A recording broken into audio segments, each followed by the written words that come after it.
Shiro learned his company scheduled a fishing event for tomorrow, leaving him worried about unexpected costs. When Shiro asked whether overtime pay covered the event, his manager responded with confusion and indifference. After visiting the fishing shop, Shiro reflected on constant overtime, weak rewards, and unreasonable workplace expectations. Although disappointed, Shiro maintained hope that another employer might recognize his dedication. While returning home earlier than usual, Shiro sensed strange tremors and found himself among ruins. Shiro found himself before a ruined fortress, confused by unfamiliar surroundings, and convinced something impossible occurred. A mysterious voice explained his death from overwork and claimed he had entered another world. As Shiro recalled recent events, memories connected, including a talking flounder and dark vortex, Shiro accepted the possibility of another world, though he searched for more reasonable explanations. Before Shiro reached any conclusion, armed soldiers surrounded him and pressed weapons toward his neck. Terrified and confused, Shiro faced armed soldiers accusing him of treason while surrounding him with sharp spears. The captain stopped her subordinates, explaining that Shiro seemed valuable and should remain alive for questioning. As soldiers escorted him, Shiro noticed something strange about their appearances. After observing the group more, Shiro realized every soldier around him was actually a woman. Remembering fantasy stories, Shiro suspected elves might exist there and searched for supporting evidence. Trying to break free, Shiro pulled against the soldier's grip, yet her strength completely overwhelmed him. The female soldier restrained him with ease, treating his resistance as harmless and almost amusing. Shiro realized women possessed extraordinary strength in this world, making escape impossible, despite his efforts. Several women gathered around him, angered by his behavior and determined to teach him obedience. While listening to their reactions, Shiro noticed similarities with school teasing and felt unsettled. Hearing the women mock his appearance, Shiro recalled old classmates and began understanding their painful complaints. The captain promised repeated treatment using magic, speaking with confidence, while Shiro struggled to grasp her intentions. When another woman demonstrated magic before him, Shiro realized supernatural powers truly existed within this world. As strange energy gathered around him, Shiro panicked after noticing its target and purpose. Unable to resist, Shiro watched while the women prepared something mysterious and alarming. A stern woman entered the room, questioning the soldiers after noticing their suspicious treatment of Shiro. After hearing their explanation, the woman reprimanded everyone and ordered the guards back to duty. The woman introduced herself as Princess Christia, then instructed Shiro to dress and follow her. Seeing Christia for the first time, Shiro admired her dignified appearance and sensed noble authority. As Christia protested her imprisonment, Shiro realized the princess possessed a fierce and uncompromising personality. Christia argued with the officer, insisting her loyal guardians remained alive while refusing to accept defeat. Mentioning betrayal within her forces, Christia revealed the kingdom's collapse resulted from treachery rather than weakness. The officer extended Christia's confinement and suggested Shiro assist her during those difficult days. After the officer departed, Christia sat burdened by setbacks and concerned about worsening circumstances. Hearing Shiro's simple observation, Christia reacted with surprise, unused to such straightforward sympathy. When Shiro asked about their location, Christia explained they were prisoners despite her royal status. After learning they were inside Regalta, Shiro revealed that he came from another world. Shiro introduced himself and described his previous life, including exhausting work under an abusive employer. As Shiro recounted the bizarre events before arriving, Christia listened without interrupting his explanation. Moved by Shiro's confusion and distress, Christia embraced him, offering comfort despite her own troubles. After hearing Shiro's story, Christia expressed sympathy and accepted that his suffering felt completely genuine. Believing his strange clothing influenced his confusion, Christia encouraged Shiro to remain close and rest. While leaning against Christia, Shiro realized her kindness differed greatly from his first impression. Christia reassured Shiro that she respected his boundaries, easing many fears created by earlier encounters. Growing comfortable beside her, Shiro admitted he enjoyed Christia's embrace, leaving the princess visibly surprised. After calming himself, Shiro suppressed distracting thoughts and focused on learning important facts about this world. Curious about local society, Shiro asked Christia whether any men remained within the kingdom's territories. Christia explained that men never served as soldiers because enemies targeted and captured them. She further revealed that both nations relied on female armies, making Shiro increasingly confused. When Christia explained that men lacked magic and physical strength, Shiro worried about surviving here. Recalling his arrival, Shiro remembered catching a strange flounder that unexpectedly spoke and offered a wish. After choosing creation magic, Shiro learned the fish somehow knew his name and intentions. Moments later, a dark portal opened beneath the boat and dragged Shiro into another world. Comparing those memories with Kristia's explanation, Shiro realized this world followed completely different rules. Confused by the contradiction, Shiro questioned why the promised creation magic had never appeared. When Shiro mentioned Japan, Kristia admitted she had never heard of such a distant place. Trying to explain clearly, Shiro described Japan as a prosperous island nation supported by science and technology. Kristia laughed at the explanation, believing Shiro had invented another entertaining story about imaginary lands. Despite her disbelief, Kristia revealed grim details about their futures and her approaching execution. Shiro then learned Kristia could use powerful magic, though prison restraints prevented her from casting spells. Kristia explained that enchanted restraints sealed her magic, leaving her as vulnerable as an ordinary man. Feeling responsible for their predicament, Kristia apologized sincerely for both her failure and Shiro's situation. Remembering the flounder's promise, Shiro wondered whether creation magic could help them escape imprisonment. Following Kristia's advice, Shiro focused inward, examining himself while searching for hidden magical abilities. To his surprise, a status screen appeared before him, confirming that creation magic truly existed. When the status screen appeared, Kristia reacted with shock while Shiro confirmed its existence. Examining the information, Shiro realized the flounder's promise had been genuine after all. Testing the system further, Shiro searched for medicine creation and discovered an advanced healing recipe.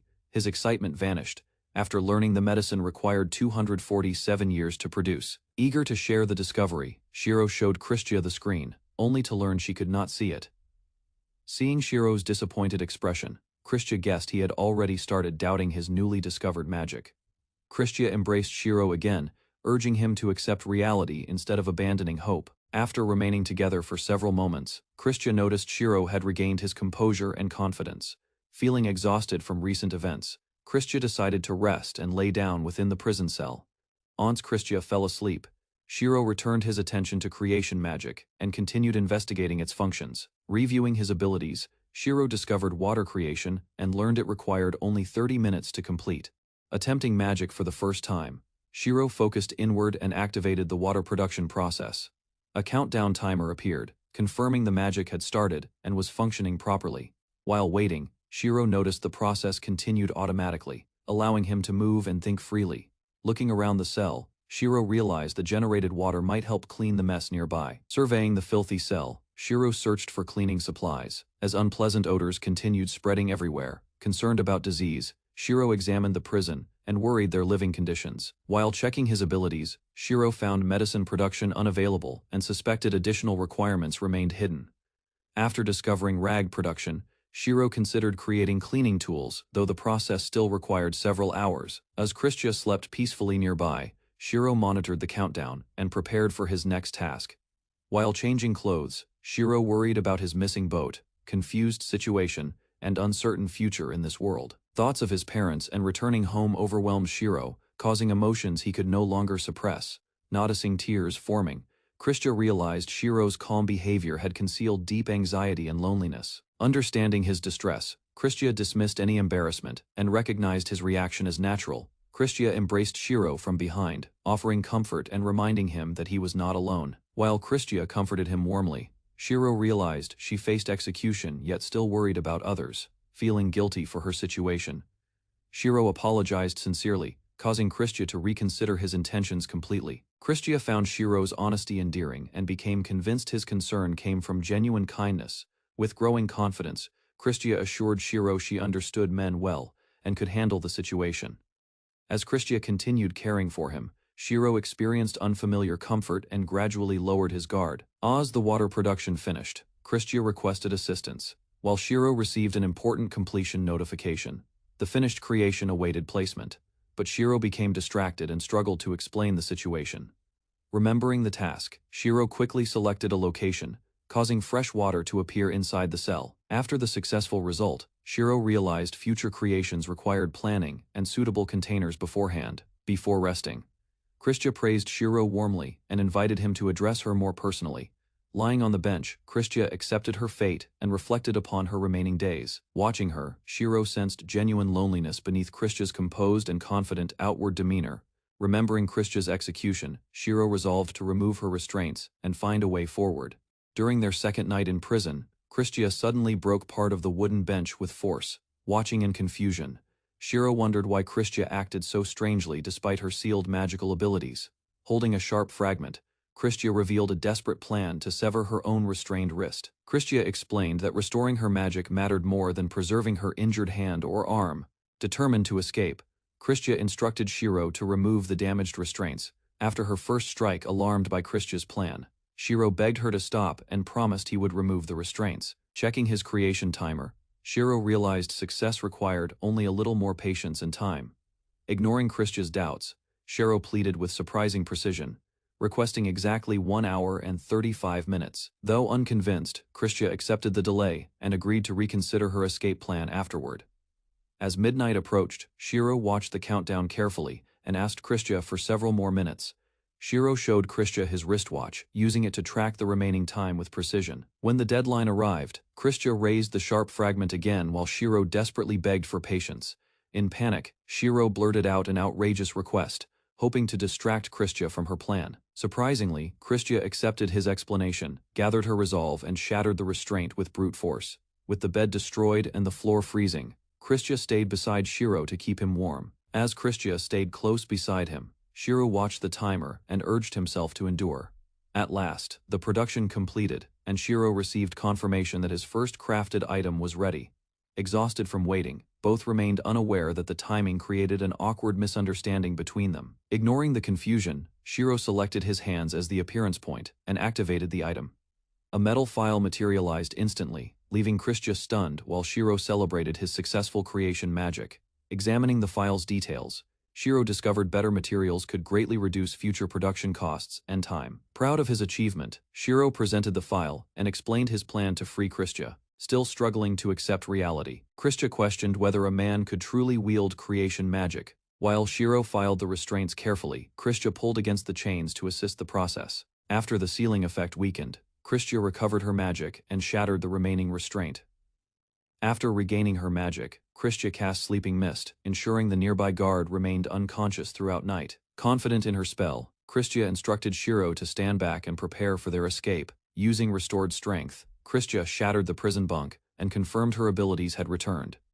Christia then unleashed powerful magic, slicing through the prison wall and opening a clear route. Amazed by the display, Shiro watched silently, while Christia smiled and demonstrated her overwhelming power.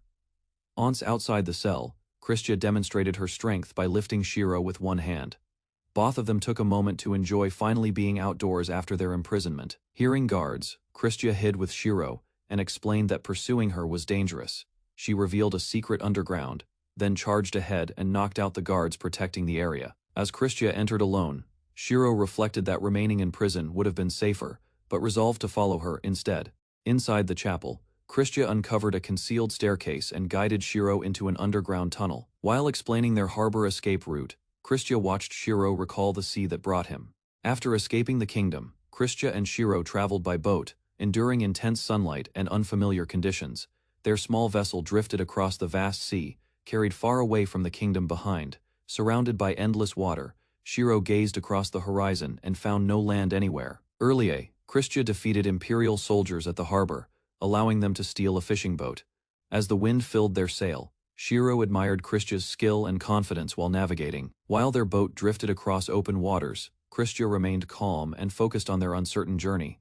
Accepting their situation at sea, Christia decided to continue forward despite having no immediate solution. After producing fresh water with creation magic, Shiro secured supplies and reduced their risk of dehydration. Wanting better provisions, Shiro experimented with bread production and steadily increased his magic experience. As his magic improved through practice, Shiro gained confidence and planned useful creations for survival. After receiving fresh water, Christia thanked Shiro sincerely and credited their survival to his creation magic. Embarrassed by Christia's praise, Shiro imagined himself as a guardian angel and dismissed the thought. While adjusting to Christia's treatment, Shiro heard her sudden warning and looked toward the horizon. Spotting land ahead, Christia steered the boat forward, as both watched the distant island approach. As they neared their destination, the enormous island emerged clearly from the sea before them. After reaching the island, Christia and Shiro rested on the beach and admired the tropical scenery. Christia expressed relief at finding a paradise, like island, while Shiro appreciated their temporary safety and rest. Seeking food, Christia climbed a palm tree and gathered coconuts despite lacking overwhelming physical strength. While eating coconuts beneath the shade, Christia suggested scouting nearby areas for inhabitants and dangers. As Shiro considered Christia's warning about monsters, a strange creature emerged from nearby bushes. While exploring the beach, Shiro discovered a slime, and Christia identified it as a common monster. Christia explained that slimes consumed humans and animals, making them dangerous despite their harmless appearance. After learning the threat level, Shiro felt relieved, while Christia insisted dangerous monsters required elimination. Christia believed the forest surrounded much of the island and decided further exploration was necessary. Carrying Shiro on her back, Christia leaped into the forest and continued searching the island. Christia carried Shiro through the forest at high speed, but sudden movement caused him to lose balance. After leaving the forest behind, they arrived beside a dense thicket and paused briefly there. Christia used wind magic to clear obstacles ahead, creating a path through thick vegetation. Reaching steep cliffs, Shiro watched Christia scale the rocky walls effortlessly while carrying him. After exploring the island for half a day, they continued traveling and evaluating its terrain. After surveying the island, Shiro summarized its geography, resources, wildlife, and lack of human settlements. Using gathered ingredients, Shiro created fresh bread, giving Christia a welcome meal after exploration. Christia praised Shiro's creation magic, while he felt satisfied seeing his skills produce useful food. Embarrassed by Shiro's playful charm, Christia suggested continuing their investigation toward the island's mountain. Upon reaching the mountain region, they examined the terrain and searched for caves near water sources. Finding no natural cave within the mountain cliffs, Christia decided creating a shelter would be easier. Using powerful wind magic, Christia carved directly into the rock while Shiro watched in amazement. While Shiro gathered supplies from the beach, Christia quickly completed the cave's main structure. After entering the newly created shelter, both noticed its clean interior and impressive craftsmanship. Inside the cave, Shiro discovered stone furniture already prepared, making their future stay comfortable. Inside the completed shelter, Shiro examined the spacious interior and noticed carefully crafted stone furniture. Christia revealed she created the furnishings while carving the cave, leaving Shiro deeply impressed. As evening approached, Christia felt embarrassed by Shiro's praise and avoided discussing her efforts. While resting inside the shelter, they discussed future plans and possible directions beyond the island. Christia shared information about ongoing conflicts, explaining Imperial forces had recently withdrawn from Bawanda. Confident in Bawanda's defenses and supplies, Christia believed they could survive safely after arriving. Although trusting Christia's judgment, Shiro hesitated and considered gathering additional materials before departure. Before leaving the island, Christia searched for edible animals, while Shiro gathered useful palm materials. Shiro planned to create bags and storage tools, hoping to prepare supplies for travel. After finding vines, Shiro designed a harvesting bag and worked toward improving creation magic. Excited by his progress, Shiro believed stronger skills would allow him to create better items. Watching the sunset alone, Shiro reflected on his future goals and awaited Christia's return. Returning to the shelter, Christia revealed a large bed she prepared for their stay. Satisfied with her work, Christia admired the comfortable bed and expected a peaceful night. While discussing future plans, Christia apologized for failing to hunt worthwhile food during exploration. Suddenly, Shiro approached Christia with a serious expression, causing her unexpected confusion and concern. Caught off guard by Shiro's behavior, Christia stared silently while trying to understand his intentions. Shiro admitted his weakness in combat, believing he would only hinder Christia during dangerous battles ahead. Christia explained that improving Shiro's creation magic could eventually provide valuable support during future conflicts. When Shiro insisted on working alone, Christia became emotional and called out to stop him. Overwhelmed with guilt, Christia apologized before embracing Shiro, expressing feelings she could no longer hide. After their heartfelt moment, Christia praised Shiro's growth while he reflected on her guidance. While discussing relationships with Shiro, Christia awkwardly shared personal thoughts, revealing her inexperience despite confidence. The harvesting bag was completed successfully, and Shiro happily discovered that his creation magic advanced. After checking his status screen, Shiro confirmed increased magical power and reviewed his growing skills. During breakfast, Shiro explained the improvements, while Christia listened and evaluated his steady progress. Christia teased Shiro about leveling quickly, and both shared a relaxed moment filled with laughter. As night ended, Shiro and Christia agreed to rest early, preparing themselves for another demanding day.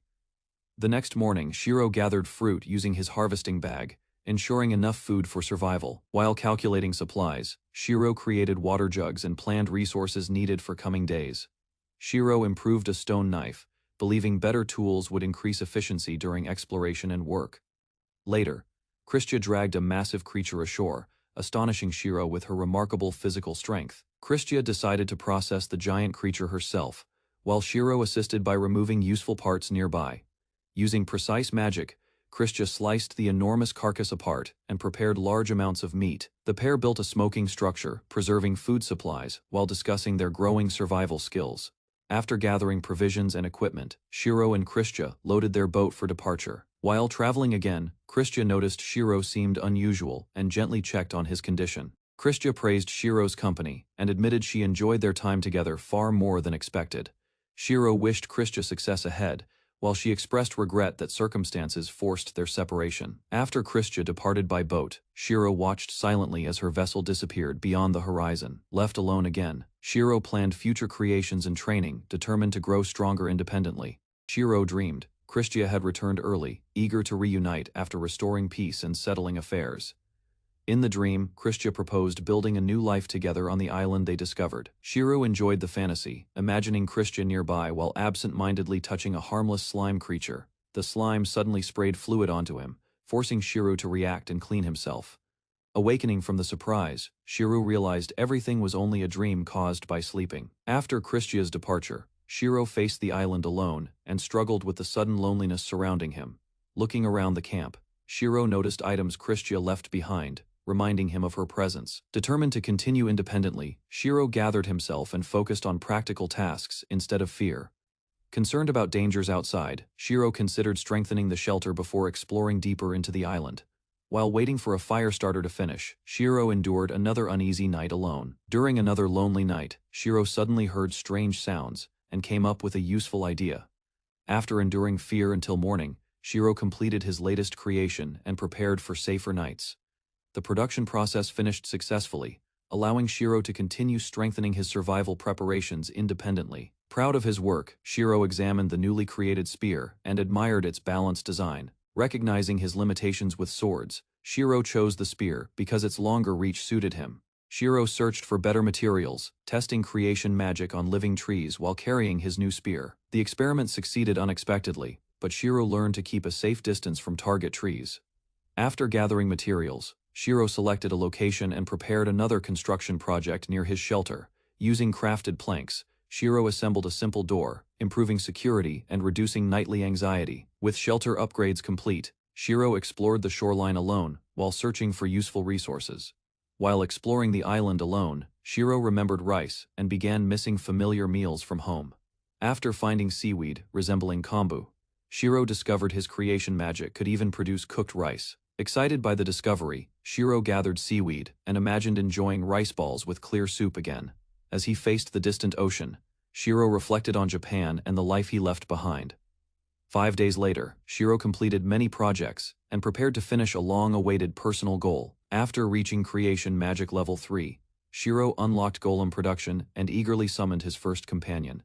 A small stone golem appeared before Shiro, who expected something fierce but received a round helper. While observing the golem closely, Shiro realized its unusual appearance somehow felt charming instead.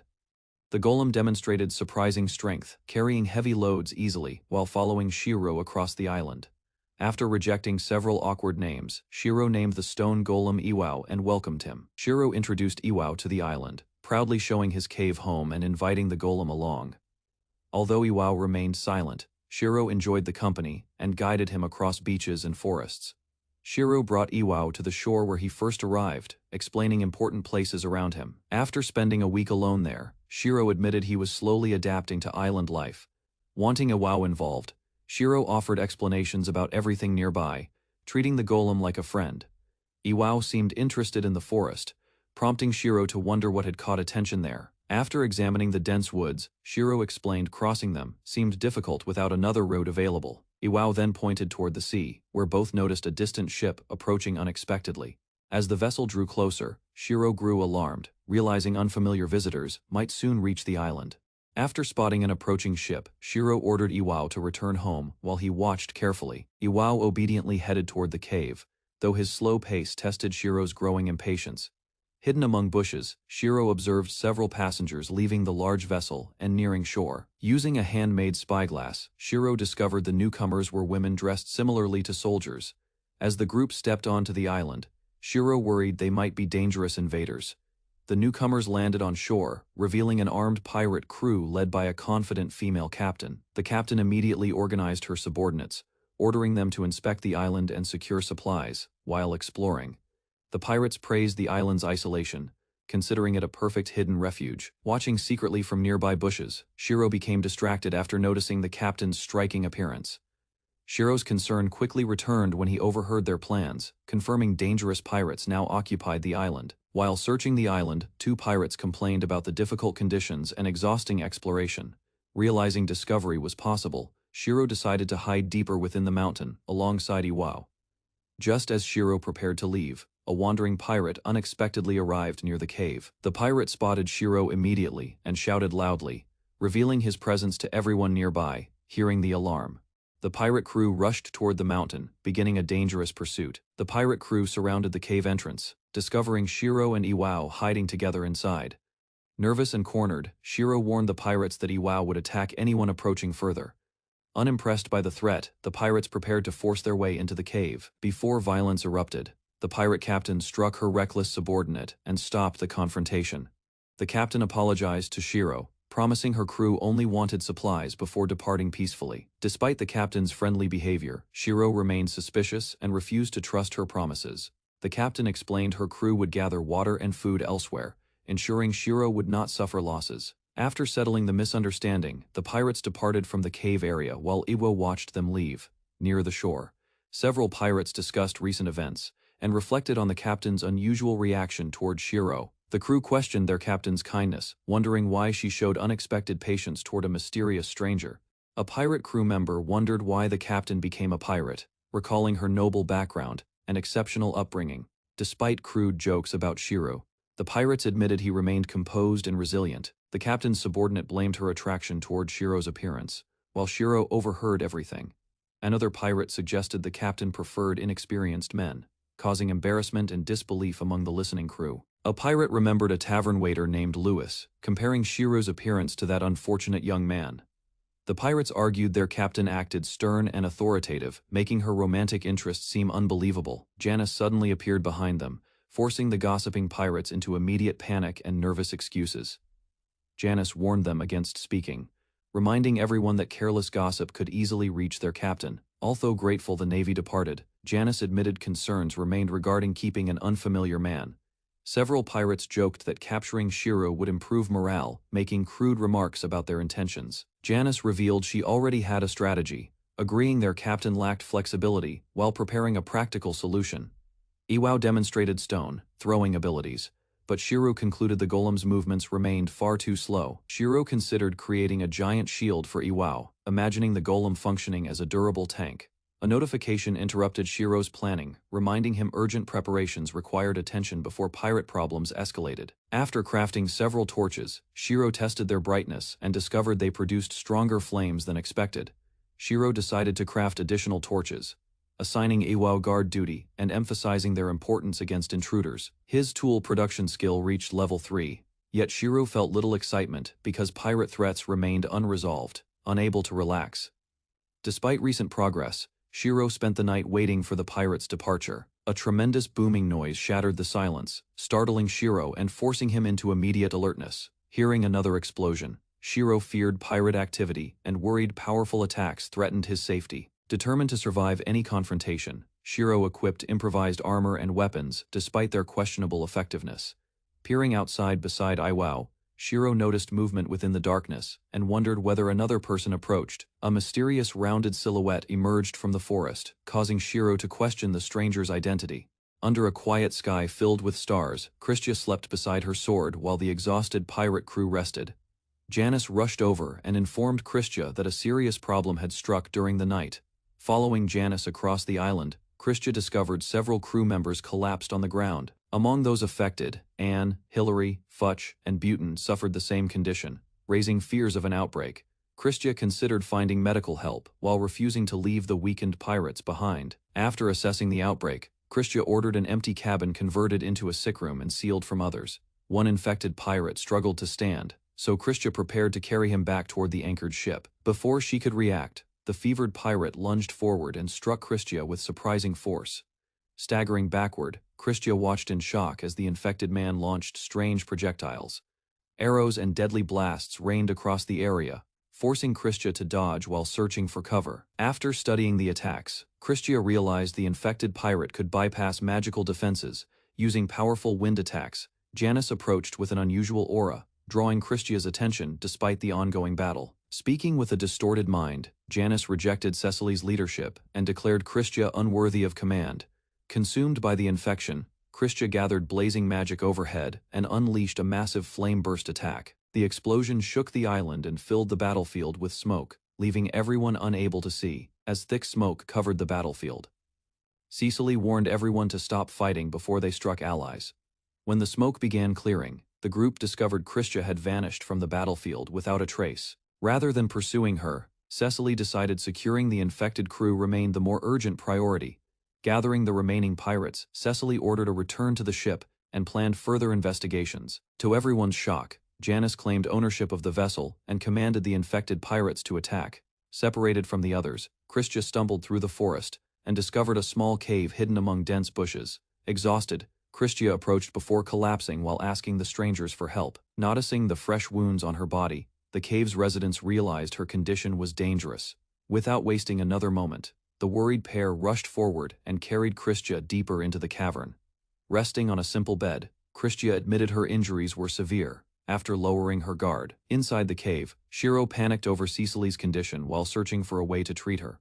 Lacking medicine and proper supplies, Shiro relied on healing magic despite exhausting most of his strength. After noticing Cecily's determination, Shiro decided his remaining magical power might still save her life. Between painful breaths, Cecily introduced herself and asked the name of the stranger helping her.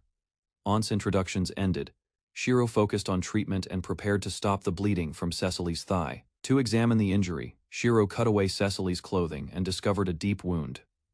Using strips of fabric as bandages, Shiro stopped the bleeding while Cecily's exhausted body struggled onward. After finishing the treatment, Shiro watched over Cecily as she finally drifted into peaceful sleep. Although relieved by her condition, Shiro remained cautious and planned to inspect Cecily's back wound later. 3 days passed quietly inside the cave, and Shiro created another stone golem for daily tasks. 3 days after the battle, Cecily remained unconscious, while Shiro celebrated improving his creation magic and defenses. Checking on his patient again, Shiro noticed Cecily's breathing had stabilized and healthy color returned. While watching over her recovery, Shiro admired Cecily's appearance and growing signs of strength. During a routine bandage inspection, Shiro became startled by Cecily's impressive figure and looked away. Seeking to calm his thoughts, Shiro stepped aside and tested a created razor blade.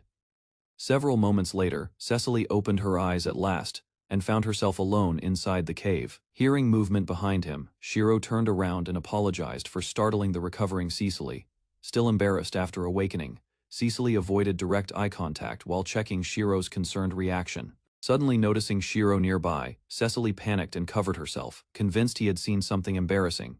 Confused by her reaction, Shiro apologized immediately while struggling to understand what had upset Cecily. After calming down slightly, Cecily explained she never expected someone to remove her unwanted body hair. Only then did Shiro realize Cecily was referring to shaving rather than anything improper or offensive.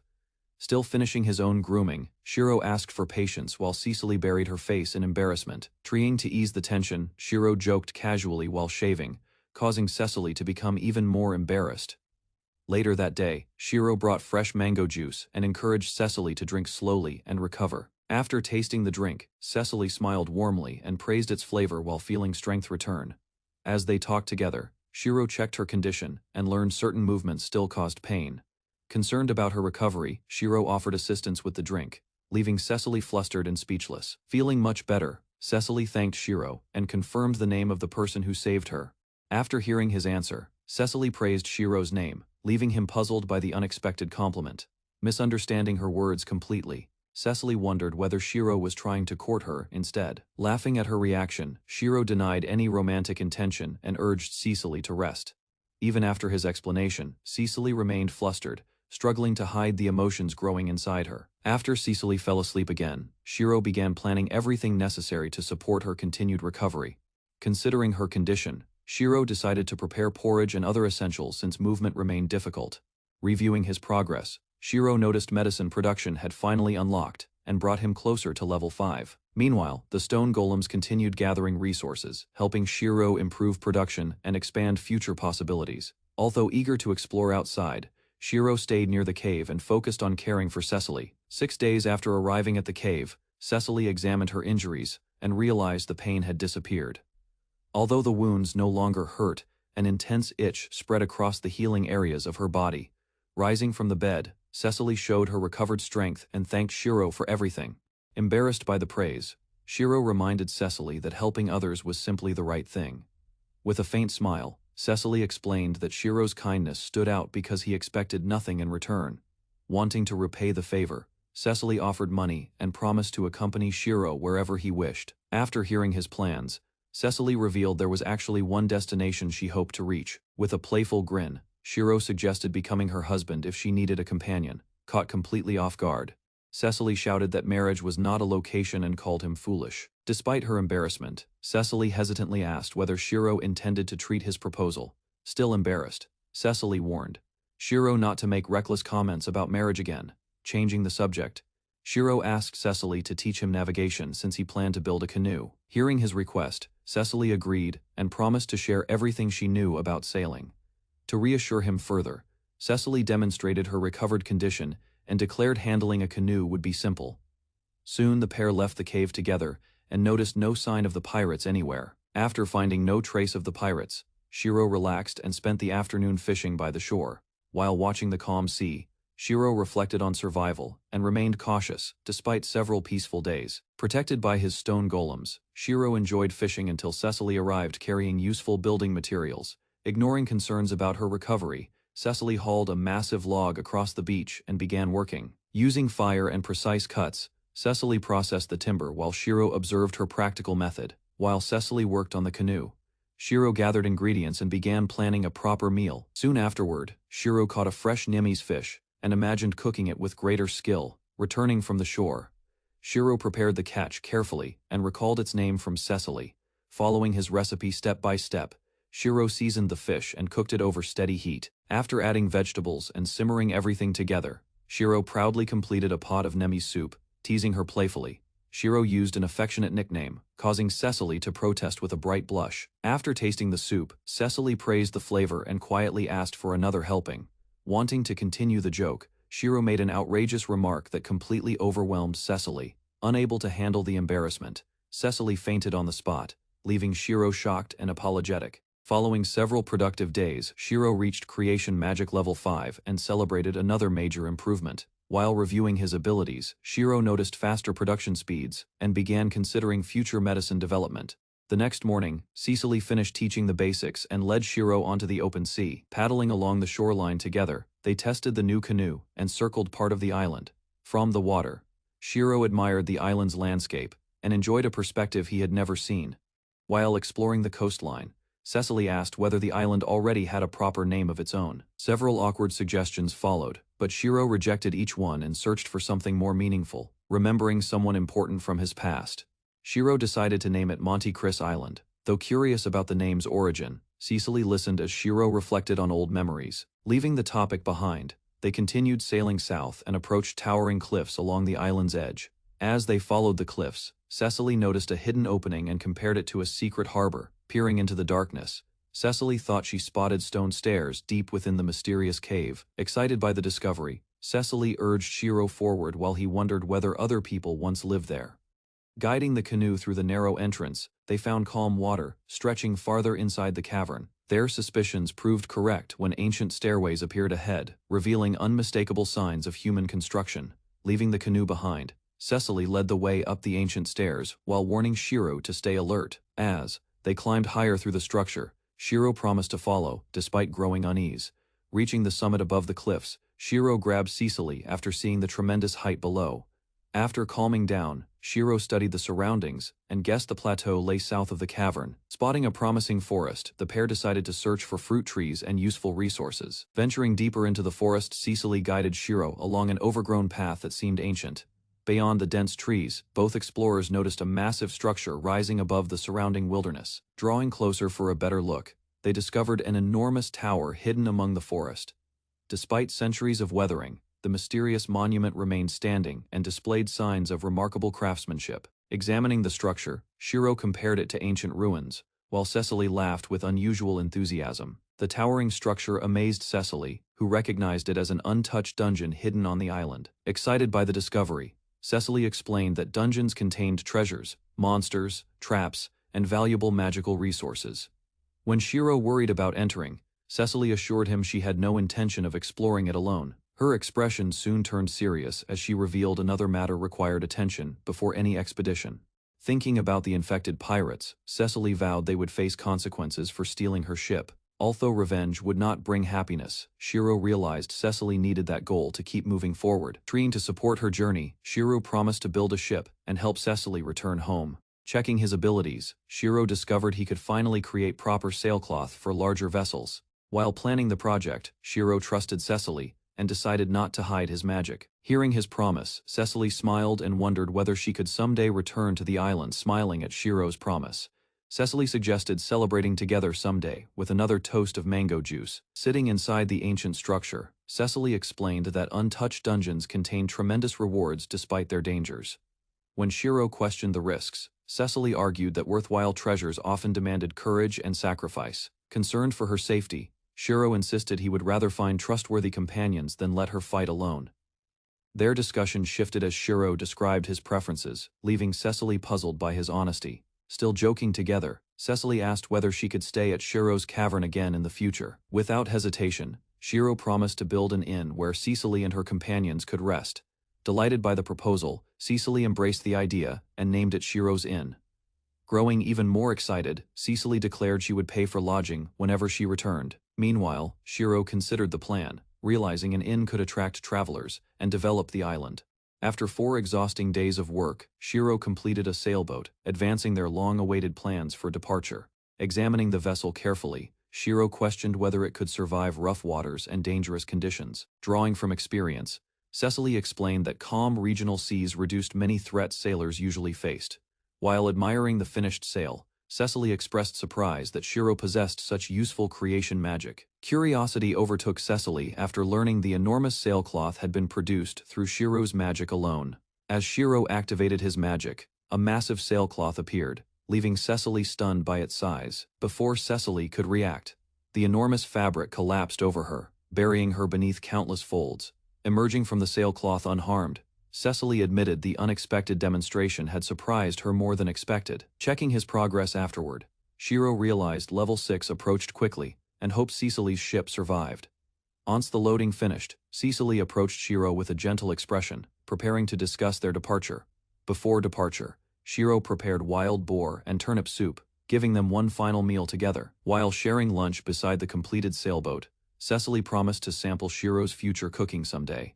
Thanking Shiro and his golems sincerely, Cecily expressed gratitude for the support throughout her recovery. As Shiro reflected on their time together, he suddenly stepped forward and kissed Cecily. Completely caught off guard by his bold action, Cecily froze in shock and demanded an explanation. Recovering from her shock, Cecily explained the farewell custom from Easel and accepted Shiro's intentions. Standing aboard the completed sailboat, Cecily promised she would return after fulfilling her unfinished goals. As the vessel departed, Shiro vowed to welcome Cecily's companions and future visitors warmly someday. Watching the shrinking sail disappear beyond the horizon, Shiro remained beside his golems in silence. Facing the distant sea alone, Shiro offered a heartfelt prayer and wished safety upon Cecily's journey. After Cecily's departure, Shiro reviewed his progress and noticed both cooking oil production and magic improvements.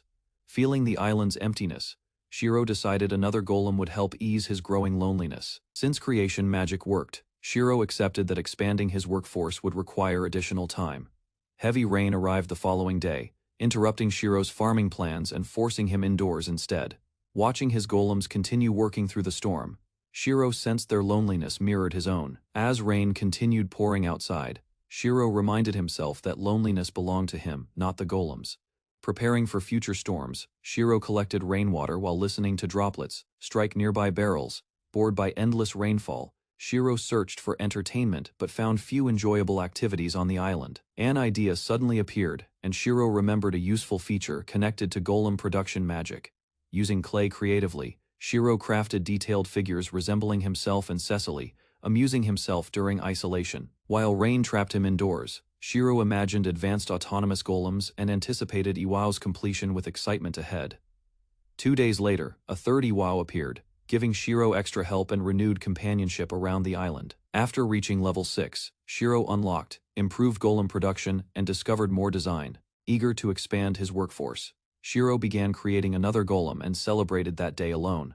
When construction finished, a new humanoid stone golem emerged, marking significant progress for Shiro and his settlement. The new humanoid golem displayed impressive agility, surprising Shiro with movements resembling a playful monkey more. After witnessing its acrobatic jumps, Shiro named the energetic golem Goku and assigned future responsibilities. Recognizing Goku's dexterous fingers, Shiro planned renovation projects requiring precision beyond his older golems. Working together, Shiro and his golems renovated the cavern, installing windows and improving living conditions. 1 month later, Shiro completed his inn, confident everything stood prepared before Cecily's promised return. After extensive renovations, Shiro completed furnished guest rooms, feeling proud his cavern finally resembled a proper inn. Meanwhile, Cecily traveled alongside Chris, believing responsibility for the fortress garrison rested upon her shoulders. Back on the island, Iwao stopped moving, alarming Shiro and raising fears about possible damage. Inspecting the motionless golem, Shiro discovered a troubleshooting notice explaining depleted magical energy caused inactivity. Realizing golems required magical fuel, Shiro prepared to recharge Iwao and restore normal operations soon. After recharging Iwao with magic power, Shiro learned golems required periodic energy replenishment to remain operational. The system drained 50 magic points during recharging, revealing maintenance costs Shiro had never considered. While reviewing instructions, Shiro discovered golems used special magic stones instead of ordinary magical potions. Wondering how to obtain those stones, Shiro searched further and hoped the guide contained answers. The explanation revealed magic stones came from monsters, while slimes purified water and consumed surrounding waste. Shiro realized the slimes had become cherished companions, making monster hunting feel uncomfortable and emotionally difficult. While fishing, Shiro planned future farming projects and considered raising livestock to support long-term settlement growth. His thoughts halted when strange flying creatures appeared overhead, drawing closer toward the island at speed. Recognizing them as pteranodons rather than birds, Shiro panicked and ordered Goku to hide. As the creatures passed overhead, Shiro noticed riders mounted upon them, confirming nearby human civilization existed. Watching the approaching riders, Shiro prepared defensive measures and ordered Goku to remain armed and vigilant. Unsure whether newcomers were allies or threats, Shiro hid nearby and observed their movements. The flying creatures landed along the beach, confirming the strangers intended to explore the island. A stern woman named Louise dismounted first, remaining alert while assessing possible dangers around them. Following instructions from her captain, Louise stayed cautious because wild wyverns remain dangerous after landing. Hidden nearby, Shiro observed the newcomers and noticed no hostile behavior, easing some initial concerns. While studying the group, Shiro formed quick impressions, viewing Louise as approachable despite her profession. Concluding they seemed trustworthy, Shiro decided revealing himself offered better prospects than remaining concealed longer. As Shiro stepped forward to greet them, a startled wyvern roared and frightened him badly. After calming the creature, the survey team apologized and explained they worked for Lurgoa's Management Institute. The survey captain introduced herself as Alyssa Milano, reminding Shiro of Chris's political enemies from Lurgoa. Choosing caution, Shiro introduced himself and explained he had survived alone upon the island for years. The surveyors reacted with disbelief, struggling to understand how someone endured isolation since childhood there. To avoid revealing sensitive truths, Shiro offered a simplified explanation involving passing merchants and visiting pirates. Alyssa sympathized with his hardships, then mentioned taxes, leaving Shiro stunned and speechless. Relieved beyond expectation, Shiro learned the Empire would never bother collecting taxes from this remote island. Alyssa explained enforcement remained impractical because travel expenses would exceed any revenue gathered from residents. After discussing taxes, the surveyors asked whether nearby shelter existed where they could rest and eat. Proudly seizing the opportunity, Shiro invited everyone to visit his completed inn for refreshments. Excited to receive real guests, Shiro called for Iwao and prepared a warm welcome. The surveyors stared at Shiro's golems, wondering whether a man should command such servants at all. Shiro explained the golems obeyed his orders, though he still lacked any real explanation. These visitors became the inn's first customers, prompting teasing remarks about women finally arriving on the island. Alyssa explained that mothers dislike seeing strangers admire their sons, while Leanne received another gentle reprimand. Shiro learned fathers commonly raise children here, leaving him surprised by another unfamiliar custom. The visitors requested a meal and tea, offering payment despite Shiro insisting his supplies remained modest. Alyssa encouraged Shiro to cook whatever he preferred, making him consider preparing something memorable for guests. Excited by his inn's first customers, Shiro rushed into the kitchen, determined to offer warm hospitality. Shiro prepared a simple meal from stored bread, fresh fish, onions, and potatoes gathered around the island. Alyssa teased Louise about finding a husband, while Louise panicked and Shiro endured awkward embarrassment. While cooking, Shiro reflected that Louise might possess magical talent, considering her world's customs and history. Shiro served salt-fried white fish with garlic and soup, apologizing for making his guests wait longer. The surveyors tasted Shiro's cooking, then froze in shock after discovering the meal exceeded expectations. The surveyors fell silent after tasting Shiro's food, leaving him worried something had gone terribly wrong. Their stunned expressions exploded into praise as everyone declared the meal delicious beyond anything expected before. Alyssa insisted, delicious failed describing the bread, claiming she had never tasted anything comparable. Another surveyor compared Shiro's bread with Royal Palace cuisine, praising its remarkable quality without hesitation. While continuing to eat, the surveyors questioned Shiro about wheat fields and how he baked bread. The surveyors eagerly requested additional bread, while Shiro concealed the fact that creation magic produced it. Alyssa shocked everyone by proposing marriage, presenting the question with confidence after enjoying Shiro's hospitality. Shiro brushed aside the proposal with humor, assuming Alyssa flirted with every man she encountered. Alyssa insisted she meant every word, praising Shiro's character, cooking skills, and attractive appearance. Shiro complimented Louise's sincerity instead, leaving her stunned while Alyssa watched the exchange with amusement. Alyssa addressed Shiro as the innkeeper, while Louise blushed and found his kindness charming. The surveyors reported discovering a ruin south of the inn, matching the strange structure Shiro noticed. Determined to investigate further, the surveyors departed, promising they would return before night arrived. Watching them leave, Shiro apologized towards Cecily's memory, because outsiders had uncovered the hidden ruins. After their departure, Alyssa paid generously with an imperial copper coin, giving Shiro valuable currency. After receiving payment, Shiro realized his first customers would stay overnight and deserved proper entertainment. He canceled shield production, accepting wasted magic, because creating memorable hospitality had become his priority. Shiro summoned every golem for an urgent assignment, treating the preparation like a grand military operation. The golems received specific construction duties, clearing riversides, arranging stones, and building equipment for guests. Determined to impress his visitors, Shiro challenged everyone to create scenery nobody had witnessed before. The survey team returned, announcing their discovery was a dungeon entrance hidden within ancient ruins. Shiro welcomed them back, then guided the exhausted explorers toward a surprise prepared beforehand. The surveyors stopped in amazement after discovering a massive stone bathtub constructed beside the inn. Confused by the unexpected sight, Louise questioned whether the enormous bath had existed there. Shiro claimed the bath had always been present, hiding that he created it for guests. While the guests admired the bath, Shiro celebrated an opportunity born from unexpected hospitality that evening alone.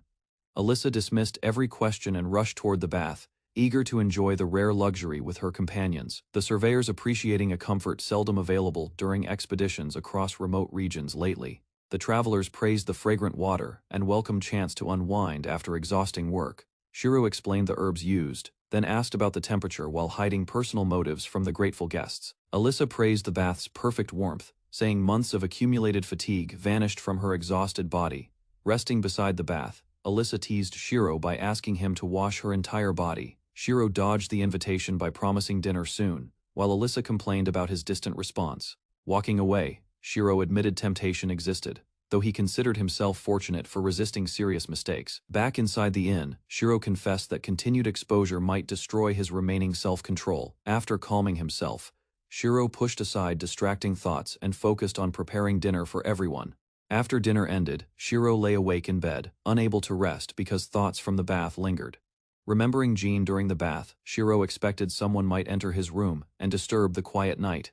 Time passed without visitors, and Shiro drifted asleep while the island remained calm outside. When morning arrived, Shiro checked the room and realized nobody had visited during the entire night.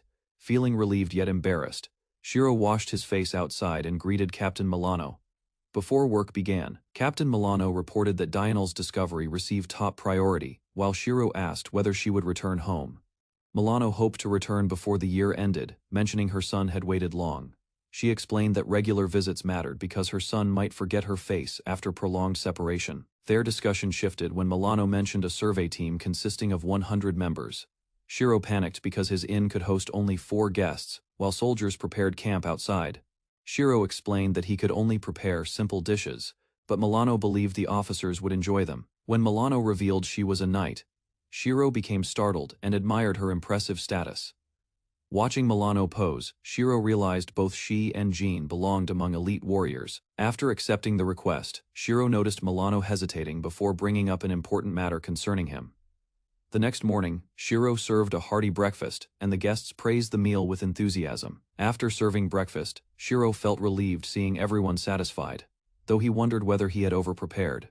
His concerns vanished when guests requested additional bread, coffee, and sausages, proving the meal's success. Later, Milano asked about lodging costs while survey members and their mounts gathered near camp. Shiro suggested a large fee for the enormous group, expecting the proposal would discourage them. Instead, Milano accepted, and Shiro offered magic stones after realizing payment exceeded expectations. Milano explained that magic stones came from monsters and served as valuable energy sources across the empire. She described different grades of magic stones, with larger specimens holding greater value and usefulness. After calculating the payment, Milano accepted, using magic stones, which eased concerns about carrying coins. The moment Shiro received the stones, new creation magic conditions activated and surprised him. Realizing the stones unlocked medicine production, Shiro thanked Milano while she reacted with confusion. Milano complained that Shiro celebrated receiving Jean's magic stones, then insisted she could pay similarly. To reassure her, Shiro agreed to hold her hand, and Milano accepted the simple gesture. Embarrassed yet pleased, Milano approached closer, while Shiro prepared a farewell gift before departure. Shiro presented a souvenir bag for Milano's family, surprising everyone with a thoughtful present. As Milano departed, Shiro explained the bag contained island fruits and a rare seashell for her son. Milano and the survey team departed aboard flying mounts, thanking Shiro again for the thoughtful souvenirs. Shiro and the golems watched their departure, waving until the distant figures disappeared beyond sight. Afterward, Shiro gathered the golems and announced that everyone would face much busier days. He immediately planned additional golems and preparations, expecting the incoming survey team to increase demands. Later, while thinking about food supplies, Shiro attempted fishing but considered hunting livestock instead. The following day, Shiro assigned golems to clear a route, helping future survey teams reach. Milano returned and warned Shiro to stay careful before the arriving soldiers reached the island. She explained that many young women would arrive soon, and some might pursue Shiro. Excited by the challenge, Shiro declared that he would face every approaching admirer without retreating. Milano reminded him about Jean and the bath incident, then advised stronger security around it. Remembering Milano's warning, Shiro began viewing the attention differently and even enjoyed being watched. Imagining hundreds of arriving women, Shiro estimated many might like him and welcomed the possibility. While daydreaming, Shiro directed the golems to clear land, plant crops, and build facilities. After completing another golem, Shiro unlocked advanced production options and discovered a horse-type construct. Testing the new wooden horse, Shiro traveled faster and reviewed improvements prepared for incoming visitors. Several days passed after Milano's departure, and Shiro continued preparing facilities while fishing beside the shore. While wondering when the survey team would arrive, Shiro noticed a wyvern approaching from afar. Excited, Shiro rushed forward and hoped the visitor might be Captain Milano or Louise Chan. As the rider landed, Shiro wished the arriving guest would be Louise Chan. Instead, Jean appeared, declaring Shiro occupied her thoughts, leaving him visibly disappointed.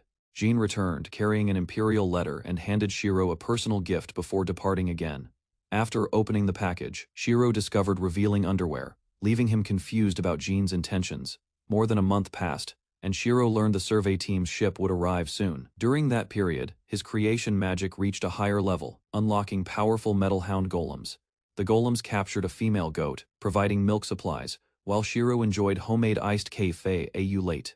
As preparations continued, Shiro proudly reviewed his growing golem workforce and considered them part family. During a peaceful afternoon, Shiro relaxed with iced cafe au lait and enjoyed recent accomplishments. Remembering Jean's description, Shiro wondered about Lodagram and hoped the survey captain seemed reasonable. Suddenly, barking from the metal hounds alerted Shiro, who rushed toward the beach with concern. Spotting a distant ship offshore, Shiro celebrated excitedly and imagined countless opportunities arriving with it. Hearing the ship's arrival, Shiro hurried from the bath area and changed into cleaner clothes.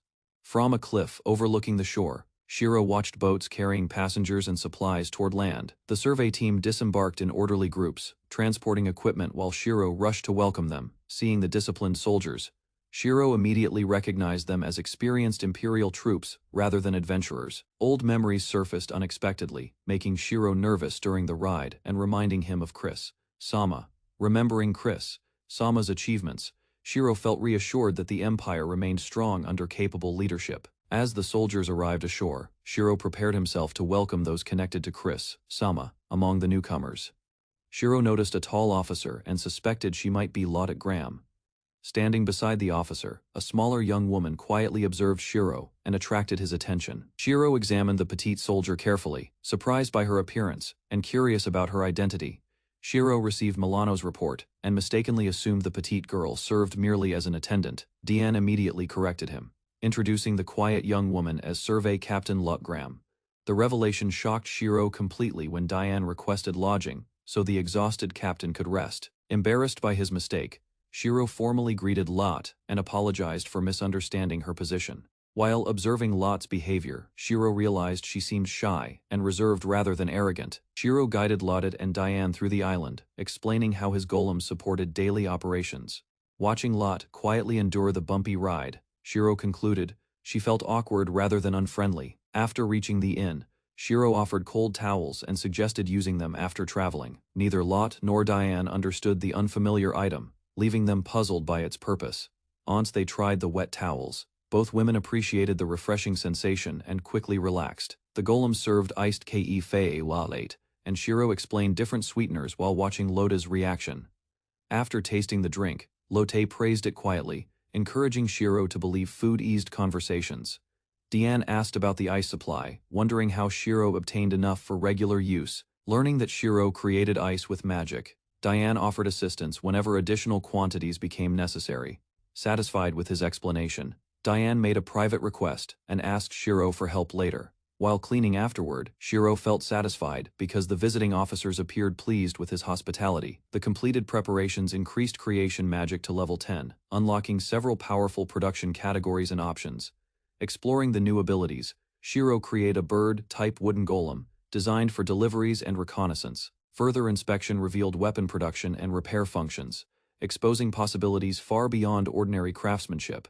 Shiro learned the repair ability could restore damaged objects completely, making the discovery especially valuable. After reviewing the new functions, Shiro decided the repair ability suited his peaceful lifestyle best. Although impressed by its potential, Shiro resolved to use the powerful magic carefully and responsibly. Meanwhile, Diane expressed surprise that a capable man like Shiro lived alone on the island. Concerned about the soldiers, Diane ordered everyone to respect Shiro and avoid causing unnecessary trouble. Lotte approved Diane's decision, leaving Shiro hopeful about future cooperation with the survey team. Lotte listened while Shiro and the others discussed their next activity. She remained quiet, showing little interest in romance. While drinking tea, Lotte reflected on herself. She realized her lack of interest was not caused by disliking men. Remembering noble gatherings, Lotte recalled how her mind often became blank whenever she stood in front of a man. She concluded that her short stature kept noblemen from approaching her, leaving her with little experience around them. As Shiro and Cecily talked about outdoor hobbies, Lotte observed them calmly and began reconsidering her feelings toward men. While Shiro and Cecily discussed hobbies, Lotte quietly compared herself to them and searched for a topic she knew well. Lotte thought about her miniature sailing ships. Crafting detailed models was her favorite pastime and one of her few strengths. Believing she would eventually enter an arranged marriage, Lotte accepted a lonely future and expected little personal happiness. Her thoughts were interrupted when Shiro's group invited her to stay the night at the inn with everyone else. Seeing the newly prepared lodge for large groups, Lotte felt relieved and decided the comfortable inn was better than traveling. After hearing Shiro's invitation, Lotte reflected on her feelings and realized she simply struggled with men, not hated them. Encouraged by that realization, Lotte made a firm decision and chose to remain at the inn with everyone.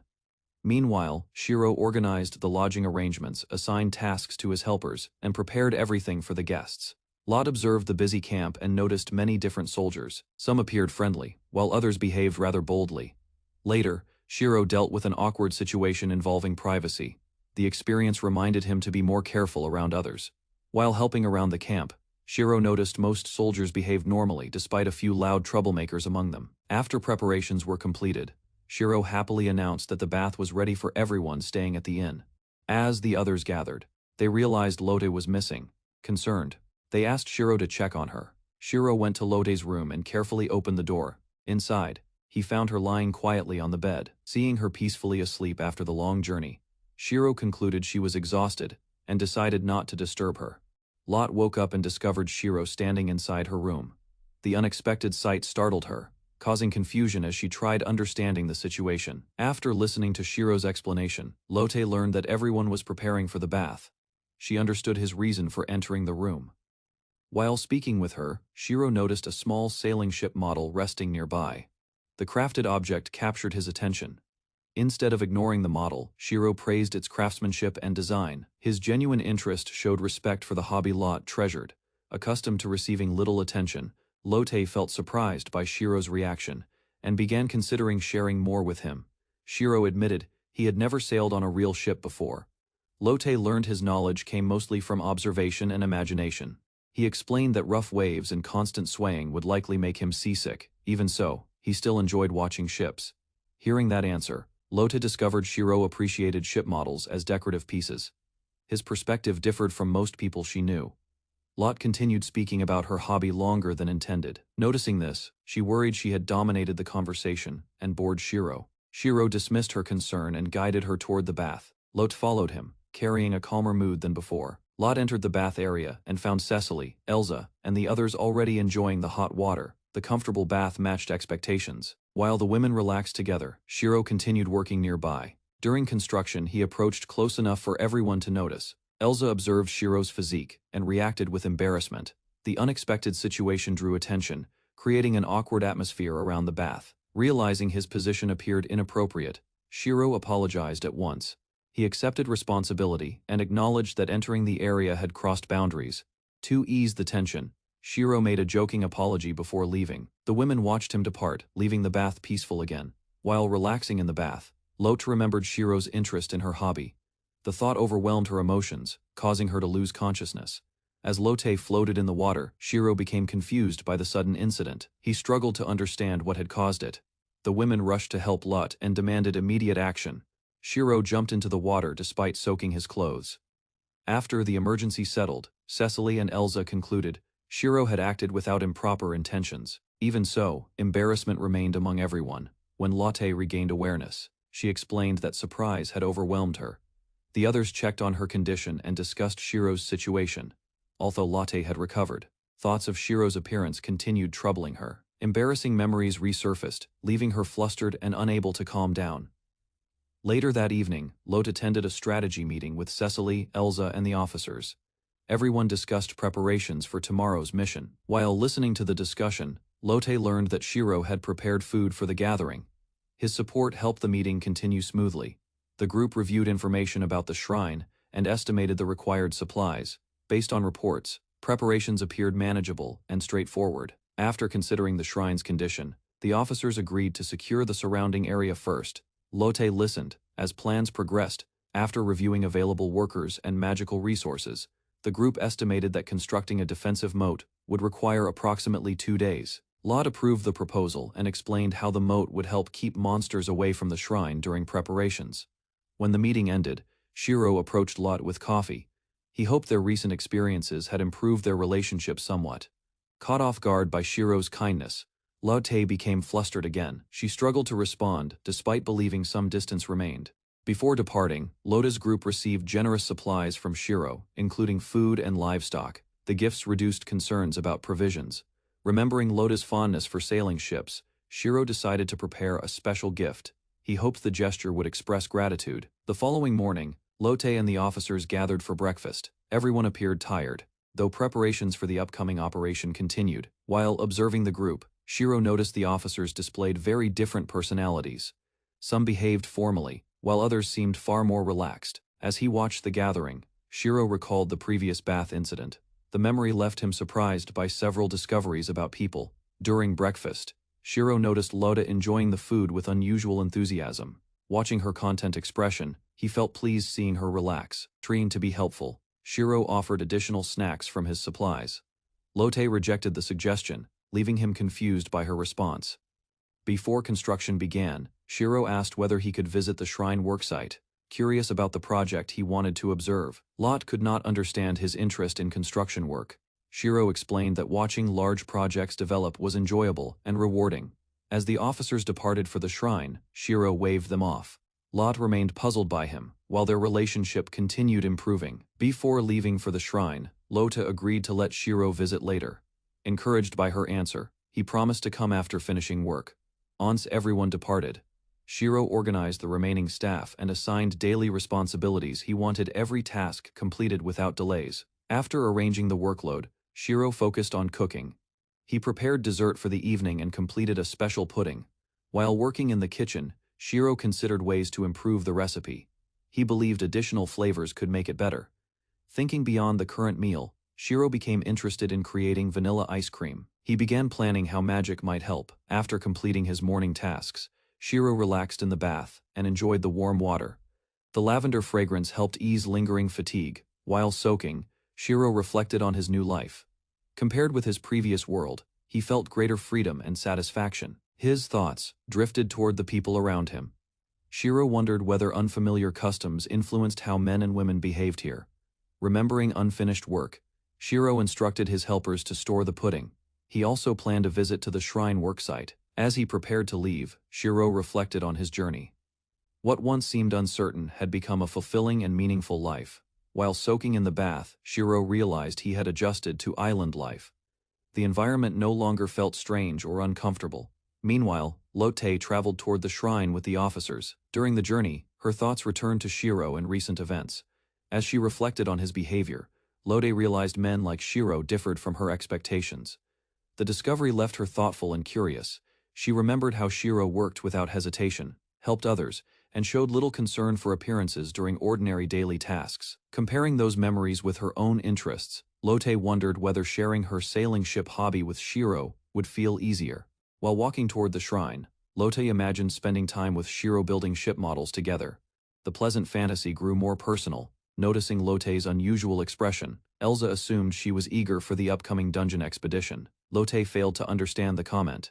Elsa remarked that Lotte rarely smiled. Hearing that observation, Lotte realized her thoughts had become visible to others. Embarrassed by the situation, Lotte forced herself back into a serious mindset. She shifted her attention toward practical matters instead. Remembering she had left an important island map behind, Lotte informed the others. She explained that the document remained inside her room. After remembering the map, Lotte realized her bag also contained private novels. Alarmed, she rushed back before anyone discovered them. Meanwhile, Shiro enjoyed the bath and felt unusually cheerful. Relaxed and carefree, he remained unaware of Lotte's urgent concern. Leaving the bath in high spirits, Shiro thanked his helpers and headed toward his cave. The cool water left him refreshed. Still carried away by his good mood, Shiro wandered through the forest without clothes. He enjoyed the freedom without considering consequences. While hurrying back for her belongings, Lotte encountered Shiro. Both froze when they realized the awkward situation before them. The unexpected encounter shocked both of them. Shiro apologized repeatedly, while Lotte panicked and struggled to explain why she returned. After Lot fled the scene, Shiro watched her leave with concern. Remembering her earlier collapse, he worried another incident might happen.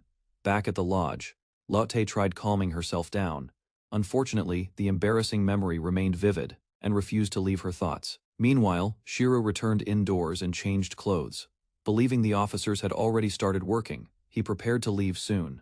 After retrieving the forgotten documents, Lotte composed herself and resumed a serious attitude, determined to stay focused. She hurried back. While trying to focus on work, Lotte received an unexpected visit from Shiro. His arrival revived the embarrassment she had been suppressing. Shiro apologized for the earlier misunderstanding and thanked Lotte for the supplies. As repayment, he presented a prepared gift. Opening the box, Lotte discovered detailed miniature figures, including one resembling herself. She was amazed by the craftsmanship and effort involved. Curious about the figures, Lotte questioned Shiro about their creation. He explained the materials and admitted making one of himself. When Shiro suggested displaying both figures beside a ship model, Lotte surprised herself by accepting the idea without much hesitation. After recovering the documents, Lotte accepted Shiro's apology and allowed him to accompany her. Together, they traveled deeper toward the shrine. Because riding behind a man would attract attention from her subordinates, Lotte chose an unusual arrangement and sat in front. Pleased that the plan succeeded, Shiro celebrated their shared ride. Lotte remained quiet, though she did not object afterward. As the journey continued, both became aware of their closeness. Lotte found the situation unexpectedly comfortable, despite her initial hesitation. While observing Lotte from nearby, Shiro considered improving his miniature figures. He wanted future models to capture details more accurately. During the ride, Shiro asked whether placing Lotte's figure aboard a ship model would cause problems. The question caught her attention. Lotte explained that restrictions from her homeland did not apply here. Because of that difference, she accepted the idea. As they continued traveling, the shrine and surrounding ruins finally came into view. The large structure stood above the forest. Workers noticed their arrival and turned toward them briefly. Lotte encouraged everyone to continue working without interruption or concern. Observing the situation, Lotte explained that she had requested Shiro's presence at the site. The unusual pairing had not been planned. Upon arriving at the worksite, Shiro observed laborers using earth magic to excavate the moat. The scale of construction impressed him. Curious about the process, Shiro asked Lotte for permission to inspect the work. She allowed him to proceed carefully. Watching the workers shape soil with magic, Shiro admired their skill. Their enthusiasm increased after noticing his genuine interest. Encouraged by the attention, several workers demonstrated their abilities with greater determination. Shiro praised their efforts, raising morale across the site. As the moat expanded around the shrine, Lotte acknowledged the steady progress. She credited both the workers and Shiro's support. While observing the hardworking soldiers, Shiro decided they deserved encouragement. He began thinking about a simple reward everyone could enjoy. After reaching a decision, Shiro excused himself and hurried away from the worksite. Lotte watched him leave without understanding his purpose. Returning to the inn, Shiro instructed his helpers and began cooking. He carefully prepared ingredients for a large batch. Using his knowledge and available resources, Shiro created a sweet snack. The process required cooling, shaping, and cutting the mixture. Soon Shiro returned carrying baskets of salted candy. He distributed them to the workers as appreciation for their efforts. Lotte tasted Shiro's candy and noticed the refreshing citrus scent. The unusual flavor impressed her more than expected. After receiving the candy, Lotte thanked Shiro for his thoughtfulness. She then volunteered to help distribute portions among the soldiers. Together, they visited different groups around the worksite and handed out treats. The workers welcomed the unexpected reward. When Shiro reached another laborer, he explained that the candy could help restore energy. The exhausted worker accepted it, wanting to demonstrate how to eat it. Shiro offered direct instructions. His unexpected approach startled the worker and created an awkward moment. The workers reacted with surprise when Shiro fed candy to one laborer. Even so, he continued distributing treats cheerfully. Word spread across the worksite, and many workers gathered around Shiro. They eagerly waited for their chance to receive candy. After serving everyone nearby, Shiro noticed he still had plenty remaining. He considered offering another round to the workers. Elsa stepped in before he could continue. She warned that excessive attention toward Shiro might distract the workers from construction. When Shiro asked whether candy was uncommon, Elsa explained that the candy itself was ordinary. His personal gesture was what seemed remarkable. After learning that his kindness had interrupted the workers, Shiro apologized sincerely. He realized his actions had reduced productivity, despite good intentions. To solve the problem, Shiro promised additional candy after the moat was finished. The workers returned their focus to construction. Watching the renewed effort, Lotte approved of Shiro's solution. She listened as he offered her another piece of candy. Still embarrassed around Shiro, Lotte hesitated before accepting the candy. Her shy reaction amused him more than he expected. Before long, the moat surrounding the shrine was completed. Shiro admired the finished defenses while the workers celebrated their accomplishment.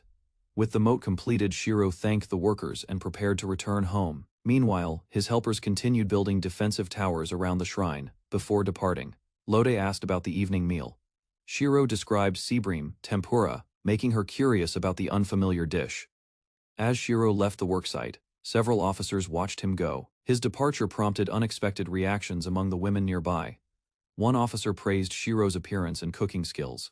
Lotte listened in silence, feeling uncomfortable, as the discussion continued.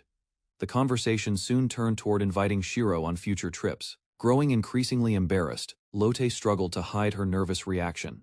As the officers continued discussing Shiro, they mentioned previous admirers who had failed to win his attention. Lotte listened with growing interest. After hearing those stories, Lotte felt relieved. Shiro appeared toward many people, yet he did not seem easily swayed. Watching the completed shrine defenses, Lotte imagined impossible future scenarios involving Shiro. The private fantasies embarrassed her, though she smiled. Meanwhile, Shiro traveled back through the forest and reflected on recent events. He felt connected to the Empire's people. His thoughts eventually turned toward Chris, someone important from his past. Shiro wondered how she was doing these days. Shiro served freshly fried seabream tempura to the officers, whose exhausted expressions vanished as excitement replaced hunger. The women praised the crisp coating and tender texture, declaring the seabream tempura among the finest meals they had tasted. While everyone enjoyed dinner, Shiro discussed seasonings and future recipes, already considering shrimp, squid, and other ingredients for new tempura variations later on. Observing the officers eat, Shiro felt satisfied and reflected that preparing good food brought people together more effectively. He planned additional dishes using dried bonito, hoping to create tempura sauce and broaden the camp's growing menu even further. After dinner, Lane informed Shiro about an upcoming strategy meeting concerned tomorrow's dangerous operation. At the gathering, the officers revealed their request that Shiro lend his stone golems during the planned assault on the dungeon. The proposal surprised Shiro because the golems normally handled support tasks, yet the officers believed they could strengthen the front line. Using Iwauk's enormous iron shield as an example, they explained that one golem possessed exceptional defensive abilities beyond ordinary human limits. The officers hoped to place Iwao at the vanguard, reducing casualties during the attack, though they acknowledged the possibility of losing valuable golems. When asked for his decision, Shiro agreed to lend the golems, reasoning that unlike human lives, damaged constructs could eventually be rebuilt. Lane accepted his answer and solemnly promised that every possible measure would be taken to protect both the golems and soldiers. The officers offered substantial compensation, including cash, magic stones, and frozen beef, leaving Shiro stunned by their generosity. Although embarrassed, Shiro admitted the rewards appealed to him because he constantly worried about food supplies and cooking ingredients. His thoughts immediately shifted toward preparing a massive beef bowl, imagining a hearty meal, large enough to satisfy everyone completely. Shiro accepted the payment and focused on the promised beef, while distant impacts signaled that preparations around the shrine had finished. The defensive formation assembled, featuring shield-bearing stone golems, elevated watchtowers, elite mages, and numerous soldiers guarding the completed moat. Once every unit reached position, Lane launched the dungeon raid, and the shrine entrance opened with a brilliant flash. 2 scouts entered first through the massive doorway, while the remaining force waited outside and watched for any immediate danger. After several tense moments, glowing signals appeared from within, indicating the initial advance succeeded and allowing the golems to proceed forward. As the doors opened, enormous 2-headed hounds charged from the dungeon entrance, launching an immediate assault against the waiting defensive line. Iwao stepped forward without hesitation, blocking the monster's advance and demonstrating overwhelming strength, capable of handling creatures far larger than himself. The hounds gathered before the shield wall, but the elite mages responded, unleashing concentrated attacks against the advancing beasts. A barrage of magic exploded across the battlefield, tearing through the monsters and reducing the dangerous creatures into scattered fragments. Lane ordered the golems to maintain formation and continue advancing, while Shiro watched as his creations entered greater danger. Overwhelmed by concern for his golems, Shiro clung to Lane's arm, apologizing repeatedly while his shaking legs revealed intense anxiety. Lane checked on him with unusual gentleness, but Shiro remained distracted by the battle, watching the advancing monsters with concern. As both women supported him from either side, Shiro regained confidence, and Iwao's summons restored his courage almost immediately. After the bridge lowered across the moat, scouts confirmed the entrance remained secure, allowing the main force to advance.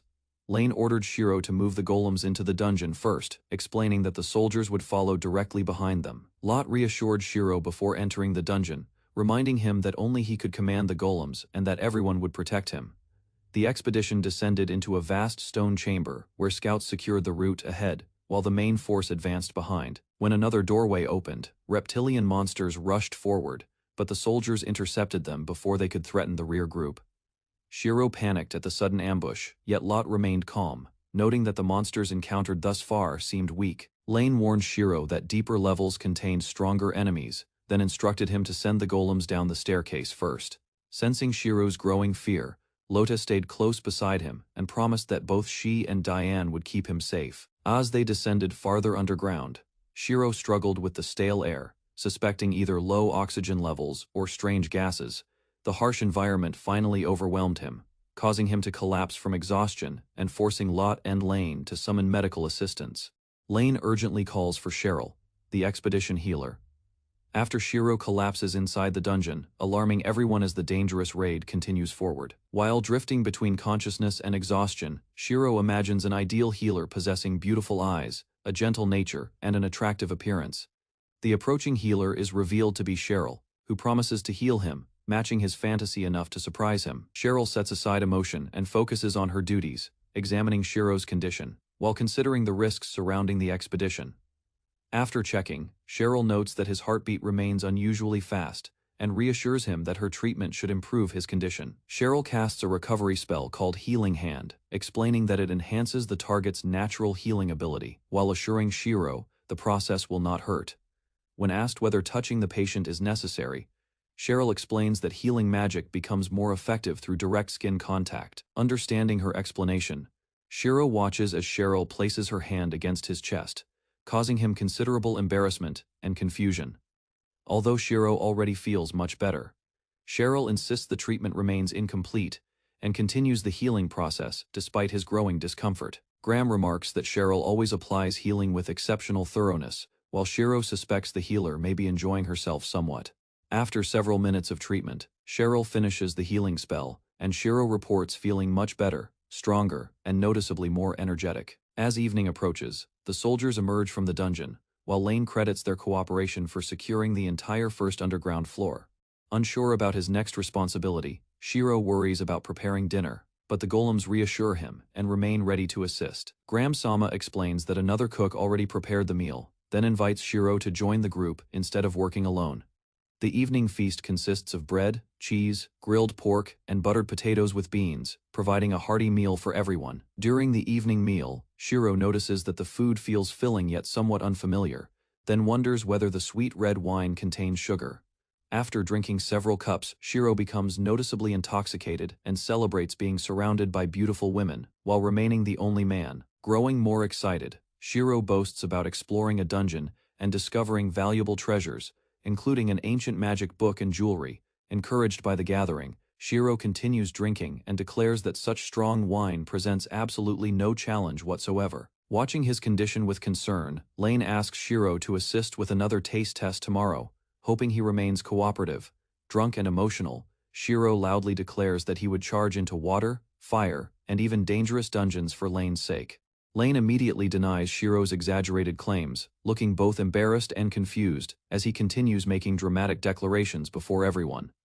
Trying to clarify himself, Shiro insists that Lane is not his only favorite person, then openly admits liking Graham-sama as well. Shiro explains that he admires Lane for her admirable qualities and appreciates Graham-sama because he finds her especially cute and charming. Remembering the healing incident, Shiro jokes that he forgives Cheryl completely, then unexpectedly embraces her, leaving everyone visibly shocked. Overcome with emotion, Shiro asks whether Graham is an angel, then breaks into tears and declares that she must be his guardian angel.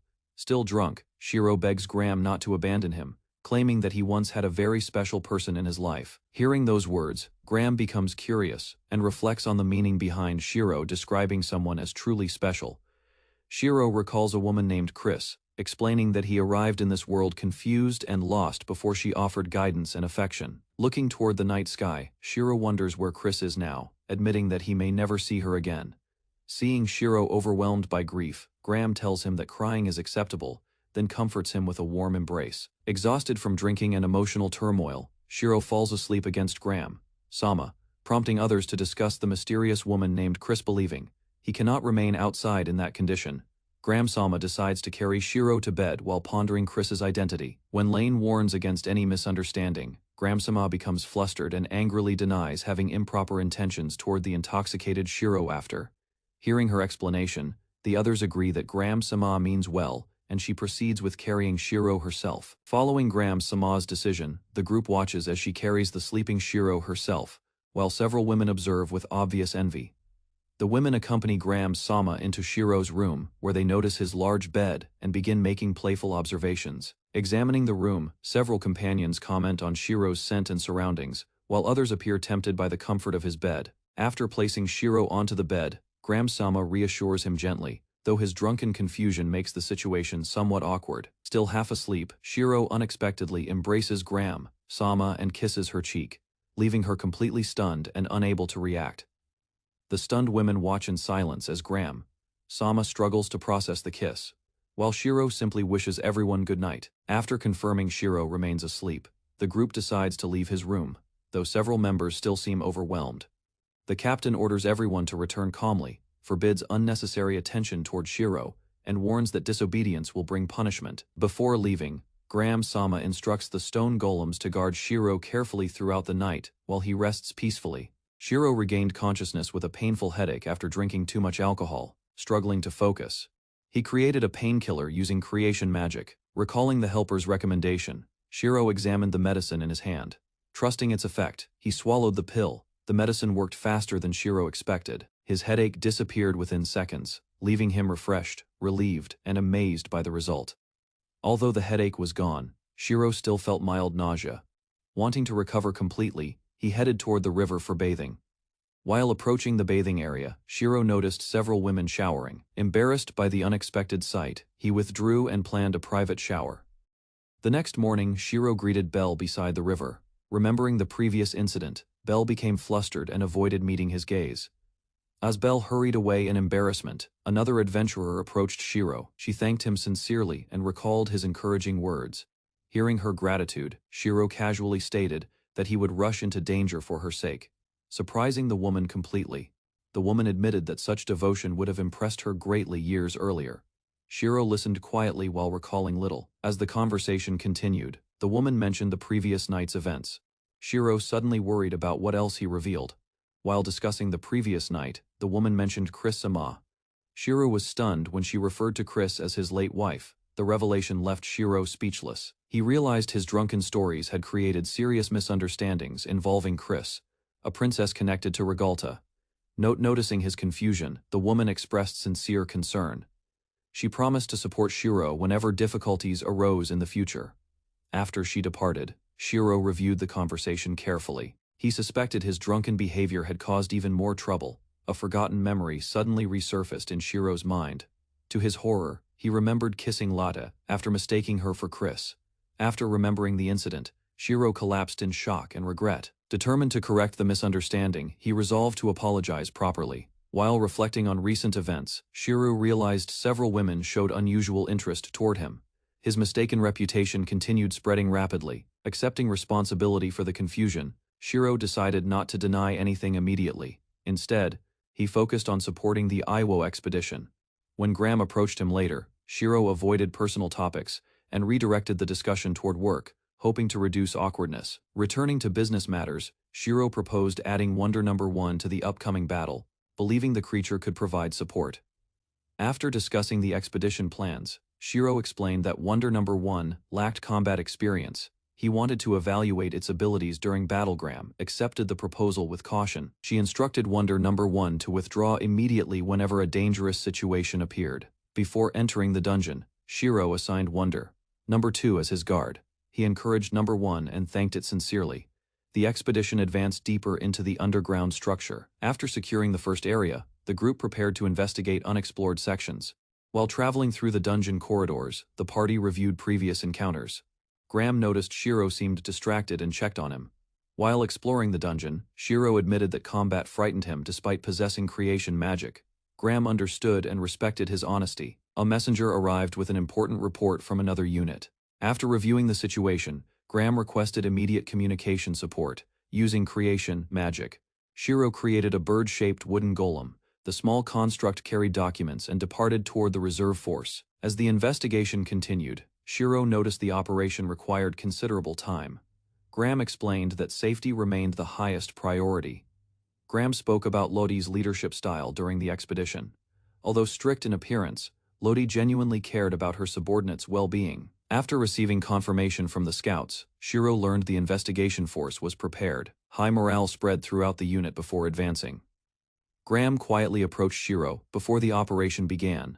Sensing her concern beneath a formal attitude, he focused on work. The expedition reached a sealed chamber deep within the dungeon.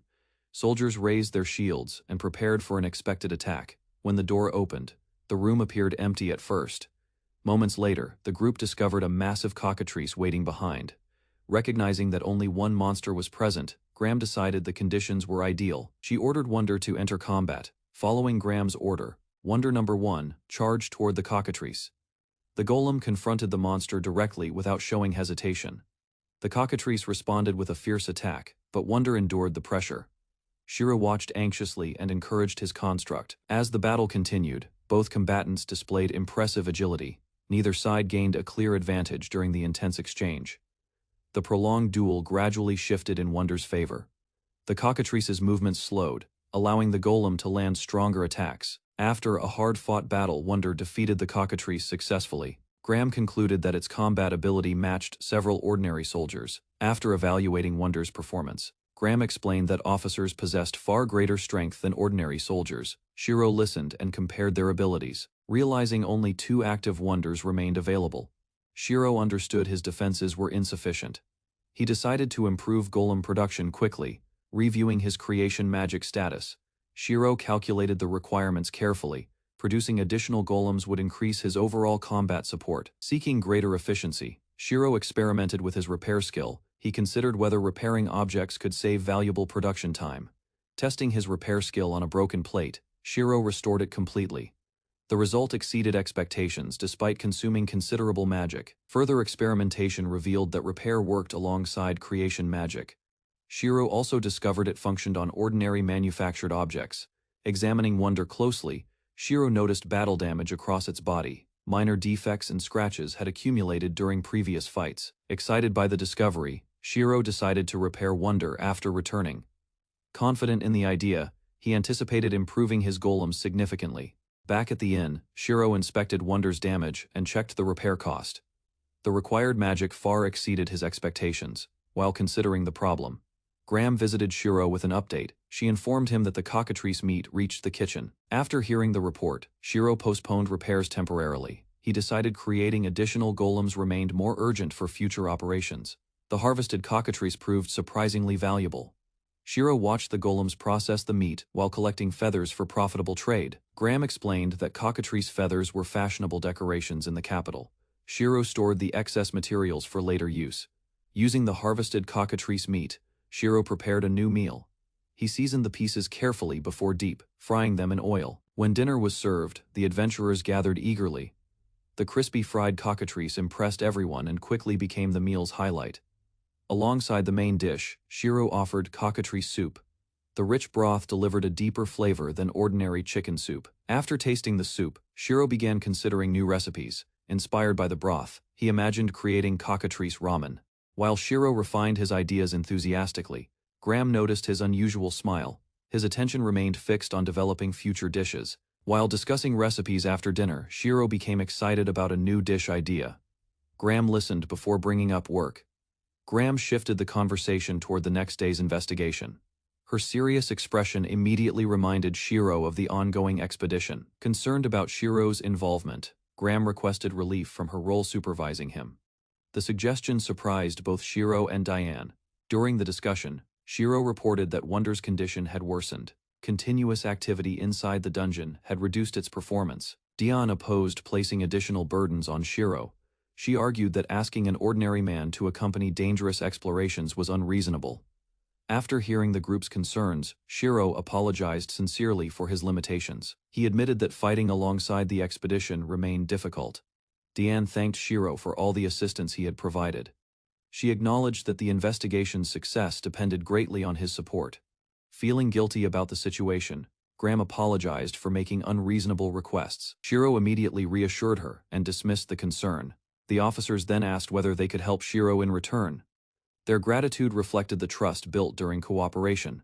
Accepting the offer, Shiro requested assistance with an installation project. The officers gathered their tools and prepared to help. Following Shiro's instructions, the officers worked together to construct a shower.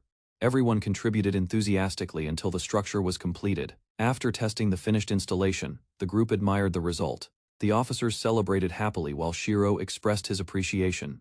Since the women had already bathed earlier, they encouraged Shiro to use the new shower before anyone else. With assistance from the Iwa golems, the shower became fully operational. Shiro enjoyed the facility and added another attraction to his inn. While relaxing beneath the flowing water, Shiro considered possible improvements. He realized a proper water heater could enhance comfort further. A week after leaving the dungeon expeditions behind, Shiro spent his days fishing peacefully. The quiet routine helped him recover. While returning from the shore, Shiro encountered exhausted soldiers carrying wounded comrades. They thanked him for his previous contributions. Concerned by their condition, Shiro learned that Cheryl was working tirelessly. The increasing number of injured adventurers kept her occupied. Cheryl explained that the healing station remained overwhelmed. Without the vanguard unit present, casualties had risen throughout recent operations. Despite the difficult situation, Cheryl accepted the circumstances calmly. She believed protecting support personnel was never the soldiers' responsibility. When Shiro visited the healing area, Cheryl assured him that casualties remained limited. Then several newly created wonders suddenly appeared nearby. Surprised by the unexpected arrival, Cheryl questioned the increase immediately. Shiro explained that new golems appeared overnight. After checking his abilities, Shiro discovered his golem production level had increased. He successfully created additional wonders for support duties. The advancement unlocked a new underwater golem design. Excited by the possibilities, Shiro selected a mermaid-type model for production. When the mermaid golem was completed, Shiro examined it carefully. Its unusual appearance resembled a kappa more than a mermaid. To improve seafood supplies, Shiro assigned the mermaid golem a new role. He named her Seema and provided a harpoon. After testing the assignment, Shiro instructed Seema to gather seafood regularly. The unusual golem immediately began diving beneath the waves. Seema exceeded expectations during her first fishing expedition.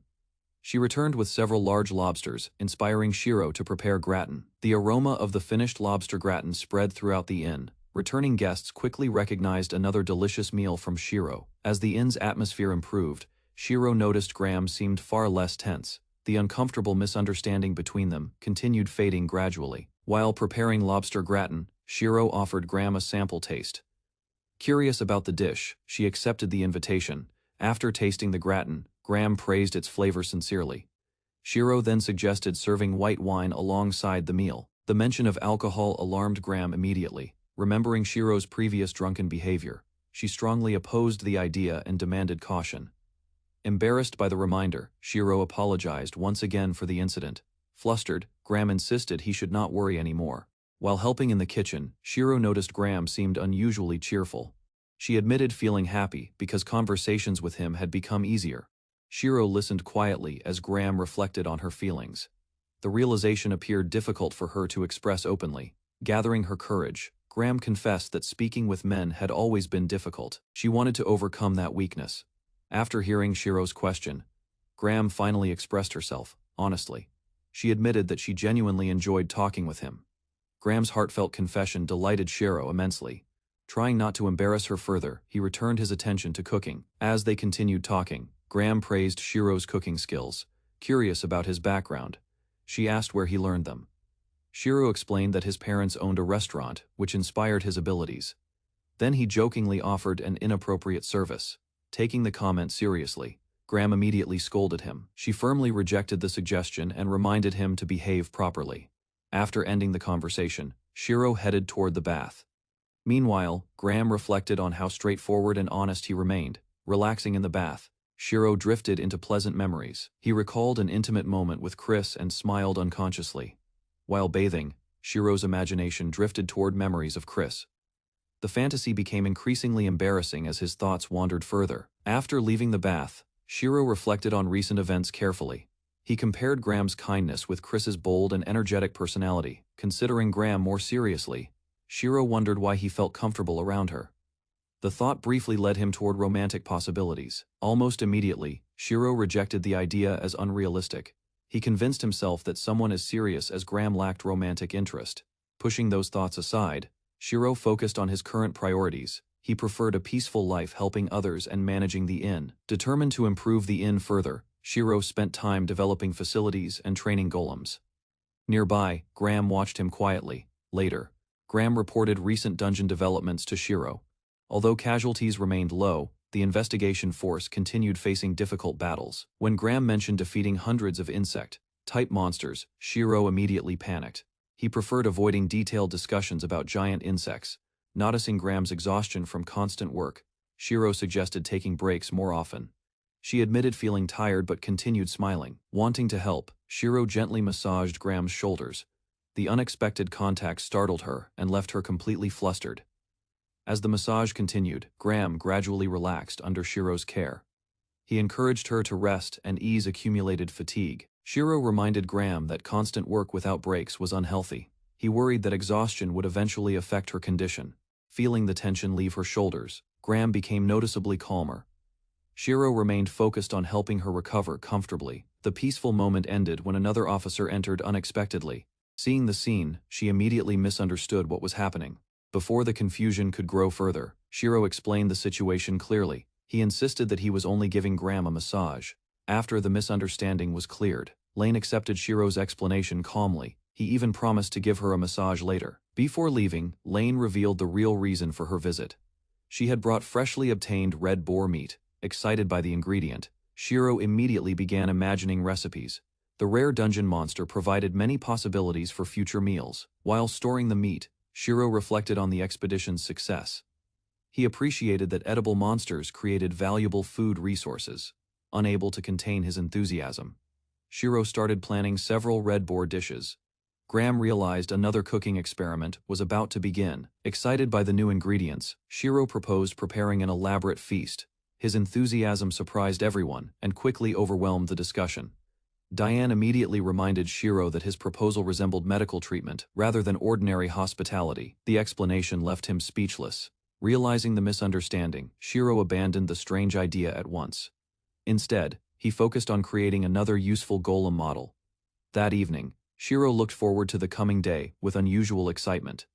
Even simple routines felt enjoyable when surrounded by friends. As rain fell across the island, Shiro reviewed his growing workforce. With numerous golems available, farming and daily tasks became easier. While reviewing recent inventions, Shiro admired several magical household devices. Even after many successes, he still wanted to create more. Because electricity did not exist in this world, magical appliances became practical necessities. Shiro remained fascinated by their possibilities. After finishing his latest project, Shiro began considering future inventions. Then he noticed someone returning from the dungeon expedition. Arriving back at the inn, Graham recalled the shoulder massage from earlier. The memory left a surprisingly strong impression on her. Seeking relief from accumulated fatigue, Graham accepted another treatment session. Shiro worked carefully to loosen the tension throughout her body. After finishing Graham's session, Shiro suggested taking a short break. Lane arrived next while Graham struggled to hide her reaction. Wondering about Diane's unusual silence, Graham looked around the room. They discovered Diane had fallen asleep during her massage. Seeing the result, Lane became impressed by Shiro's technique. She admitted that the massage felt far better than expected. That evening, Shiro served mango pudding made using red boar gelatin. The dessert impressed everyone and quickly became popular. After checking on the officers, Shiro requested a private discussion. Graham and Lane followed him away from the dining area. Graham thanked Shiro for the massage, admitting she awakened feeling refreshed. Diane confessed she had fallen asleep without realizing it. Embarrassed by their reactions, Shiro requested that the matter remain confidential. He then revealed plans for an even more special treatment. Shiro completed a new massage oil using creation magic and presented to Cecily. She inspected the unfamiliar item with curiosity and caution. Seeing her tired condition, Shiro suggested using the oil for a massage. Cecily listened and tried understanding its purpose. As Shiro described applying the oil, Cecily pictured the treatment process. The detailed explanation caused her imagination to wander. Cecily struggled to remain composed while considering the massage. Her growing embarrassment showed through restless movements. leaving her unable to focus. Noticing her reaction, Shiro explained that the oil served as a medicinal product. Its fragrance eased fatigue, reduced stress, and promoted relaxation. After confirming the oil's effectiveness, Cecily accepted Shiro's proposal. He invited her to his room after dinner, where the treatment would begin. Shiro watched Cecily leave and thought about the upcoming session. He hoped the massage would ease her exhaustion and deepen trust. While preparing everything, Shiro imagined the evening's outcome. He wondered whether the treatment might create a closer bond between them. Shiro recalled Rosie's sacrifice and silently expressed gratitude. Remembering her support strengthened his resolve to help others whenever possible. Meanwhile, Cecily waited near her room and considered the proper time to visit. She wanted punctuality without appearing overly eager. As the appointment approached, Cecily sat alone and wondered what kind of massage awaited her. Despite Shiro's explanation, nervous anticipation continued growing. The thought of massage oil made her panic. Cecily imagined arriving unprepared, then hurriedly searched through her belongings for suitable clothing. While sorting her possessions, Cecily considered several possibilities. She felt less concerned about modesty and more worried about making mistakes.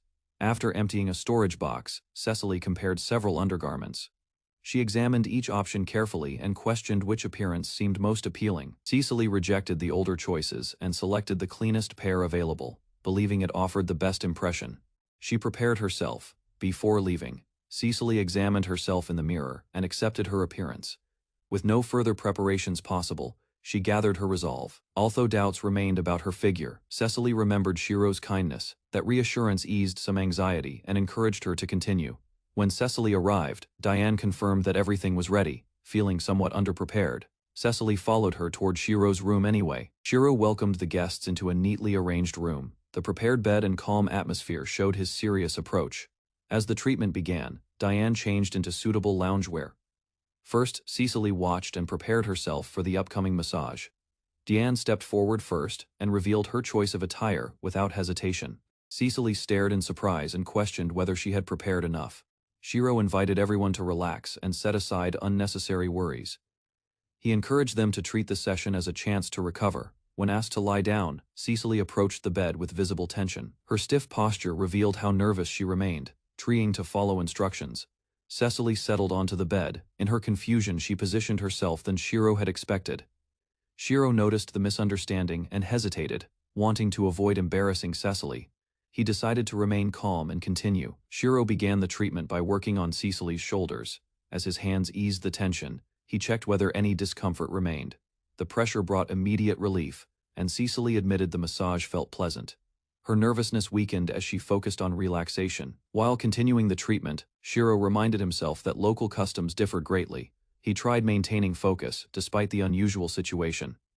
As the session progressed, both Diane and Cecily appeared more comfortable. Their trust in Shiro's intentions helped reduce the earlier awkwardness. Feeling severe stiffness beneath his hands, Shiro proceeded with caution. He explained each step beforehand and encouraged Cecily to voice concerns. Determined to provide proper care, Shiro concentrated on every movement during the massage.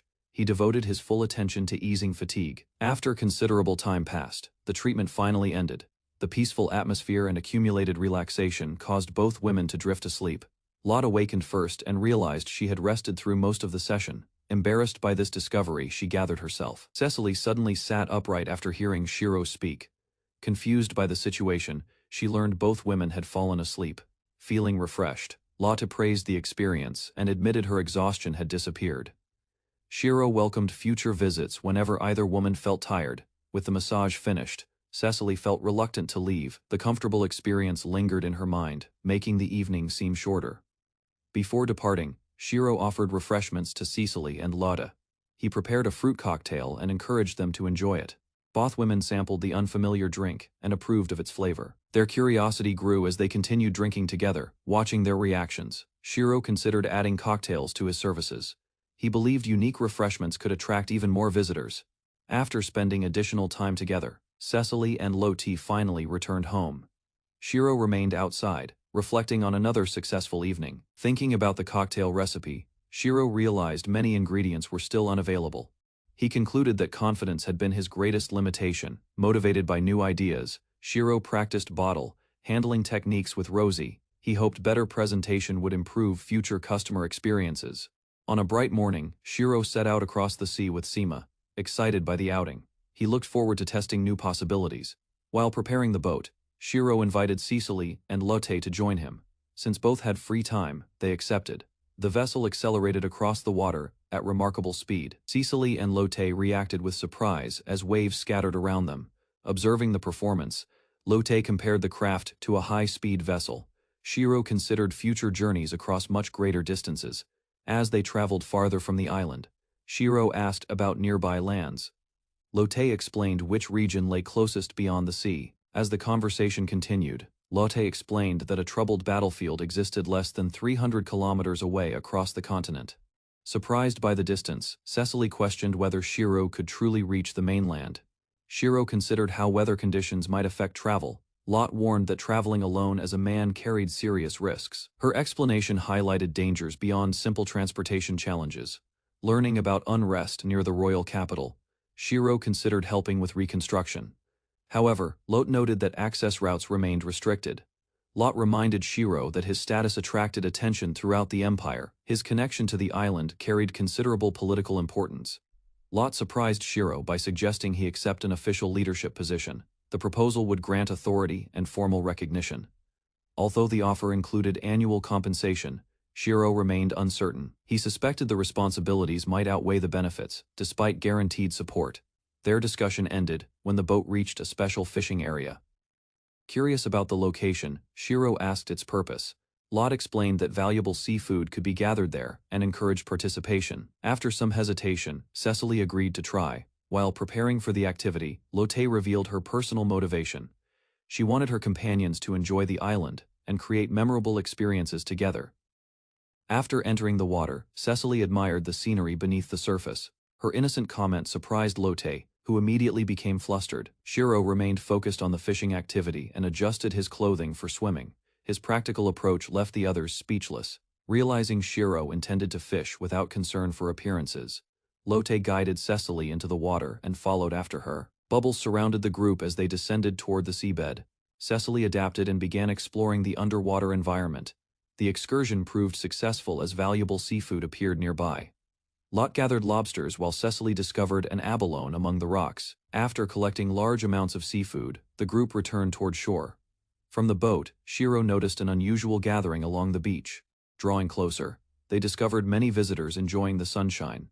Shiro felt the scene wasted potential, despite its impressive appearance. Inspired by the crowd, Shiro rushed back to his cave workshop. He decided the beach deserved an activity everyone could enjoy. Returning to work mode, Shiro organized Rosie and the golems. He assigned tasks while preparing ingredients for a special treat. As supplies arrived at the beach, Shiro began cooking. Fruit was prepared, syrup simmered, and plans advanced. As Shiro started building a beach attraction, nearby visitors noticed his efforts. Without hesitation, several women volunteered to help. Working together, the group assembled a pavilion beside the shore. Their cooperation allowed Shiro's project to progress much faster. Using creation magic and simple tools, Shiro produced large blocks of ice. The golems then shaved them into fine flakes. After adding syrup, fruit, and sweet milk, Shiro unveiled a refreshing dessert. The crowd gathered immediately around the unfamiliar treat. The shaved ice became an instant success across the beach. Excited visitors rushed forward, forcing organizers to manage the growing crowd. The shaved ice stand attracted enormous attention throughout the beach. Long lines formed, and curious visitors gathered from every direction. As customers enjoyed the dessert, news of Shiro's activity spread. Even nearby soldiers became interested in the growing attraction. Watching the cheerful crowd, Lot felt pleased with the atmosphere. She believed the gathering offered much-needed recreation for everyone present. Seeing the excitement, an organizer called for everyone's attention. The crowd responded, eager to hear about the next event. A beach competition was announced to enthusiastic cheers from the audience. The unusual grand prize increased anticipation across the shore. Before the competition began, Cheryl used recovery magic on the participants. Meanwhile, Shiro regretted creating a prize that attracted overwhelming interest. The race started immediately after final preparations concluded. Motivated contestants charged forward across the beach, determined to claim victory. As the contest continued, Shiro observed the competitors. Impressed by their effort, he felt only rewarding one winner seemed unfair. To recognize more participants, Shiro decided to extend the rewards. His adjustment increased excitement and encouraged everyone to continue competing. After the festivities ended, Shiro found Lotte sitting alone beneath the night sky. Sensing her mood, he approached and offered company. After a moment of hesitation, Lotte revealed her feelings. She admitted feeling jealous when other women received Shiro's attention earlier. Rather than dismissing her concerns, Shiro listened. Understanding her emotions, he decided to do something thoughtful in return. Taking Lotte by surprise, Shiro invited her to a private massage session. His unexpected offer changed the atmosphere between them. Several days later, Shiro supervised construction around the survey site. His golems carried heavy materials while he organized tasks efficiently. As work progressed, Shiro reflected on recent developments. With Lotte preparing to leave soon, he focused on completing important projects. The survey facility continued expanding under Shiro's direction. Nearby, Cecily and Lotte observed the operation while monitoring ongoing activities. When the day's work ended, numerous survey members emerged from the structure. They praised Shiro and thanked him for his assistance. Their mood changed after discussing conditions inside the dungeon. The survey team reported an overwhelming number of monsters blocking progress. As the survey team departed, Cecily noticed Lotte among the crowd. She called out and thanked her for recent efforts. Lotte responded and praised Shiro's hard work. After exchanging farewells, she announced her intention to return to the inn. While discussing the survey results, Lotte explained that excavation would continue near the coast. Shiro listened and reviewed the situation. Observing Lotte's calm expression, Shiro reflected on her upcoming departure. Within a week, she would return to the imperial capital. Later, the two walked through a quiet forest path and discussed the dungeon. Lotte explained that monsters still hindered progress, despite recent successes. While inspecting the dungeon site, Shiro learned that barrier devices had been installed. The protective system prevented monsters from entering secured rooms. During their walk, Lotte expressed satisfaction with the completed preparations. She felt relieved knowing the important work finished before departure. Lotte explained that she intended to recommend opening the area publicly. Shiro considered whether local resources could support visitors. To handle future exploration, Lotte proposed transferring management responsibilities. She believed the Adventurers Guild could oversee operations more effectively. After hearing the plan, Shiro reflected on the dungeon's value. Monster materials and rare resources could attract many adventurers to the island. While discussing the dungeon's future, Lotte praised Shiro's priorities. She admired how he valued magical resources above immediate treasure. Embarrassed by the compliment, Shiro downplayed his abilities. He explained that his knowledge seemed ordinary compared with standards from his homeland. Lotte clarified that her praise was sincere. Shiro then reflected on how upbringing and social environments shape different perspectives. The conversation shifted toward cultural differences between worlds. Lotte explained that Shiro often viewed situations through values uncommon in their society. Trying to dismiss the admiration, Shiro joked about his own flaws. His unexpected self-assessment caught Lotte completely off guard. After hearing Shiro's self-criticism, Lotte became flustered and confused. She admitted that she already sensed he viewed relationships differently. Deciding honesty was best, Shiro revealed the secret he had hidden. He explained that he came from another world. The unexpected confession left Lotte speechless for several moments. Even though the story sounded impossible, she listened without interrupting him. Shiro continued explaining the differences between his homeland and theirs. He described himself as far less restrained than local men. As the conversation deepened, Shiro began questioning his own feelings.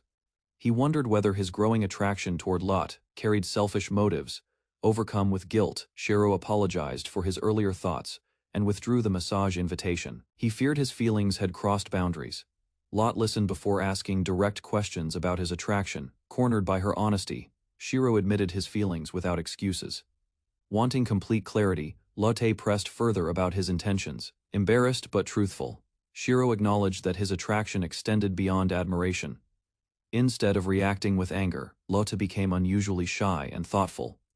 Her response left Shiro confused about what she truly felt. Unable to continue the conversation, both returned to the inn in silence. The unresolved exchange lingered heavily in their minds. During dinner preparations, Shiro could not stop recalling Lotte's earlier words. The memory lingered and left him distracted. Soon, everyone gathered to enjoy another meal prepared by Shiro. The impressive dishes earned praise and admiration from the group. While eating, Lotte reflected on her approaching departure. Although happy to return home, leaving Shiro behind saddened her greatly. The conversation shifted toward future survey expeditions and recruitment. Lotte enthusiastically declared that she would volunteer for another assignment. Later, Lila admitted that life on the island felt more fulfilling. Her sincere confession caught Shiro's attention and curiosity. That evening the survey members gathered for a celebration. Listening to their stories, Shiro reflected on how fortunate the island seemed. Lot raised a toast and encouraged everyone to enjoy the moment. The group happily celebrated their achievements in the southern paradise. While the others enjoyed the gathering, Cecily watched Shiro. Her attention lingered on him throughout the cheerful celebration. Afterward, Shiro organized the golems and focused on maintenance work. He created magical cleaning tools and improved the bathing facilities. The busy day ended with another breakthrough for Shiro. His creation magic advanced further, inspiring plans for stronger golems and faster vessels. While reviewing those plans, Shiro heard someone approaching his residence. A familiar voice called his name from outside. Opening the door, Shiro found Cecily standing there in nightwear. Her nervous expression suggested she had come for an important reason. Late at night, Lou found Shiro outside the bathhouse, unable to sleep after hearing noises. She waited alone, hoping he would come out. Beneath the island's star-filled sky, Lou approached Shiro and explained that she wanted to spend time with him and discuss something important. Shiro gazed upward and spoke about the countless stars. Lou listened with interest while learning about his homeland. Shiro wondered whether Earth and this world shared a connection. Lou accepted his origin and felt his existence seemed believable. Hearing Lou's honest thoughts, Shiro felt relieved and grateful. Their conversation deepened their trust, bringing them closer during the quiet night. While walking, Lou admitted she had never spoken with a man before. Gathering courage, she asked Shiro about her appearance. Shiro noticed Lou's lack of confidence and encouraged her. He explained that short women were considered attractive and often received attention. Hearing his explanation, Lou felt relieved about her height. However, she revealed that forming close relationships with others remained difficult. Lou became embarrassed after exposing her worries. Shiro listened and reassured her that many people experienced similar struggles in life. As Lou reflected on her loneliness, Shiro sensed the pain she had carried for years and understood her feelings much better. After listening to Lou's worries, Shiro praised her. He found her charming both inside and outside, leaving her surprised and speechless. Lou struggled to process Shiro's compliment. Embarrassed by the romantic atmosphere, she wondered whether he had been waiting outside to court her. Before either could continue, distant sounds echoed through the night. Shiro and Lou rushed together toward the source near a structure. They arrived at a dungeon entrance. The cool breeze and quiet surroundings created a peaceful atmosphere around them. Standing before the ocean beneath countless stars, Lou admired the breathtaking view. The endless night sky seemed to stretch beyond imagination. After admiring the beautiful night view, Lou misunderstood Shiro's reaction, believing romance should follow. She expected an embrace beneath the stars. Caught off guard by her expectation, Shiro stepped forward and kissed Lou. She remained still, unable to process what happened. As Shiro held her closer, Lou accepted his affection without resistance. Her nervous expression revealed trust mixed with uncertainty. Beneath the endless stars overlooking the sea, they shared another kiss. The quiet moment deepened their feelings and strengthened their bond. When the kiss ended, Lou froze from embarrassment once again. Shiro realized her innocence exceeded his expectations and decided to guide her. Seeing Lou's growing affection, Shiro suggested creating special memories together. Confused by the unfamiliar expression, she asked what he meant. Shiro explained his intentions directly, leaving Lou completely stunned. The unexpected proposal overwhelmed her, yet she listened without turning away. Lou recalled her earlier confession and admitted her feelings had always been sincere. Her answer revealed she accepted Shiro completely. Noticing her hesitation, Shiro patiently explained the situation. He reassured Lou that intimacy would not suddenly change who she was. To ease her worries further, Shiro described the bond between a man and woman. Lou listened while standing beside him. Although Lou accepted Shiro's feelings, she admitted her lack of experience. Nervous and embarrassed, she worried about whether she could satisfy him. Lou's anxiety grew as she imagined disappointing Shiro. Her uncertainty became obvious, and she struggled to express her concerns. Shiro rejected her fears and reassured her. He explained that he valued her feelings and had no interest in casual relationships. Wanting to comfort Lou further, Shiro promised to respect her limits. He assured her that he would never force anything painful. Even after his reassurance, Lou remained overwhelmed by the situation. Trying to calm herself, she wondered what steps she should take next. After overcoming her hesitation, Lou gathered her courage and accepted Shiro's feelings. She asked him to continue, trusting him completely. The night eventually ended, and morning arrived. Exhausted from the emotional evening, Shiro struggled to wake up when his alarm sounded. Sitting alone after waking, Shiro reflected on everything that happened. The unforgettable experience left him tired yet deeply satisfied. Later that morning, Shiro headed outside for a bath. Lu noticed him first, and immediately became flustered by their encounter. Unable to hide her embarrassment, Lu greeted Shiro awkwardly. The memories from the previous night made her entire body stiffen. The next morning, Lu tried to calm her embarrassment by visiting the bath area. Meanwhile, Shiro attempted to clear his exhausted mind. After they separated, Lu changed clothes alone and reflected on the previous night. The memory continued occupying her thoughts completely. While thinking about Shiro's preferences, Lu became confused. She questioned his taste and wondered why he found her attractive. Determined to understand his feelings, Lu experimented with new equipment. She hoped changing her appearance might increase her appeal. After putting on the unusual armor, Lu nervously showed herself to Shiro. He reacted with surprise while examining her new appearance. Shiro explained that he had created the armor with creation magic. Lu listened closely as he described its origin and purpose. The following morning, Shiro looked exhausted from recent events. Elsa noticed his condition and expressed concern about his unusual appearance. Elsa activated support magic and directed it toward Shiro.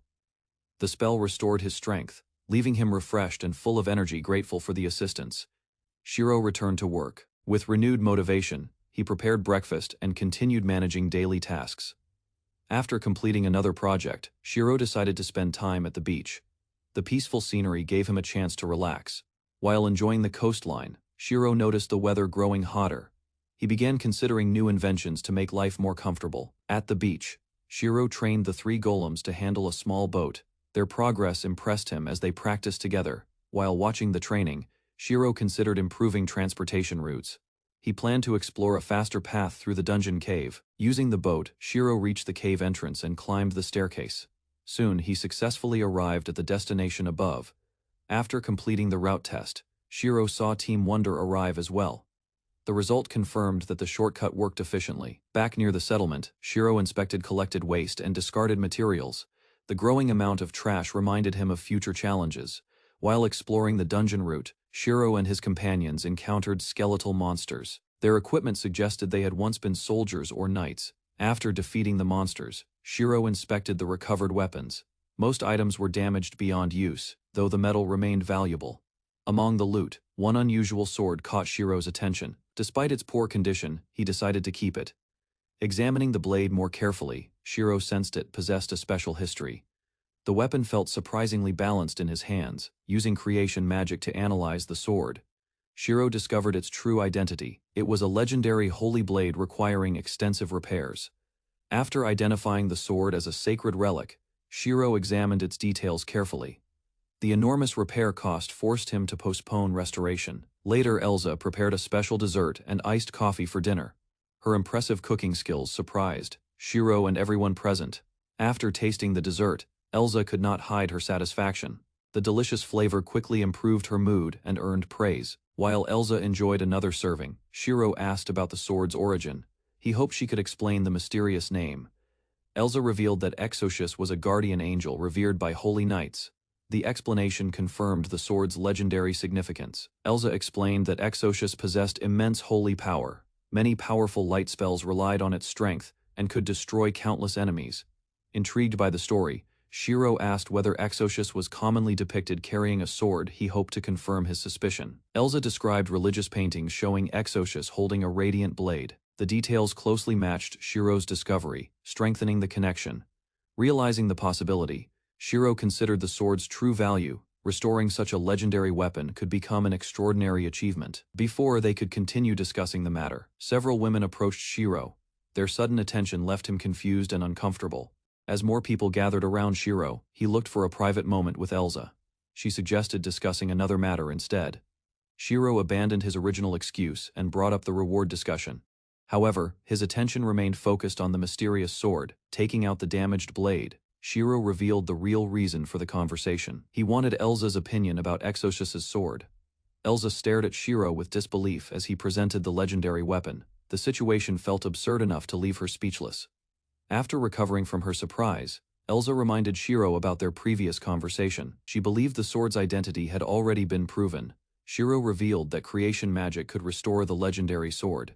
He explained the process required 32 hours to complete successfully. Although she trusted his ability, Elsa questioned his decision. She wondered why Shiro had chosen to share such valuable information. Shiro explained that the sword held little practical use for him. He preferred giving the restored weapon to someone worthy. Moved by Shiro's honesty, Elsa praised his character. She agreed that any recognition earned from the sword should belong to him. With Elsa's approval, Shiro immediately began the restoration process. Brilliant magical energy surrounded the blade as the repair finally started. As the restoration began, the legendary sword suddenly vanished. Elsa stared in shock, while Shiro calmly explained that the process continued elsewhere. Shiro clarified that creation magic worked differently from ordinary magic. The sword could remain hidden, while repairs progressed automatically. Although still uncertain, Elsa accepted Shiro's explanation. He assured her the restored weapon would reappear once the process finished. Elsa admitted she remained skeptical, despite everything she had witnessed. The unbelievable nature of creation magic challenged her understanding completely. With the restoration underway, their discussion finally ended for the night. Elsa entrusted the matter to Shiro before returning to rest. Before leaving, Lu hinted that Shiro could visit her room later. The unexpected invitation caught him completely off guard and speechless. Lu became embarrassed after making the suggestion. Shiro agreed, but reminded her they needed rest before tomorrow's exploration. As the conversation continued, Lu admitted she had struggled to control her feelings. Her confession left Shiro both amused and flattered. Meanwhile, Elsa reflected on her approaching departure. With only a few days remaining, she considered the restored sword a meaningful gift. 2 days later, Shiro received a notification from Creation Magic. The legendary Sword of Exocius had finally completed its restoration process. 2 days after starting the restoration, Shiro received confirmation that the process was complete. He immediately went to inform Elsa. Inside Elsa's room, Shiro noticed her belongings were already packed. The sight reminded him that her departure was approaching. Without delaying any longer, Shiro prepared to summon the restored weapon. Elsa watched closely, eager to witness the result. A brilliant light filled the room as the Sword of Exocius appeared. The magnificent holy weapon looked completely different from before. Although impressed by the sword's beauty, Shiro felt strangely uneasy. The restored blade seemed to stare back at him with judgment. The following day, Elsa prepared to leave the island. Although she smiled, the approaching farewell weighed heavily on her heart. Standing before the restored Sword of Exocius, Elsa sensed its overwhelming holy power. She asked Shiro whether she could take it. When Shiro agreed, Elsa became deeply moved by his generosity. Unable to contain her gratitude, she stepped forward and embraced him. Holding Shiro's hand, Elsa asked him to accompany her to Lur Sanzian. She promised to support and protect him. Shiro refused Elsa's invitation despite his affection for her. He respected her future marriage obligations and chose not to interfere. Shiro urged Elsa to accept the future awaiting her. He hoped she would find happiness with the man destined to become her husband. Unable to accept that possibility, Elsa broke into tears and clung to Shiro. She confessed she wanted to remain by his side. As emotions overwhelmed her, Elsa reflected on their precious memories together. Every moment they shared had become irreplaceable within her heart. Holding Elsa gently, Shiro expressed his gratitude for meeting her. His sincere words brought comfort during their painful farewell. After calming down, Elsa apologized for losing control of her emotions. Though saddened, she accepted the reality before her. To lift Elsa's spirits after their emotional conversation, Shiro invited her to breakfast. He promised to prepare her favorite hot sandwich. Later, Shiro relaxed beside the ocean wearing sunglasses he created himself. Recovering his magical energy remained important after repairing Exocius. While fishing, Shiro reflected on Elsa's approaching departure. The thought left him with a painful sense of emptiness. Surrounded by the blue sky and shining sea, Shiro admired the scenery. Even so, sadness lingered beneath the island's beauty. 2 days later, a large ship arrived at the island harbor. Residents gathered together to bid farewell to Elsa and her companions. As the departure ceremony continued, Shiro thanked Lane for her support. The usually composed officer seemed surprised when he hugged her. Lane returned the embrace and expressed her gratitude. She wished Shiro well and hoped he would continue taking care. Standing beside Elsa, Shiro struggled with the approaching farewell. The thought of their separation filled him with sadness and regret. Rather than dwelling on sorrow, Elsa smiled behind her sunglasses. She promised they would meet again and encouraged Shiro to stay positive. As the ship prepared to leave, Elsa waved toward the island. The gifted sunglasses became a final reminder of their time together. After watching the ship depart, Shiro reflected on Elsa's behavior. He realized she had been forcing herself to stay strong. The previous night, Elsa struggled to hide her sadness. Thoughts of the coming farewell overwhelmed her and brought tears again, while spending time with Shiro. Elsa admitted that imagining their separation hurt deeply. Even discussing tomorrow's departure made her cry. Trying to comfort her, Shiro noticed her swollen eyes. He jokingly suggested wearing sunglasses so others would not notice. Following his advice, Elsa put on the sunglasses and apologized. Although embarrassed by her emotions, she gradually regained her composure. On the night before departing, Elsa finally stopped hiding her emotions. Shiro encouraged her to cry freely and release her sadness. Now standing alone on the pier, Shiro watched the ship disappear beyond the horizon. A quiet farewell marked the end. After Elsa's departure, Shiro felt an unexpected emptiness. For the first time in days, he had no immediate goal. Remembering Elsa's warnings about future dangers, Shiro considered upcoming challenges. He expected allies from Milano's group to arrive soon. Turning his attention back to development, Shiro unlocked a new golem design. The snake-type silicon golem offered useful practical applications. To improve the island further, Shiro tested the newly created snake-type golem.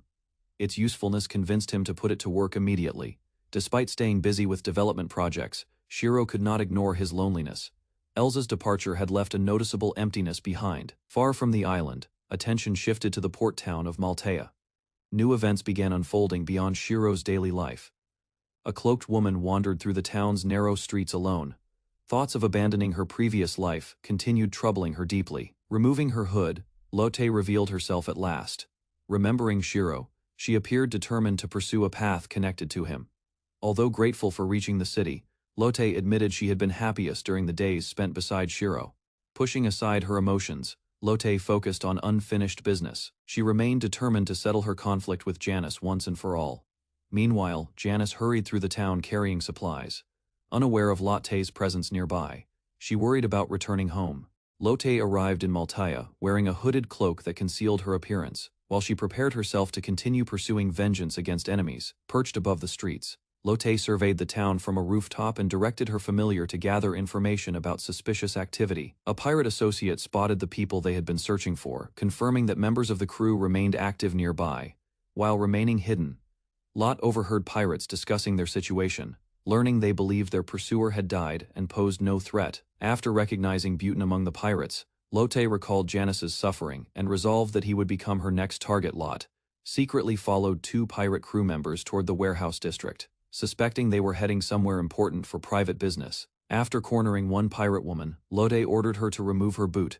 Catching the confused woman completely off guard, Lot forced the frightened pirate to lick and clean the dirty sole, treating her with humiliation instead of violence. The pirate hesitated and struggled to obey, while Lotte watched from beneath her hood and questioned her resistance.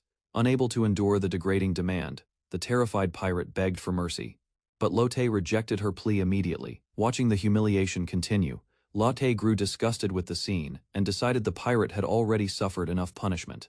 Lot considered dragging the pirate man away for interrogation, but realized the pirate woman would probably follow and interfere. After reaching a decision, Lotte abandoned her original plan and leaped away across the rooftops without revealing herself. Believing the danger had passed, the pirate resumed enjoying himself while the exhausted woman endured the degrading treatment. Moments later, a shadowy creature seized the pirate from behind, shocking everyone and ending his sense of security. The shadow creature captured the pirate leader while he demanded answers and struggled to understand who had targeted him. Ignoring the pirate, the creature instructed the frightened woman to leave immediately, allowing her to escape the scene safely. As fear spread across his face, the pirate desperately searched his memory and tried recalling the familiar voice. Lot revealed herself as Cecily, the bursting flame, causing the pirate captain to recognize her and panic instantly. The captain attempted to deny responsibility for Janice's suffering, but Lotte rejected his excuses and prepared to confront him. When questioned about Janice, the pirate denied responsibility and claimed she had manipulated events, hoping to escape punishment. Lot ignored his excuses and pressed harder for information, forcing the terrified pirate to consider revealing Janice's location. Unable to endure further pressure, the pirate disclosed that Janice and several officers were staying at a nearby inn. After obtaining the inn's location, Lotte confirmed the details carefully while the pirate desperately begged for mercy. Having considered his fate, Lotte declared the pirate already dead to her and struck him without hesitation.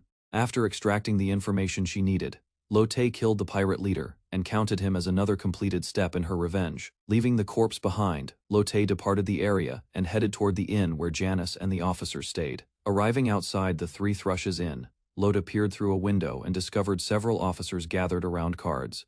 Inside the inn, Janice appeared relaxed and confident while winning repeatedly, drawing attention from everyone seated at the table. Watching from outside, Lotte fixed her gaze on Janice, knowing their long-awaited confrontation would begin very soon. Futch noticed another man near Janice and wondered whether he was her lover, but the stranger appeared troubled and carried obvious sadness. Janice felt embarrassed by the attention around her, while the mysterious man's presence created questions among everyone watching nearby. The stranger left briefly, and Janice reflected on love and responsibility, believing certain personal matters should be handled without interference. Meanwhile, the officers joked with Janice, discussing discipline and relationships while teasing each other during their relaxed gathering together. Janice explained her beliefs about guiding people properly from the beginning, unaware that someone outside was closely observing her. As Janice smiled during the gathering, Cecily watched from outside the building and fixed her attention on Janice.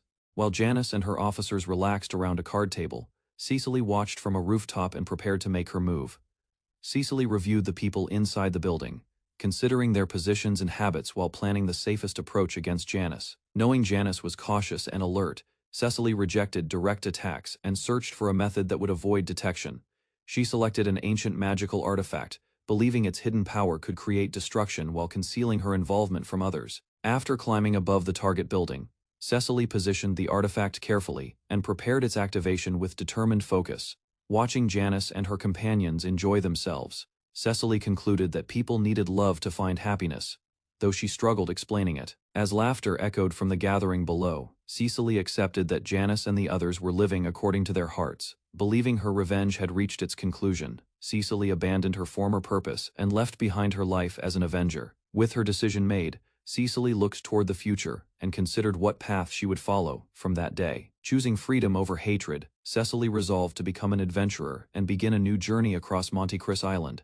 After abandoning revenge, Cecily imagined an honest future considering work, savings, family, and a peaceful life far from crime. While remembering Shiro's influence, Cecily continued walking away, unaware that the ancient artifact above Janice was activating. The hidden magical sphere suddenly expanded, releasing a dark force that spread across the surrounding buildings and streets. As the phenomenon grew larger, powerful waves swept through the area, drawing attention from people throughout the town. Moments later, the artifact erupted beneath a building, creating a massive collapse while shocked residents watched the destruction unfold. After completing her errand, the young woman hurried through the harbor district, hoping to return before Janice noticed her absence.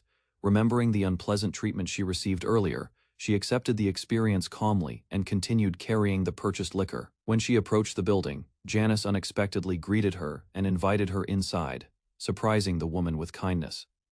The woman explained that Janice had once rescued her from hardship, and that act completely changed her life. Although grateful for Janice's help, she admitted admiring Janice at first because Janice seemed more beautiful than her brother. The woman recalled Janice's harsh temper, remembering how easily Janice became angry, though kindness always followed after the conflicts ended. Thinking about Janice's treatment, the woman hurried back, determined to apologize properly and repair their strained relationship.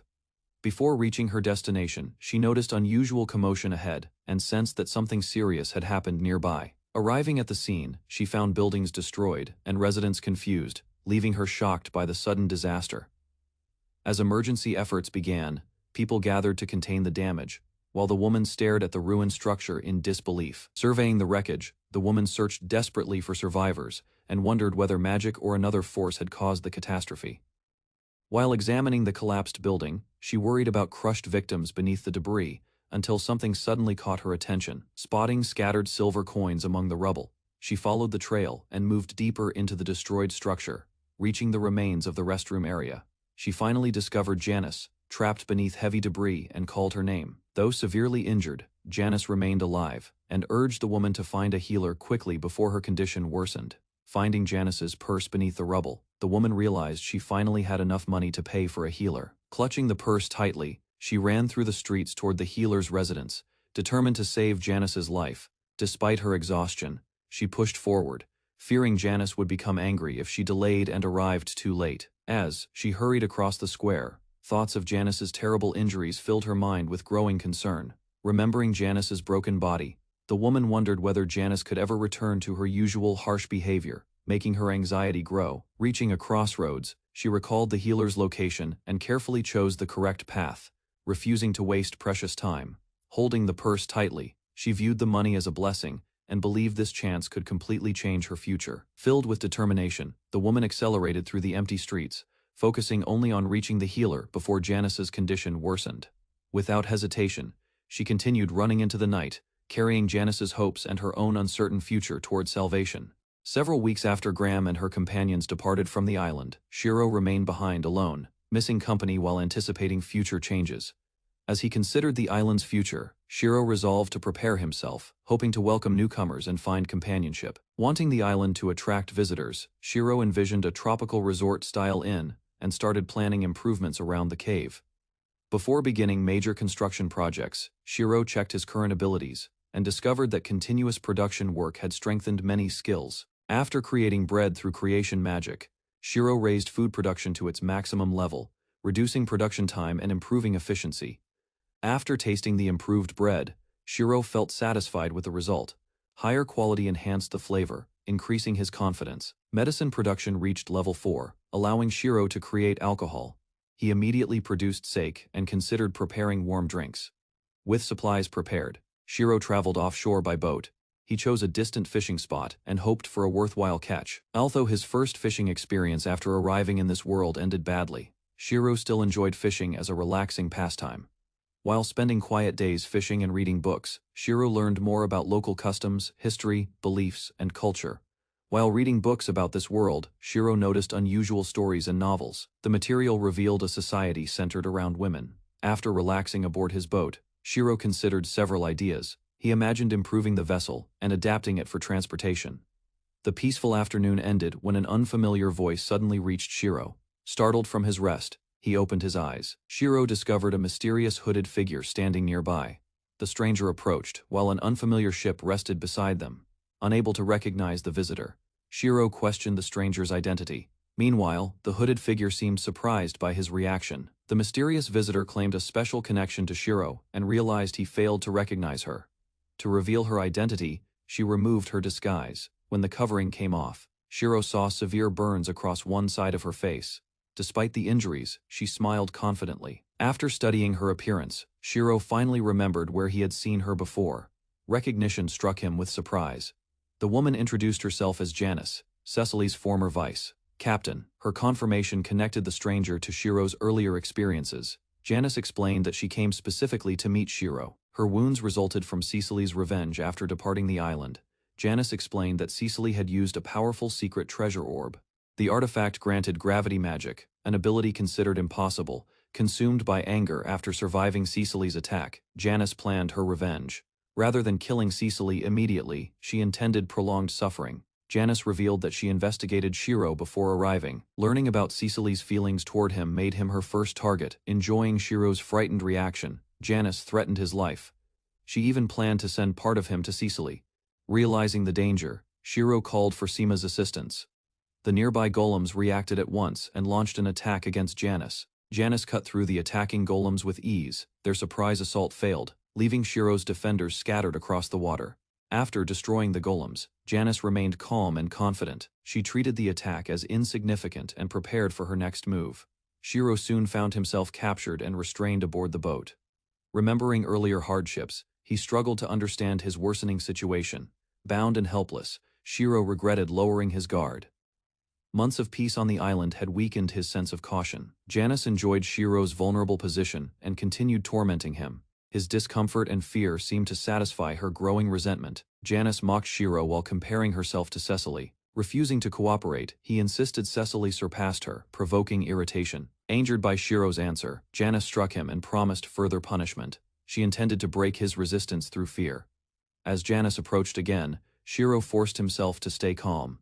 Instead of panicking, he searched desperately for an escape. Janice pressed a knife against Shiro and warned him against developing feelings for her. The threat increased the tension. Noticing a small flaw on the knife, Shiro activated repair magic. The restored blade suddenly changed, creating an unexpected opening. Shiro's repair magic restored the damaged knife unexpectedly. Because no appearance point was specified, the weapon materialized in Janice's body. Realizing what happened, Shiro repaired the restraints binding him. Janice reacted with shock while he quickly regained his freedom. Janice attacked with a short sword, but Shiro used repair magic again. The weapon vanished and reappeared inside her body. Despite her injuries, Janice continued advancing toward Shiro. Her determination remained strong, though repeated attacks were taking their toll. The accumulating damage finally triggered a violent reaction around Janice. Shiro protected himself while a powerful burst erupted nearby. When the blast faded, Janice's figure was launched high into the sky. Shiro watched in disbelief, unable to understand. As Shiro stared upward, he noticed a mysterious girl floating above the ocean, carrying a suitcase and parasol. She descended slowly. After the explosion ended, the floating girl approached Shiro. Realizing she had intervened during the battle, he thanked her sincerely. The mysterious girl acknowledged Shiro's gratitude with a small gesture. In return, Shiro introduced himself and revealed his full name. As the girl descended onto the boat, Shiro examined her carefully. Her appearance felt unusual, giving her a non-human presence. Shiro then asked about Janice's condition after the explosion. Without hesitation, the girl calmly confirmed that Janice was dead. Recognizing the girl as Sierra, Shiro questioned her sudden arrival. Sierra explained she was traveling alone and simply sightseeing. Grateful for Sierra's assistance, Shiro invited her to his island. He wanted to thank her properly and offer hospitality.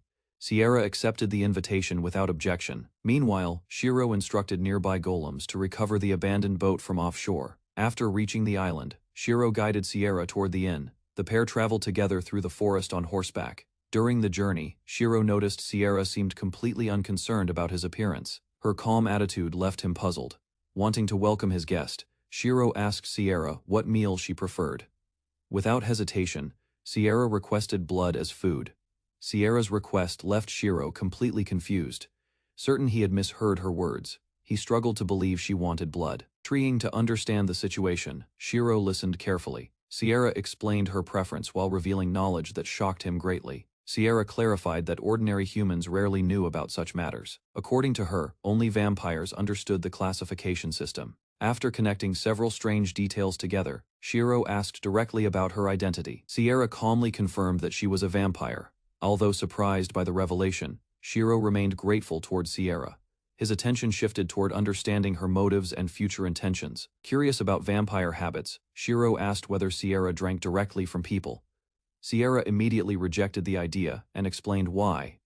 Sierra described a more practical method for drinking blood. Rather than biting victims, she preferred using cups or mugs. Hearing her explanation, Shiro viewed Sierra more favorably. However, she clarified that kindness did not prevent her from killing. Sierra explained that direct violence was not her preferred approach. Instead, she specialized in roasting or freezing her targets. When Shiro questioned how vampires obtained blood, Sierra revealed another difficulty. Collecting blood efficiently posed challenges, even for her. After witnessing Shiro's unusual abilities, Sierra expressed genuine interest.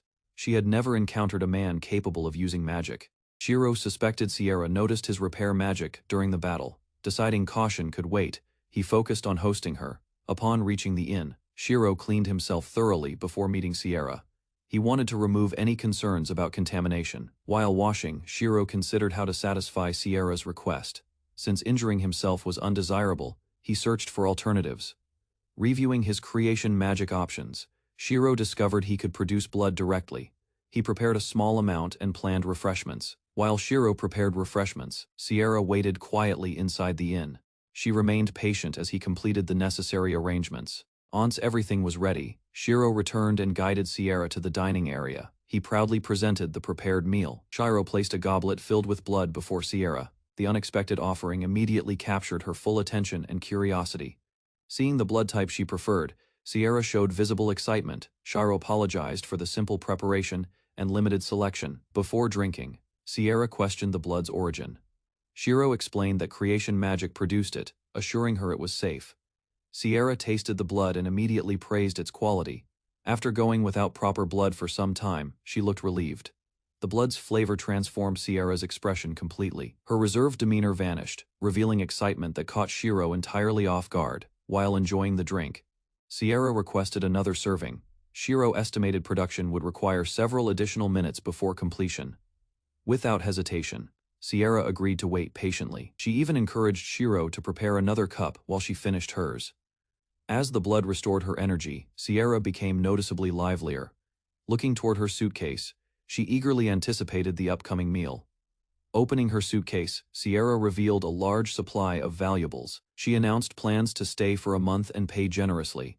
To accompany the blood, Shiro prepared blood sausage for Sierra. The dish combined meat, blood, and other ingredients carefully. After tasting the meal, Sierra offered immediate payment. Shiro accepted part of the amount and postponed settling the remainder. Sierra praised the handmade food and enjoyed every bite. The flavor impressed her enough to make her crave alcohol. Sierra's request surprised Shiro once again. Her youthful appearance made him wonder whether drinking alcohol was even appropriate for her. In response, Sierra explained that appearances could be misleading. She stated that vampire lifespans differed greatly from human standards. Sierra then revealed her actual age without concern. At 42 years old, she considered herself fully mature for a vampire. The revelation shocked Shiro completely. Comparing her appearance with her age, he struggled to reconcile the enormous difference between them. After learning Sierra's true age, Shiro offered several alcoholic drinks. Among the options, sake immediately captured Sierra's curiosity and interest. Shiro explained that sake originated from his homeland and was made from rice. Intrigued, Sierra requested a sample without hesitation. While waiting, Sierra described vampire retainers and their purpose. Vampires could share blood with chosen individuals and gain loyal followers. Sierra further explained that creating a retainer required direct contact with a vampire's neck. The process surprised Shiro considerably. Remembering Sierra's physical limitations, Shiro asked whether she possessed any retainers. Sierra calmly revealed that she did not have one. Wanting to improve Sierra's mood, Shiro served sake and encouraged her to drink. Sierra accepted the unfamiliar beverage and tasted it. After the first sip, Sierra reacted with pleasant surprise. The sake paired well with blood sausage, creating a combination she enjoyed. Noticing blood remained inside the cup, Sierra hesitated briefly. Shiro suggested mixing it with the sake instead of wasting it. The unusual mixture pleased Sierra even more than expected. The combined flavors impressed her and left her feeling delighted. As Sierra continued drinking, her thoughts became more affectionate toward Shiro. She even wished she could make him her retainer. After hearing Sierra's wish, Shiro refused becoming her retainer. Nevertheless, he promised to fulfill reasonable requests during her stay. Sierra's expression darkened for a moment after the rejection before Shiro could react. She climbed directly onto his lap. Resting comfortably against him, Sierra requested special treatment that evening. She explained that her condition affected her mood occasionally. Trying to reassure him, Sierra compared herself to a younger sister seeking affection. She asked whether sitting there bothered him. Although surprised by the situation, Shiro considered her explanation carefully. The unusual request seemed easier to accept than expected. Accepting Sierra's request, Shiro allowed her to relax beside him, delighted by his kindness. She described the moment as paradise. After settling down, Sierra invited Shiro to continue talking. Wanting company, she encouraged him to share stories about himself. Sierra revealed that she had traveled across many regions for years. In return, Shiro admitted knowing little about this world. When Shiro mentioned arriving from another world, Sierra reacted with amusement. Although others doubted such claims, he insisted they were true. Rather than arguing, Shiro changed the topic toward Sierra's travels. He asked for interesting stories, and she recalled Galvania first to prove his story. Shiro described encountering a werewolf after arriving in this world. Sierra listened, though she remained unconvinced. Sierra questioned why Shiro reacted so strongly to werewolves. Shiro pointed out that vampires were equally unusual from his perspective. Trying another approach, Sierra began recounting a travel experience from a southern island nation. She hoped it would impress him. As Sierra told her story, she connected it to Janice's attack. The discussion helped her understand Shiro's recent circumstances better. After hearing Sierra's explanation, Shiro wished she had intervened sooner. Sierra admitted she initially misunderstood the situation she observed. Sierra admitted she had secretly observed Shiro from a distance. Curious about him, she watched his activities before revealing herself. When Shiro learned she had been watching him, he reacted strongly. Sierra explained that she found his behavior entertaining. After finishing another drink, Sierra encouraged Shiro not to resent her. Considering his recent troubles, she believed he remained surprisingly calm. Growing more relaxed, Sierra requested another bottle of sake. Meanwhile, Shiro reflected on how differently they viewed the world. Unable to command Shiro's golems, Sierra imagined life with a retainer. She pictured family, like companionship, and someone reading stories before sleep. Feeling comfortable after drinking, Sierra asked Shiro to pamper her. She remembered her older brother caring for her. Shiro pointed out that Sierra was actually older than him. Unmoved by the argument, she insisted on being treated like a younger sister. Sierra explained that vampires lived for centuries, making age comparisons complicated. Despite being 42, her appearance still resembled a child. Relaxing against Shiro, Sierra continued imagining an older brother's affection. The peaceful atmosphere made her appear unusually content and carefree. Changing subjects, Sierra asked whether the island had tourist attractions. Shiro mentioned the dungeon, though she found the answer underwhelming. Sierra showed little interest in dangerous adventures or hunting monsters. Instead, she preferred wealth, comfort, and a peaceful lifestyle. Discussing vampire customs, Sierra explained that relationships often lasted centuries. She even admitted considering Shiro as a possible partner. Sierra quickly reassured Shiro that vampire laws imposed restrictions. Because of those rules, she lacked experience with human men. When Shiro asked how vampires obtained blood, Sierra described common practices. Most vampires purchased blood legally from willing providers. Sierra further explained that retainers often became trusted companions or lovers. Despite their bond, retainers retained normal human lifespans and expectations. After learning more about vampire society, Shiro felt relieved. He no longer worried that arriving vampires would automatically threaten everyone. Sierra assured him that peaceful coexistence depended on attitude. Although powerful enough to overwhelm humans, she preferred avoiding unnecessary conflict. Pleased by Shiro's kindness, Sierra accepted his praise happily, growing sleepy from alcohol. She continued calling him her big brother. After several bottles of sake, Sierra became intoxicated. Shiro watched her behavior with surprise as she relaxed further. Seeing that Sierra could barely stay awake, Shiro carried her carefully. He brought her to a bed and let her rest. Aunt Sierra fell asleep. Shiro prepared additional blood for later. He assumed excitement and alcohol had exhausted her. Reflecting on their conversation, Shiro realized he enjoyed Sierra's company. Their shared differences made talking with her surprisingly comfortable. Before sleeping, Shiro admitted a secret wish of his own. Rather than being the older brother, he preferred becoming the younger sibling. The next morning, Sierra appeared refreshed and energetic. She greeted Shiro cheerfully, showing no signs of the previous night. Shiro expressed surprise at seeing a vampire enjoy morning sunlight. Sierra explained that vampires in this world differed from his expectations. Sierra described a magical breakthrough developed centuries earlier. The technique reduced sunlight's harmful effects, allowing vampires to remain active during daytime.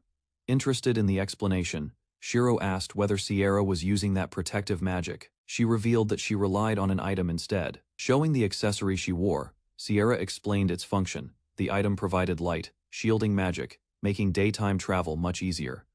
Sierra mentions rare magical items that let vampires tan beneath sunlight, while Shiro reacts with excitement and asks to see one. During their conversation, Sierra decides she wants a bath, offering to heat the water herself through magic. After bathing, Sierra appears without clothing and approaches casually, leaving Shiro flustered because the unexpected sight catches him off guard. Noticing his reaction, Sierra teases him with amusement, asking whether embarrassment caused his awkward behavior while enjoying his discomfort. The playful exchange continues as Sierra smiles, while Shiro struggles to compose himself and avoid staring directly at her. Sierra continues her playful younger sister act and asks Shiro to help wash her hair, calling him dear brother while standing before him. Shiro points out that she seems sober again, but Sierra admits the unusual situation and alcohol still influence her mood. After preparing warm water, Shiro begins washing Sierra's hair, while she quietly accepts his assistance without requesting anything further. As water runs through her hair, Shiro reminds Sierra that proper hair care matters, especially since she possesses beautiful hair. While using shampoo for the first time, Sierra examines the strange liquid with curiosity, wondering what purpose the substance serves. While washing Sierra's hair, Shiro offers several fragrance options, and she chooses rose scent, which reminds him of important people. Covered with thick shampoo foam, Sierra continues addressing Shiro as dear brother while he warns her that soap can sting. As Shiro pours water over her head, he notices both Sierra and the nearby golems appear pleased by the fragrance. After finishing the bath, Shiro compliments Sierra's appearance, and she thanks him while continuing her affectionate younger sister performance. When Shiro offers to dry her hair, Sierra rushes toward him, hugs him, and calls him dear brother again. After the bath, Shiro begins drying Sierra's hair with care, explaining that rough treatment could damage its condition and appearance.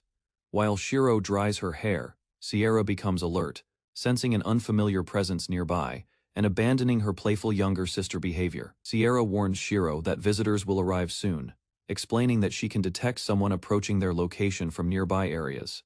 As they watch from concealment, Shiro wonders whether the approaching figure might be dangerous. While Sierra observes the newcomer, the mysterious visitor turns out to be Louise, who greets Shiro after arriving and expresses happiness at seeing him again. When Sierra asks about the visitor, Shiro introduces Louise as a dragon rider connected to a land management and surveying organization. Louise notices the built bathhouse and recalls earlier adventures, imagining familiar companions enjoying a relaxing bath together there. Seeing Sierra nearby, Louise becomes concerned and asks whether Shiro is feeling well, surprised by the unusual situation unfolding. Louise explains that she arrived after spending the night on a small reef, causing another companion considerable frustration and concern. She reveals that she tracked Shiro's location at dawn, then traveled toward the island, and reached it soon afterward. Louise excitedly asks whether Shiro has eaten yet, explaining that she hurried there because she missed his cooking and wanted breakfast. While Louise talks enthusiastically, Sierra quietly requests breakfast as well, prompting Shiro to explain his blood preparation process again. Sierra immediately volunteers to handle the blood preparation herself, showing confidence and enthusiasm when Shiro mentions the breakfast request. After finishing breakfast, Louise praises the meal enthusiastically, while Shiro and the others gather around the table afterward. Once the meal concludes, Louise presents important documents from Graham-sama, explaining that they exist to verify Shiro's identity. Louise presents official documents and a thank you letter from Graham-sama, while Shiro reflects on her efforts to secure protection. When Louise asks whether he can read the document, Shiro confirms he can, believing special knowledge was granted to him. Louise explains the Empire's social ranking system, describing noble status, class divisions, occupational restrictions, and rules governing advancement opportunities. After learning that certain rights differ between men and women, Shiro questions the policy, though Louise appears somewhat uncomfortable. Louise then asks whether Shiro has heard recent news regarding Graham-sama and begins discussing her latest recognition and achievements. Louise shares rumors that Graham-sama may receive a promotion soon, and Shiro feels delighted after hearing such encouraging news. Although Shiro worries they might never meet again, he remains confident that Graham-sama will continue rising toward greater positions. Louise explains that adventurers will soon arrive, while the Empire plans to establish an official guild on the island. She reveals that workers, carpenters, and merchants are already heading there, suggesting the island will become much busier. Louise also mentions that arms dealers, magic item buyers, and even a brothel manager appear interested in coming. Louise introduces the incoming guild master, Urza Birkin, explaining that despite retirement, she remains one of the world's strongest adventurers. Louise adds that Urza will also receive governmental authority, police powers, and administrative responsibilities alongside her guild leadership position. Exhausted from traveling and sleeping poorly on a reef, Louise apologizes for borrowing clothes and prepares to rest. Before sleeping, Louise thanks Shiro for his kindness, while he offers to handle laundry duties and let her recover. After Louise leaves, Sierra comments on Shiro's treatment of her, noting that Louise appears innocent, despite her adventurous background. When Shiro offers to wash Louise's clothes himself, Sierra questions the idea, though he insists it would help. Shiro sends the laundry with helpful golems, then checks his crops and gathers island leeks for future meals. While hanging freshly washed clothes outside, Shiro considers recipe ideas and decides preserved leeks could improve homemade tartar sauce. Planning lunch, Shiro chooses fried shrimp with tartar sauce, reflecting on his guests' eating habits and personal preferences. Shiro departed from the island inn to manage preparations. Cecily rode after him, expressing gratitude before returning. While discussing improvements for the inn, Shiro admitted he lacked confidence in decorating rooms. Elsa volunteered her assistance and contributed several ideas. Several days later, Elsa revealed the completed guest room. Shiro examined every detail and appreciated the warm, practical atmosphere she created. Impressed, Shiro wondered about Elsa's upbringing and experience. The question made her uncomfortable, suggesting a complicated personal history. Recognizing her reaction, Shiro chose not to continue the topic. Later, he checked his status screen and discovered substantial growth in creation magic. After improving, Shiro designed a new hedgehog-type golem. The wooden construct launched iron quills and specialized in ranged attacks. Reviewing previous damaged golems, Shiro considered ways to strengthen his defenses. He decided the new hedgehog model could replace them. Shiro tested the golem on an open field and measured its performance. The weaponized construct fired accurately and reached targets 50 meters away. Pleased with the results, Shiro asked Sierra for her opinion regarding the new creation. She examined the golem without concern. Sierra concluded the golem posed little threat against strong opponents because of its size, though she acknowledged its practical battlefield value. After evaluating the hedgehog golem, Shiro discussed combat tactics with Sierra. She requested a reward and offered training for Wonder and Harry. Interested in her proposal, Shiro encouraged Sierra to explain her conditions. She pressed for specific promises and listened with serious attention. Shiro listed several rewards, including meals, personal care, and transportation. He continued adding benefits until Sierra became visibly interested in cooperating. Sierra accepted the arrangement with enthusiasm. She promised to train the golems and assemble a powerful team. Satisfied with the outcome, Shiro thanked Sierra for her support. She celebrated excitedly and prepared a special lunch for him. After accepting Sierra's help, Shiro reflected on her unusual behavior and concern for others.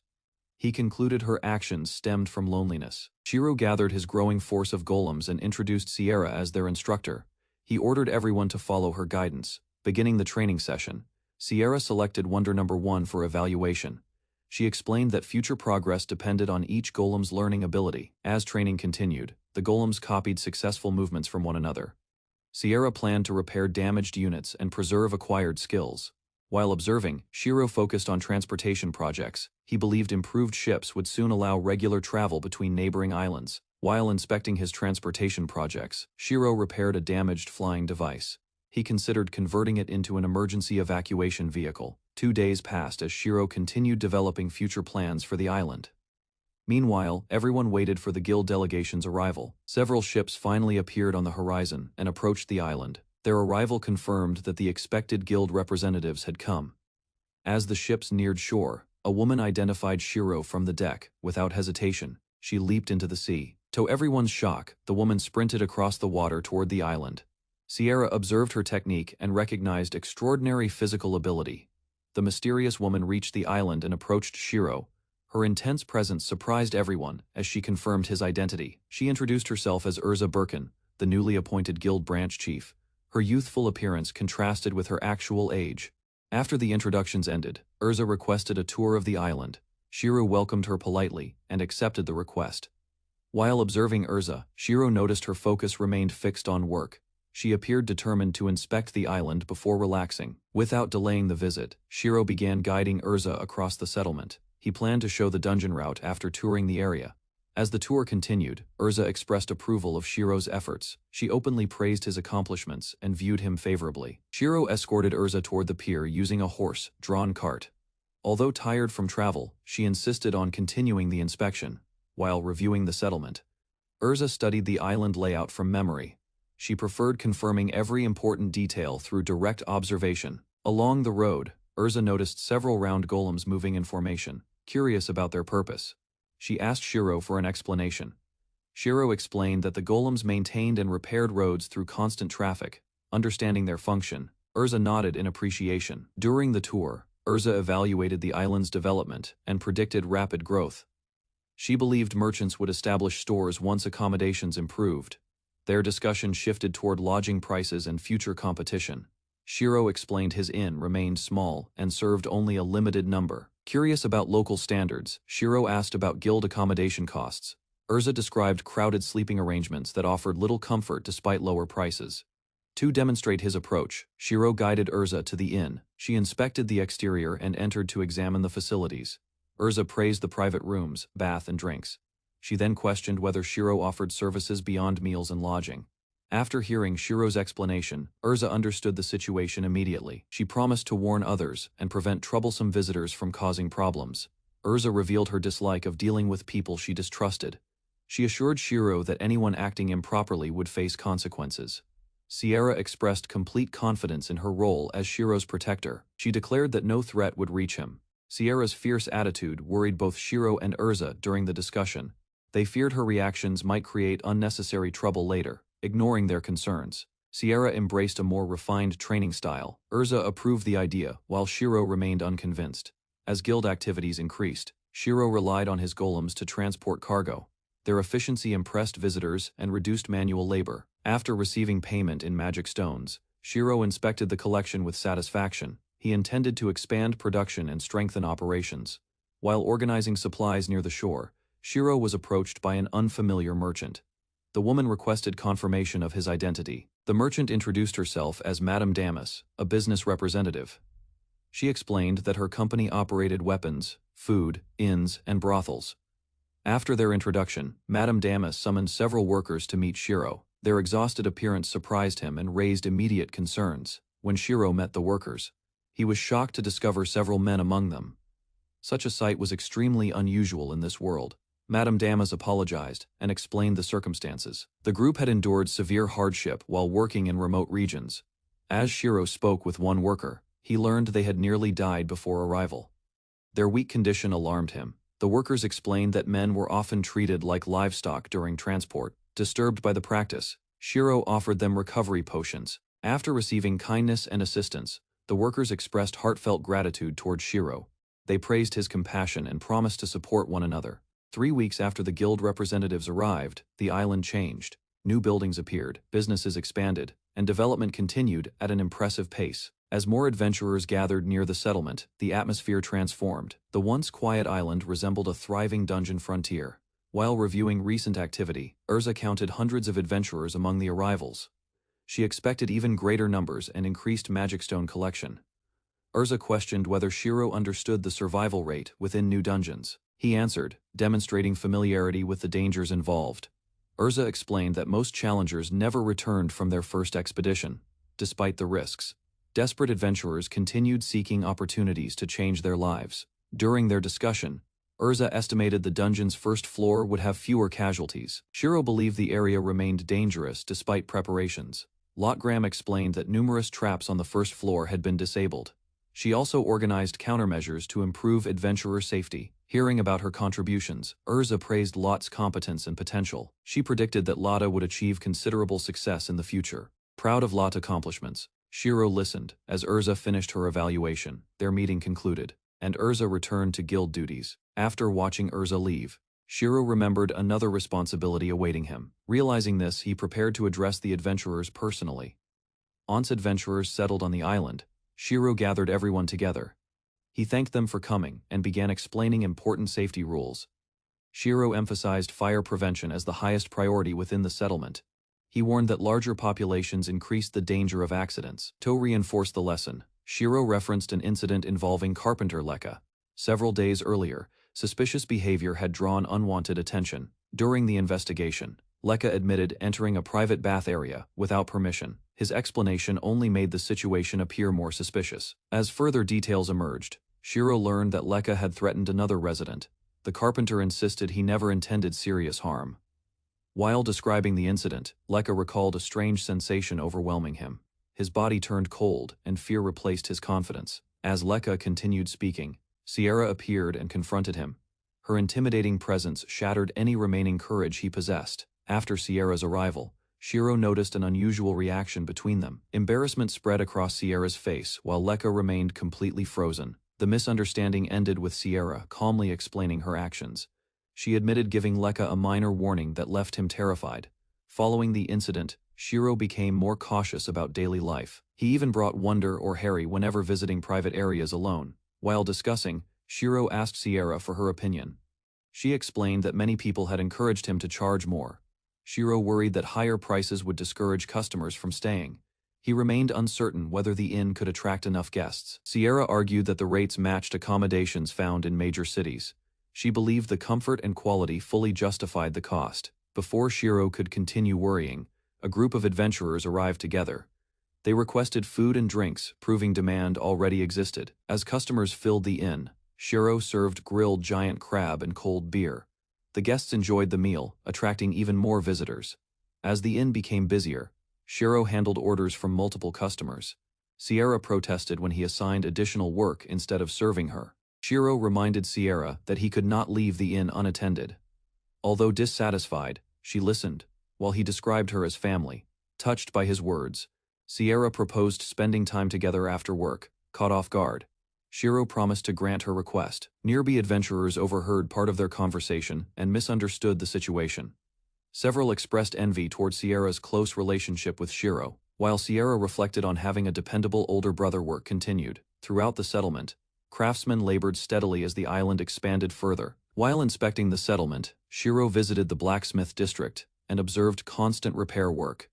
Most craftsmen focused on maintaining damaged equipment. Watching sparks rise, Shiro admired the blacksmith's skill. The sight fascinated him as weapons gradually regained their shape.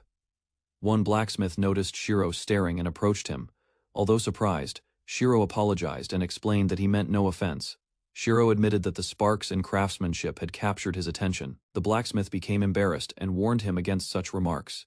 Confused by the reaction, Shiro explained his limited social knowledge. Growing up on the island left him unaware of certain customs.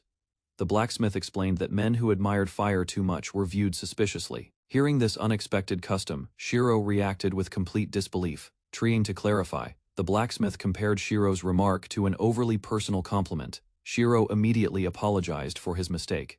As the explanation continued, Shiro understood why the blacksmith reacted strangely. The cultural difference left him both embarrassed and amused. Leaving the forge behind, Shiro reflected on another surprising lesson about local society. Even after months there, the world confused him. Shiro visited a nearby shop to purchase supplies. He greeted the merchant and ordered 2 bags of wheat flour. While walking through the settlement, Shiro considered installing streetlights for safer travel at night. However, ongoing projects already consumed most of his time. At a nearby shop, a merchant warned Shiro about increasing thefts. She advised him to remain careful while carrying supplies. Shiro explained that his golems and companions provided reliable protection. The merchant then revealed that food theft had become a serious issue. Shiro learned that hunger drove many thefts. Even an adventurer had recently been caught stealing vegetables. After finishing his purchases, Shiro watched townspeople return to their daily routines. The growing settlement appeared livelier as more residents arrived. While walking through the crowded settlement, Shiro reflected on the island's unusual demographics. Many lonely residents struggled with attention and social tensions. Mina approached Shiro and greeted him. Having survived difficult circumstances, she now worked independently and earned money, honestly. To show her gratitude, Mina presented Shiro with a ring discovered inside the dungeon. She insisted he accept the gift, although Shiro initially refused. Mina remained determined to repay his kindness. Her sincere appreciation made it difficult for him to decline. After examining the ring, Shiro discovered it contained valuable materials and magic stones. Realizing its worth, he compensated Mina fairly instead. After identifying the object, Shiro discovered it was a magical invisibility ring. The revelation shocked Mina and greatly increased its value. Although Mina offered to sell the ring, Shiro encouraged her to keep it. He explained that such an item could save her life. Grateful for the advice, Mina promised to help Shiro whenever needed. As dark clouds approached, everyone hurried back toward the inn. To demonstrate the island's defenses, Sierra began a public training exhibition. Adventurers gathered nearby as multiple golems surrounded her simultaneously. The golems launched coordinated attacks from several directions at once. Sierra avoided every strike and defeated each opponent with remarkable precision. Many adventurers were stunned by Sierra's abilities. Several immediately considered recruiting her into their future dungeon parties. After the demonstration ended, Shiro praised Harry No. 1 for participating. The event successfully highlighted both Sierra's strength and the golem's usefulness. Shiro fed magic stones to the damaged hedgehog golem for repairs. He reminded the exhausted construct that its quills would eventually regenerate. After the demonstration, Shiro reflected on Sierra's unusual personality and reliability. Despite avoiding adventurer parties, she always supported the settlement. The adventurers watched Sierra with admiration and curiosity. Her close relationship with Shiro convinced many that they shared strong family bonds. Hearing their assumptions, Shiro considered how uncommon mixed heritage appeared elsewhere. The empire's diverse population likely influenced local perceptions and customs. As preparations for business resumed, Shiro called Sierra back from training. He reminded her that the inn would open soon. Before long, a familiar group of muscular adventurers entered the inn. Shiro welcomed them and guided them to their preferred table. As evening progressed, the muscular adventurers continued drinking inside the inn. Shiro observed their behavior and appreciated their straightforward personalities. Watching the group celebrate, Shiro admired their confidence and physical strength. Their cheerful atmosphere made the busy inn feel welcoming and lively. After receiving additional drinks, the adventurers called Shiro their big brother. They praised his food, beer, and hospitality. The group gathered around Shiro and eagerly announced they had something important to share. Their excitement drew his attention. Proud of their achievement, the adventurers revealed they had hunted 3 cockatrices. They promised to prepare the valuable catch and deliver it later. While preparing dinner, Shiro noticed his golem acting around the grill. The construct had learned enough to cook without supervision. After finishing the meal, Shiro proudly served yakitori to the adventurers. The group praised both the seasoning and the barbecue sauce. As the celebration continued, Urza arrived at the inn with several companions. Shiro welcomed them and prepared a table immediately. Expecting another busy day when new ships arrived, Shiro offered drinks and food. He wanted the visitors rested before tomorrow. While arranging the dishes, Shiro remembered his family from Japan. Cooking familiar recipes brought back memories of his father and childhood.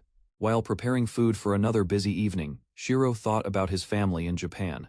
He hoped they would be happy knowing he lived well. Soon more ships appeared on the horizon and approached the island. Urza calculated the arrivals and anticipated another demanding day. Large groups of adventurers, merchants, and workers disembarked from the vessels. The growing crowd demonstrated how rapidly the island was expanding. Among the newcomers, a young adventurer recognized Shiro's settlement. Remembering past events, she decided to visit him before anything else. Excited, the girl hurried toward Shiro's inn with her companion. She looked forward to meeting him again. After arriving on the island, Cecily worried about her appearance before meeting Shiro. Her companion reassured her and encouraged greater confidence. The conversation soon shifted toward Cecily's appearance and popularity. Embarrassed by the attention, she struggled to respond to the teasing. As they continued toward the settlement, Cecily dismissed the playful remarks. She preferred focusing on Shiro rather than discussing herself.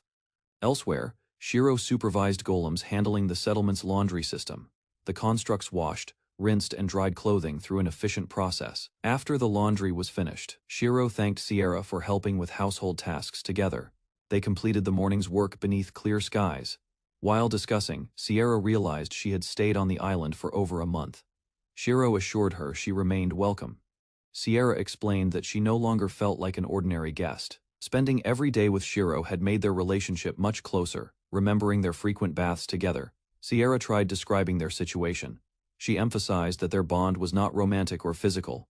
Shiro agreed and pointed out that they never crossed important boundaries. Their interactions remained comfortable, despite sharing many everyday activities. After reflecting on their connection, both struggled to define it clearly. They concluded their relationship resembled family more than friendship or romance. After discussing their bond, Sierra concluded that her relationship with Shiro was unique. Her satisfied smile revealed how much she valued it. Still in high spirits, Sierra asked Shiro to prepare lunch together. She requested a mackerel sandwich and hurried ahead. Before they could continue, Sierra sensed someone approaching the settlement. She stopped walking and announced that a guest had arrived. Moments later, Shiro recognized the newcomer standing nearby. The red-haired adventurer was Cecily, whom he had not seen for some time. Overjoyed by their reunion, Shiro and Cecily rushed toward each other. However, Sierra reacted first and interrupted the moment. The reunion turned chaotic when Sierra launched herself at Cecily without warning. Mistaking the situation, she attacked before anyone could explain. Shiro rushed forward and restrained Sierra from behind. She trembled with anger and struggled. While demanding answers, unable to contain her frustration, Sierra accused Cecily of causing trouble. She believed Shiro had suffered because of Cecily's actions. Cecily looked confused while Shiro attempted to calm the situation immediately. He explained that Sierra misunderstood the incident and drew incorrect conclusions. When Shiro clarified that Sierra referred to Janice's assault instead, Cecily froze in shock. She realized what misunderstanding had triggered Sierra's attack. After learning the truth, Cecily asked about Janice's condition. Her tense posture vanished as worry and guilt overwhelmed her thoughts. Realizing Janice suffered because of events connected to her, Cecily dropped to her knees. She blamed herself and struggled to continue speaking. Shiro approached and encouraged Cecily to face him. He reassured her that he had recovered and remained unharmed. Tears filled Cecily's eyes as Shiro asked whether she looked different. Instead of discussing blame, he focused on her well-being. Cecily examined her face, searching for signs of change or corruption. Her nervous expression revealed deep fear about her condition. Shiro understood Cecily's fear and reassured her. His calm response eased tension that had dominated the conversation. Cecily insisted she needed to make amends for everything that happened. Shiro rejected her self-blame and stated Janice carried responsibility for her actions. Sierra refused to let Cecily remain trapped in guilt and anger. She argued that obsessing over past events would solve nothing. After hearing Shiro's gratitude, both women embraced him at once. The emotional moment showed relief, affection, and concern shared between them. Cecily took Shiro's hand, gathered her courage, and made a startling proposal. To everyone's shock, she asked him to marry her. Cecily continued her proposal with complete sincerity and overwhelming emotion. She promised lifelong devotion and declared her intention to make Shiro happy. Shiro stood frozen while the surrounding creatures watched the unexpected scene. Even Sierra appeared stunned by how events escalated. After gathering his thoughts, Shiro declined Cecily's proposal. He appreciated her feelings, but admitted he could not imagine marriage. Shiro explained that cultural differences shaped his view of relationships and family. Marriage occupied a distant place within his personal priorities. He added that marriage might not even enter consideration until after 30. Cecily looked devastated, fearing she had no chance with him. Shiro explained that marriage simply was not an important life objective for him. He stressed that Janice's attack had not destroyed his confidence. Cecily looked surprised and admitted that Shiro's opinion differed from her expectations. Despite her reputation, she insisted she possessed considerable life experience. Shiro revealed lingering anger toward Janice and the painful situation she created.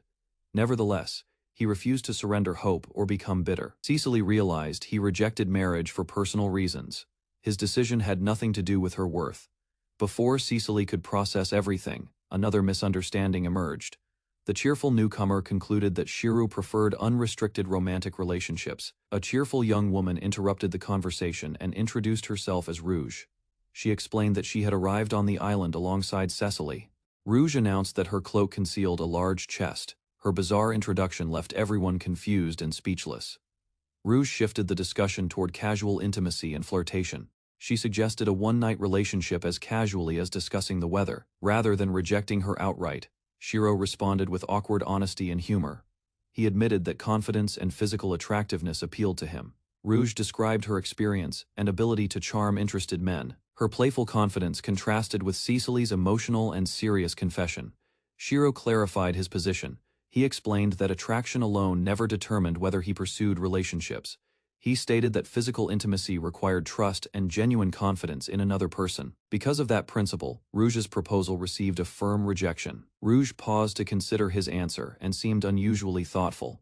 She accepted his reasoning instead of continuing her aggressive flirtation. After reaching a conclusion, Rouge announced a new objective with enthusiasm. She decided that earning Shiro's trust would become her first priority. Rouge promised wholehearted devotion in future romantic efforts. Her declaration sounded less like surrender and more like the beginning of a campaign. Rouge complained that pursuing romance should not require earning permission first. Sierra dismissed the idea and criticized her carefree attitude. The argument escalated when Sierra threatened magical punishment for interference. Her jealousy exploded into dramatic declarations. Cecily clarified that her proposal expressed sincere commitment, not seduction. Unfortunately, her emotional explanation became embarrassing as she continued speaking. Sierra defended inner qualities over appearance and physical attraction. She argued that maturity, character, and dedication mattered far more than size. Shiro's awkward comment about preferences united everyone against him. The women reacted with overwhelming outrage while he realized he had misspoken again. Shiro addressed everyone and established clear boundaries for future interactions. He reassured Cecily, rejected Rouge's advances, and prevented further misunderstandings. When Shiro spoke to Sierra, she misunderstood his words at first. Her expression softened after realizing he valued her deeply. Shiro explained that he trusted Sierra but viewed her differently. Rather than romance, he wanted her to remain his precious sister figure. Turning toward Mina, Shiro noticed her exhausted and discouraged appearance.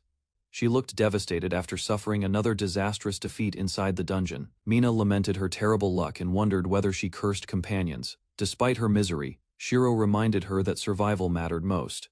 Shiro welcomed Mina back and expressed relief that she survived.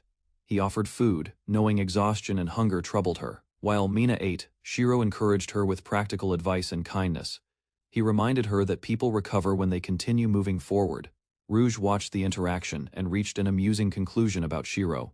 She claimed his natural charm explained why women became attached so quickly. Cecily reacted and objected to Rouge's teasing description of Shiro. Her protective response revealed feelings she no longer attempted to hide. The conversation spiraled into another romantic declaration. Sierra looked unimpressed while Rouge announced future intentions toward Shiro. At the table, Rouge described her ideal romance in detail, while Sierra and Cecily struggled to hide their frustration. After the discussion ended, Shiro reflected on the situation and concluded that people found him approachable rather than popular. Shiro prepared freshly made mackerel sandwiches for everyone. Christia and Cecily gathered with the others, curious about the special meal. While waiting, Cecily misunderstood a previous discussion and quietly assumed the others had been talking about something improper. Shiro quickly denied the misunderstanding and redirected everyone's attention toward the food before it became cold. He served mackerel sandwiches with tropical iced tea, carefully prepared from valuable ingredients obtained on the island. Christia and Cecily tasted the meal together. Delighted by Shiro's cooking, they enjoyed every bite and praised the delicious food. While enjoying the meal, Shiro asked Cecily about her future plans. Christia explained that adventuring remained their main source of income. Cecily described her fighting style. She supported allies with barrier magic, while Rouge attacked enemies from the front. Wanting recognition, Cecily proudly added that she could also fight aggressively, despite her usual supportive role. Christia commented on Cecily's abilities, and recalled how they first met during a journey in the same stagecoach. Remembering that trip, Christia explained that their group had suddenly faced an attack from around 40 bandits on the road. Christia explained that she and Cecily defeated the bandits together. Afterward, they became close companions and traveled to the island, interested in joining them.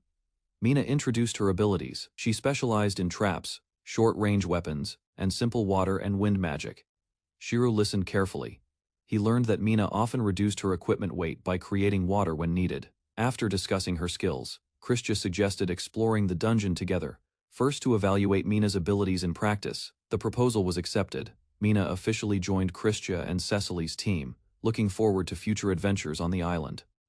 That night, Mina rested in her room after joining the team. However, unusual thoughts about future relationships lingered in her mind. Nearby, Christia struggled to sleep. She worried about recent events and felt uneasy whenever thoughts of marriage appeared. As Christia reflected on her feelings, a sudden knock interrupted her thoughts. Sierra had come with an urgent message. Christia quickly followed Sierra and arrived at a meeting room, where a serious discussion was already underway. Upon entering, Christia found Rouge and Sierra facing each other with tense expressions. The atmosphere suggested a major problem had occurred. Rouge revealed the details of the incident.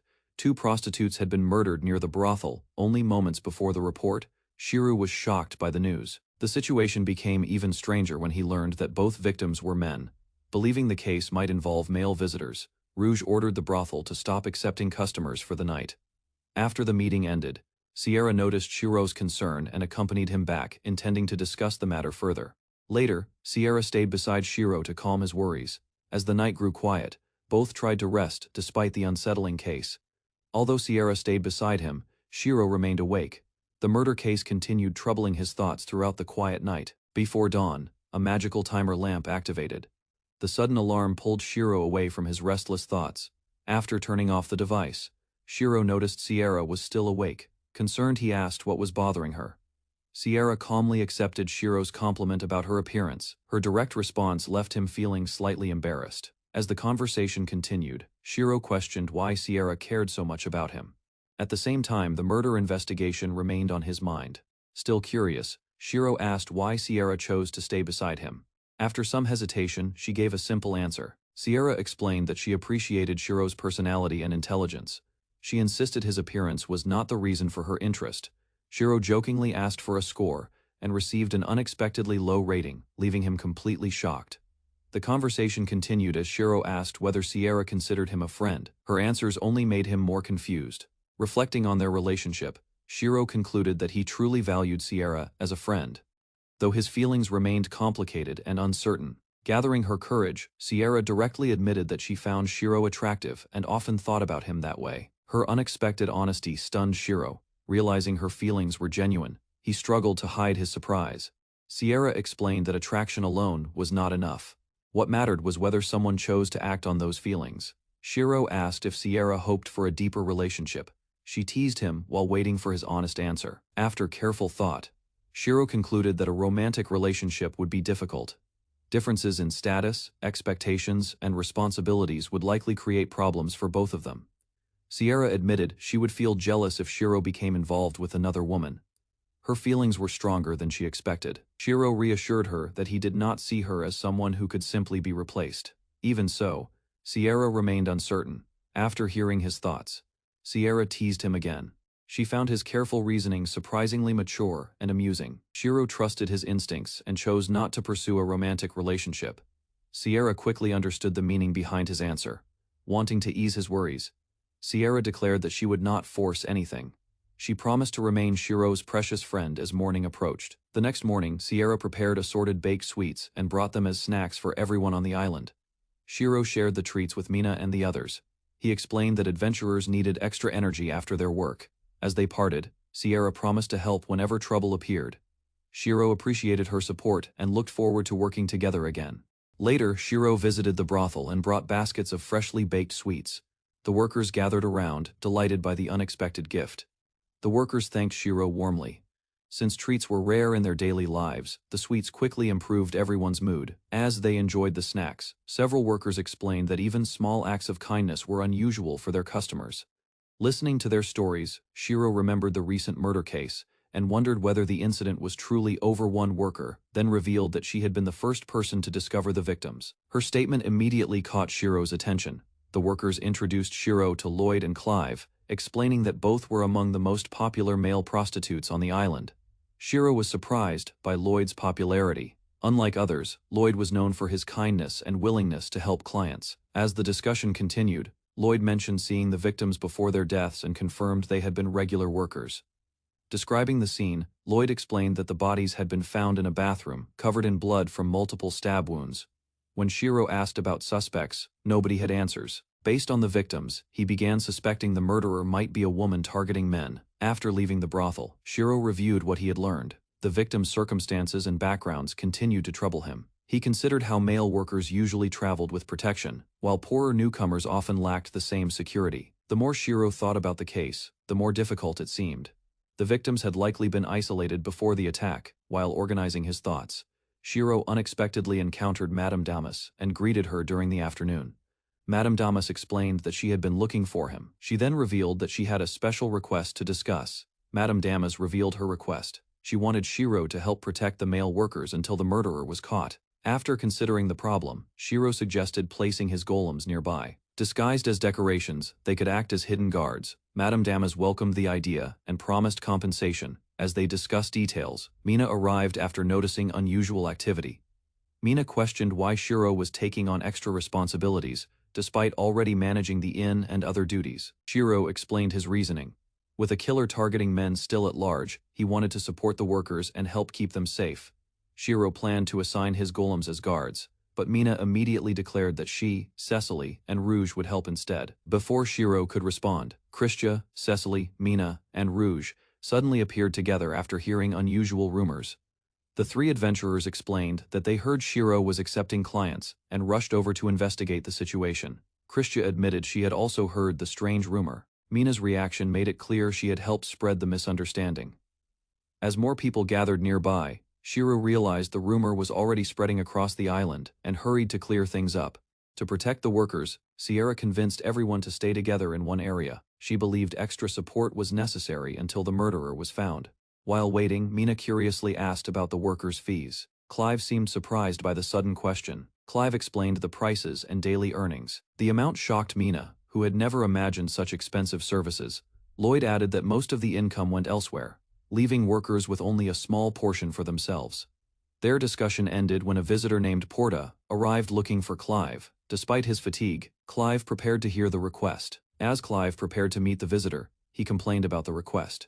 The client's behavior seemed unusual and suspicious. Listening carefully, Shiro noticed similarities between the client and the murder case. A troubling possibility suddenly crossed his mind. After asking for confirmation, Shiro learned that the strange client had also met one of the murder victims before his death. Realizing the lead could be important, Sierra volunteered to investigate immediately. Clive strongly objected but could not stop her. Shiro decided to accompany Sierra. Concerned about the danger, he promised to support her while keeping a safe distance from any suspect. Shiro and Sierra quietly entered the waiting room. Inside, a lone woman sat with a worker, creating a tense atmosphere. Observing from a distance, Sierra studied the client carefully. Her pale appearance immediately made her seem suspicious. Sierra ordered Shiro to remain behind while she approached.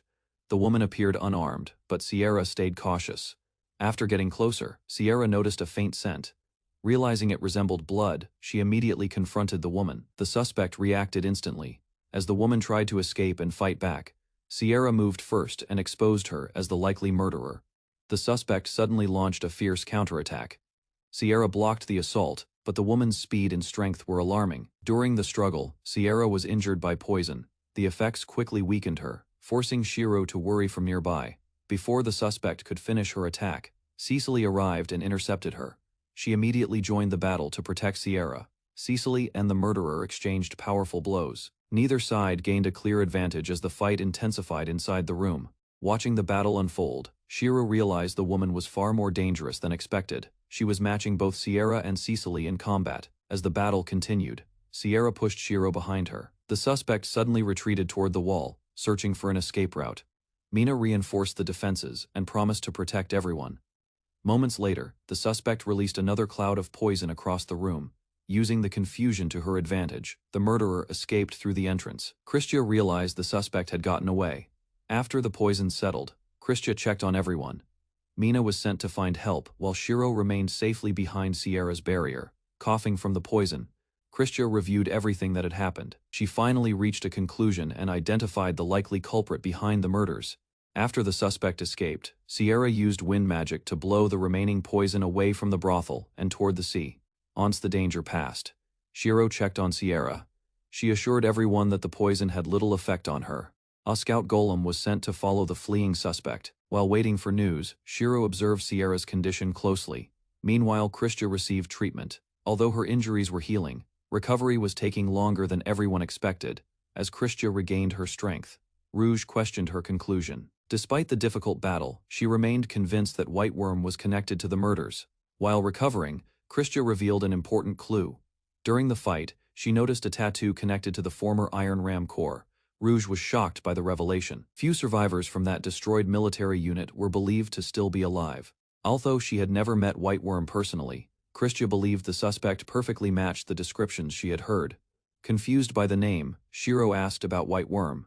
The others explained that it was a nickname based on her pale appearance. They then shared White Worm's history. She had once served in the Iron Ram Corps before becoming a notorious figure after the kingdom's fall. Rouge explained that White Worm had belonged to a military unit made up of criminals during the kingdom's final war. The group then discussed her infamous past. Before her capture, White Worm had reportedly murdered over 100 people. Even so, Rouge warned Shiro that many stories about White Worm were likely exaggerated over time. Christia recalled that the military had once formed a special team specifically to hunt White Worm down. Eventually, White Worm was captured and sentenced to public execution. However, Christia suggested that unexpected events later changed her fate. According to the old records, White Worm escaped execution when the kingdom offered her a chance to fight on the front lines. Shiro listened in disbelief. Despite the impossible mission, White Worm had survived while countless soldiers had fallen. Christia explained that White Worm disappeared after the war. For 4 years, nobody knew where she had gone. Although weakened from the recent battle, Christia warned everyone that White Worm remained an extremely dangerous threat. Rouge agreed with her assessment. If White Worm was truly involved, even skilled adventurers would struggle against such a formidable opponent. Rouge warned that hunting White Worm would be dangerous. Sierra apologized, explaining that she only fought to protect Shiro.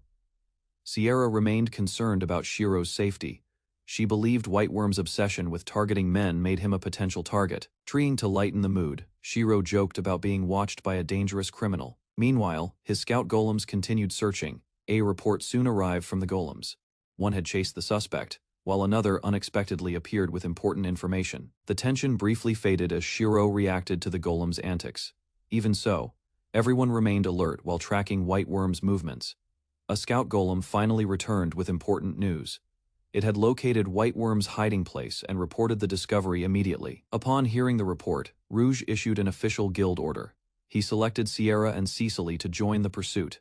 Both women accepted without hesitation. Sierra wanted to protect Shiro, while Cecily was determined to settle the matter herself. Their confidence reassured Shiro. With Rouge, Sierra, and Cecily working together, he believed they had a real chance. As preparations began, Mina raised concerns about Shiro's safety. Soon afterward, a ship appeared offshore while the hunt for White Worm continued. Before departing, Shiro reviewed the scouting force. The golems had located a refuge offshore, where White Worm might be hiding. Mina proudly announced that she and Rouge would remain as Shiro's escorts. She confidently promised that her barriers would protect him. Wanting to prove herself, Mina boasted about her abilities. Shiro listened politely while everyone prepared for dinner. To raise morale, Shiro served a special meal aboard the boat. The appetizer featured red boar and nut tarin. The group eagerly enjoyed the food. Excited by the rare and refined meal, they felt ready for the mission ahead. While sailing offshore, Shiro learned that the boat had been remodeled for comfort. The journey felt more like a small cruise. Mina and Rouge happily enjoyed the meal on deck. Shiro watched quietly, unable to stop thinking about Sierra and Cecily. As night fell, Shiro stared toward the distant shore. He hoped Sierra and Cecily were safe during the pursuit. The next morning, a messenger golem arrived with an urgent letter. Mina immediately brought the message to Shiro. After reading Sierra's handwriting, Shiro learned she wanted him to return to Crescent Coast. Without hesitation, the group turned the boat around. When Shiro returned to shore, Christia and Sierra reported bad news. White Worm had escaped and created a new problem. After following White Worm's trail, they discovered she had fled into the dungeon. Sierra explained she could survive there alone. Shiro considered entering the dungeon by himself, but Sierra immediately rejected the idea and warned him against it. Preparations began for a proper search. Urza guarded the entrance while the dungeon was temporarily closed to adventurers. Under Rouge's command, a selected team thoroughly searched the dungeon's lower levels. Despite their efforts, White Worm remained missing. The search continued for 10 days, reaching the deeper dungeon floors. Despite repeated efforts, White Worm remained nowhere to be found. Christia believed White Worm might already be dead. However, no one could determine whether monsters or White Worm caused recent incidents. As life slowly returned to normal, Shiro reflected on White Worm's tragic past and remained cautious about future dangers. Zone night, Sierra unexpectedly appeared in Shiro's room. Her dramatic behavior immediately startled him and shattered the quiet atmosphere. Unable to resist her vampire instincts, Sierra embraced Shiro and drank a small amount of his blood before peacefully falling asleep. As Sierra continued feeding, Shiro endured the situation while she happily savored the taste and enjoyed the moment.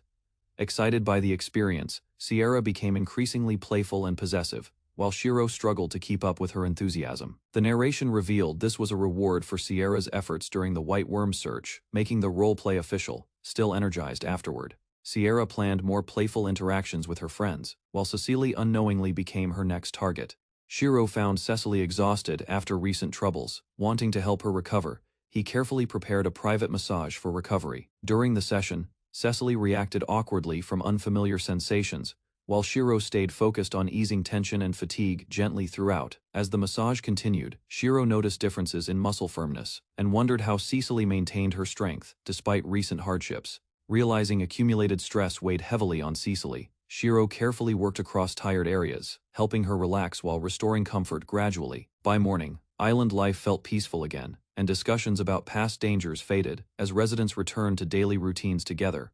After recent events, Shiro noticed a major change. Sierra joined Cecily's party and began exploring deeper levels of the dungeon. While discussing their progress, Sierra revealed she planned to retire eventually. Her group continued searching beyond familiar dungeon floors. Sometime later, Cecily's team returned safely. Shiro welcomed them back and was relieved to see everyone unharmed. The adventurers shared rewards with Shiro, appreciating his support. Their successful expedition greatly increased the party's earnings and confidence. As cooperation strengthened, Sierra officially became part of Cecily's team. The entire group moved into Shiro's inn together. After settling into the inn, Cecily's team explained how rewards were shared equally. Sierra appreciated the group's fair system. The adventurers reviewed their duties. Cecily led combat, others handled protection and navigation, while Sierra gathered overlooked items. Proud of her work, Sierra presented recovered dungeon objects. Shiro examined them carefully and found several potentially useful pieces. Using his abilities, Shiro identified a light-emitting artifact. The item could temporarily blind enemies and support future expeditions. Sierra revealed more discoveries from the dungeon. Among them was an unusual cup, encouraging Shiro to investigate further. While inspecting the recovered cup, Shiro discovered it could instantly create carbonated water. Cecily suggested selling drinks using it. Cecily and her companions refused payment for the artifact. Instead, they offered it to Shiro as a gift. Grateful for their generosity, Shiro promised future rewards. The adventurers became excited, wondering what he planned next. Soon, many townspeople approached Shiro seeking massages. News of his successful treatment for Cecily had spread widely. However, Shiro had another idea. Using the special cup, he introduced carbonated water and attracted everyone's attention immediately. After introducing carbonated water, Shiro offered a special hair washing service. Cecily's teammates immediately became interested and volunteered first. Seeing the excitement, another member requested priority treatment. Cecily watched silently as attention gradually shifted toward Shiro's new idea. When someone questioned Cecily's feelings, she reacted strongly. The suggestion caught her off guard and left her flustered. Shiro calmly explained he only wanted to provide a useful service. Cecily's reaction convinced everyone something deeper existed. Determined to avoid misunderstandings, Shiro planned carefully. He hoped the hair-washing service would succeed, without creating unnecessary rumors. That night, Shiro prepared the new service area. Sierra arrived first, curious about the promised carbonated water hair treatment. When Sierra approached, Shiro noticed her unusual outfit choice. Embarrassed, she hesitated while he explained the procedure carefully. Sierra remained nervous, but Shiro encouraged her to relax. After calming down, she agreed to begin the experiment. Following Shiro's instructions, Sierra positioned herself comfortably. He prepared the special water and started washing her hair gently. As the treatment continued, Sierra felt refreshed and deeply relaxed. The successful result convinced Shiro the service had potential. After the wash finished, Sierra felt completely refreshed. Shiro explained how carbonated water helped remove dirt and oil effectively. Encouraged by the result, Sierra happily left the room. Shiro realized demand for the new service was growing rapidly. The next customer arrived with high expectations. While receiving treatment, she hoped Shiro would react more noticeably to her. Instead, Shiro remained focused on his work. He asked about the experience, and she admitted she enjoyed it greatly. As another customer waited outside, Shiro prepared for the next session. The hair washing service quickly became a popular attraction. The new customer compared her experience with the previous guest. After trying the carbonated water wash, she quickly relaxed and enjoyed it. When Cecily's turn arrived, she became flustered after noticing Shiro's wet clothing. Her reaction amused the others nearby. Trying to repay Shiro's kindness, Cecily eagerly followed his instructions. The lively atmosphere continued as another successful session ended. As the inn grew busier, Shiro served popular highballs to customers. The special carbonated water drinks quickly gained attention everywhere. Encouraged by success, Shiro considered creating more products. He explored ideas inspired by foods and drinks from Japan. While planning future projects, Shiro discussed ingredients he still lacked. Then Sierra arrived carrying a message from afar. The message came from a scouting bird sent to explore nearby waters. Sierra reported an important new discovery. Hearing the report, Shiro became excited. Another island had been found, and he prepared for a new expedition. After hearing about the new island, Shiro announced a temporary closure of the inn and prepared for exploration. Cecily volunteered to accompany him as protection. Sierra also insisted on joining the investigation of the discovery. Although tired from recent events, the group became interested in the search. Shiro explained the purpose of the trip. Another teammate quickly decided to participate as well. The expedition team gradually grew larger than expected. With preparations nearly complete, everyone gathered around Shiro. The journey already felt like an exciting adventure together. The next morning, Shiro completed preparations for departure. The island guardians received instructions while the expedition boarded the ship. Before leaving, Shiro assigned tasks to the creatures protecting the island. Everyone ensured the settlement would remain safe. With preparations finished, Cecily took charge of navigation. Trusting her experience, the crew eagerly began their voyage. As the ship moved forward, Shiro praised Cecily's leadership. Embarrassed by the compliment, she still guided everyone confidently. Following the scout bird's direction, the expedition sailed southwest. Their search for the newly discovered island officially began. As the voyage continued, Cecily and Shiro discussed the journey. The ship maintained steady speed across calm waters. Cecily reflected on her past and admitted she preferred adventuring. Traveling with Shiro's group felt far better to her. The expedition enjoyed a peaceful trip. While some rested, the scout bird continued guiding the ship forward. After some time, Cecily spotted land in the distance. The bird's route appeared to be correct. Excitement spread across the ship as the island came into view. Shiro confirmed they had finally reached their destination. After arriving, the group surveyed the island from offshore. Shiro estimated the coastline and evaluated the unexplored territory. Sierra reported no signs of settlements or large animals. Excited by the discovery, she asked Shiro to name it. Since the island lay west of Monte Christ Island, Shiro chose the simple name, West Island, which everyone accepted. With the naming settled, Shiro ordered the expedition ashore. The group eagerly prepared to begin exploration. After unloading supplies, the team discussed their next steps. Cecily suggested fishing, while others planned a barbecue lunch. While preparing lunch, Cecily confidently took charge of fishing. Growing up in a coastal town had given her valuable experience. Inspired by Cecily, Sierra and another teammate offered to help. Everyone enthusiastically joined the island's first fishing activity. The group rushed into the water together. Their excitement quickly created playful chaos as they stumbled and splashed around.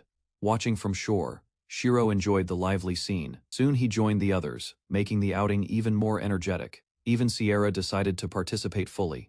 Seeing her openly enjoying the beach surprised Shiro and highlighted the team's growing closeness. As the beach outing continued, Shiro became overwhelmed by excitement. His carefree enthusiasm made the entire group laugh together. The fun grew even livelier when Shiro floated peacefully in the water.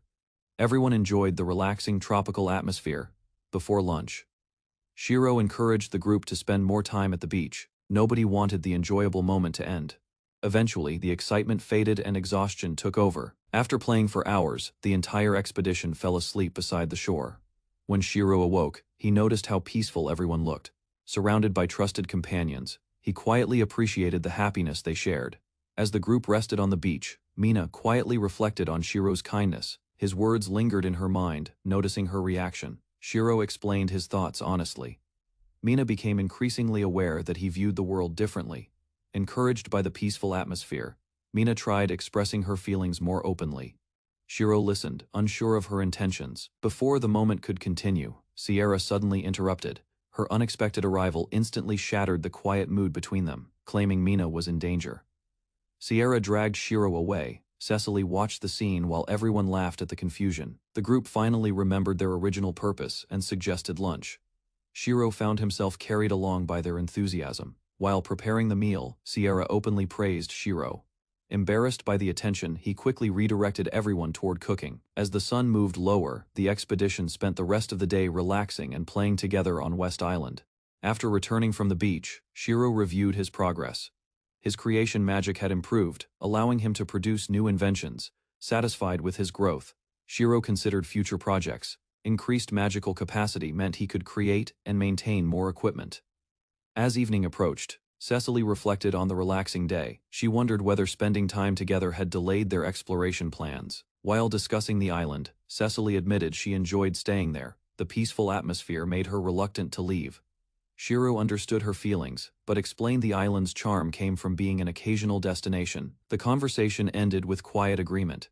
While discussing the island's future, Cecily hesitantly asked Shiro if extending their stay would cause any problems.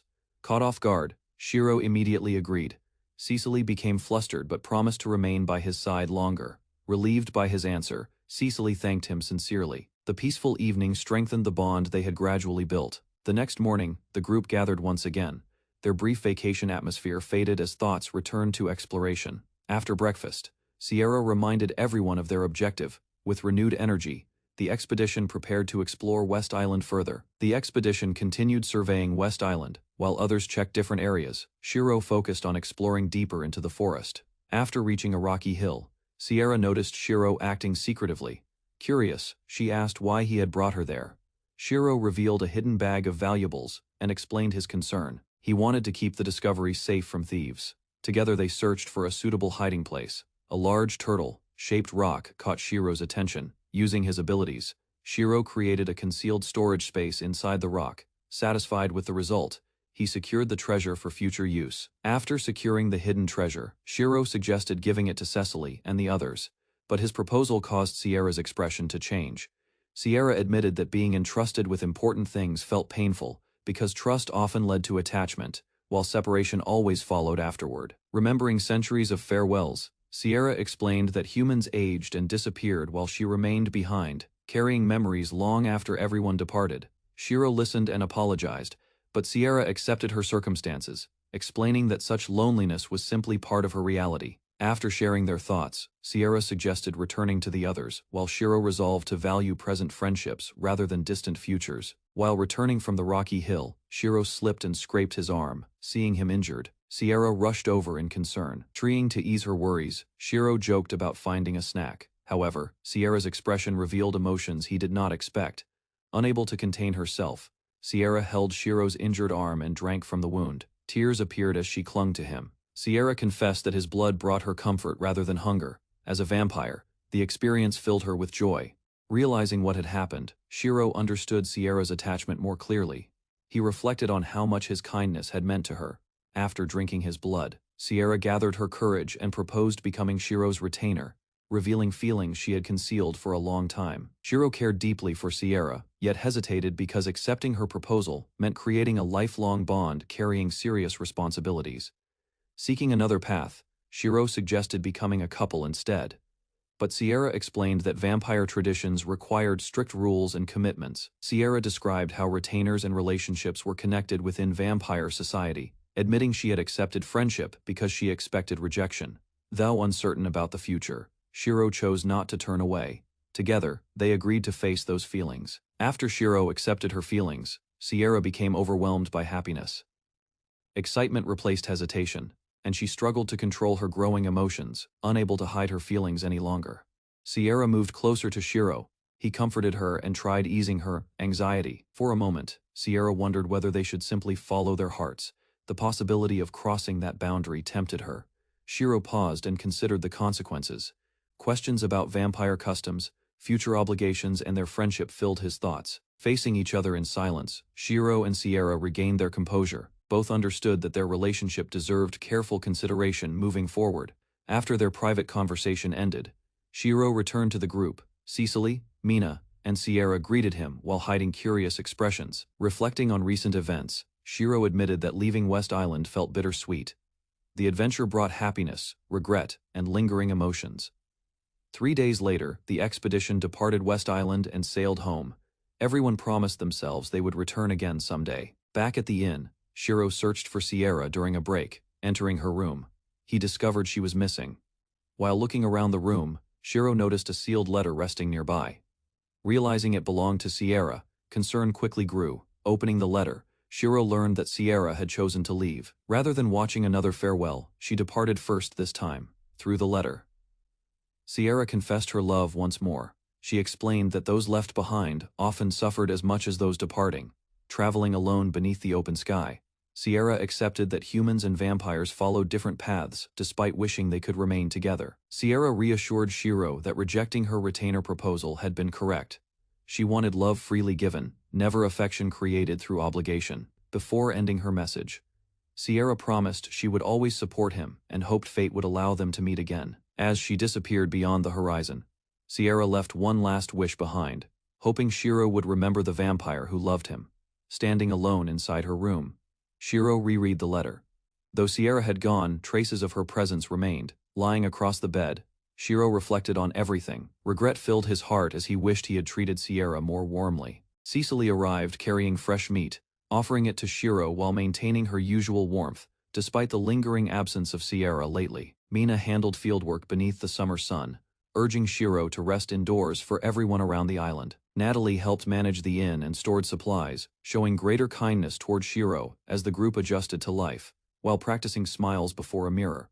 Shiro realized Sierra's departure affected him deeply, though he had scarcely noticed the change within himself until now. Looking at Sierra's memory, Shiro admitted she was the woman he loved most, understanding his feelings only after losing her. Reflecting on Sierra, Shiro compared their bond to balancing across a narrow rope sustained through effort, despite differences in lifespan and nature. He regretted letting that fragile connection slip away, wondering whether both of them could have fought harder before reaching separation. Returning home, Natalie thanked Shiro for helping her, carrying herself with her usual cheerful attitude while trying to support him. Shiro remarked that Natalie differed from Sierra, causing her to pause in confusion while attempting to understand his meaning. He explained that many people admire women's bodies, yet few express those thoughts, making Natalie realize his unusual honesty. A fleeting thought crossed Shiro's mind as he wondered whether Natalie's charms had become familiar enough that Rouge's figure drew more attention now. Stepping back inside after working in the heat, Natalie found herself subjected to Shiro's strange punishment as he stretched her cheeks. Rather than protesting, she listened to his explanation and learned that he simply enjoyed the soft, squishy feeling for amusement. Before long, Cecily appeared and paused in confusion, greeted by the unusual sight of Shiro and Natalie sharing an absurd moment. Concerned about fairness, He remarked that giving special treatment to Natalie alone would leave Rouge and Cecily feeling overlooked. A sudden realization struck Natalie during the playful chaos, and excitement lit her face as she announced that a brilliant idea had formed. Without wasting another moment, she recruited Mina and Cecily, insisting they help prepare extra food for the expected evening crowd. While gathering ingredients, Shiro admitted that staying occupied eased his lingering sadness, though Rouge's cheek, pinching treatment remained absent and missed. Later, the three women returned triumphantly after finishing their preparations, leaving Shiro stunned by both their efficiency and appearance. To his disbelief, not one of them had bothered putting proper clothes back on, despite the weather becoming cooler. Expecting an ordinary meal, Shiro instead found the three women waiting together, their unusual appearance making him question what had happened. Before he could process the situation, a massive adventurer stepped forward and revealed the event's dress code through personal example.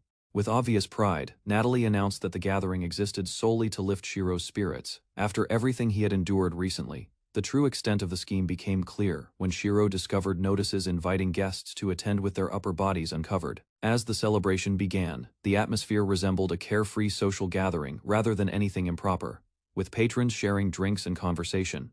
Brimming with enthusiasm, Natalie suggested turning the gathering into a weekly summer tradition, convinced the warm weather made the idea perfect. Soon afterward, she joined a local drinking challenge and celebrated her victory with delight, earning cheers from amused spectators nearby.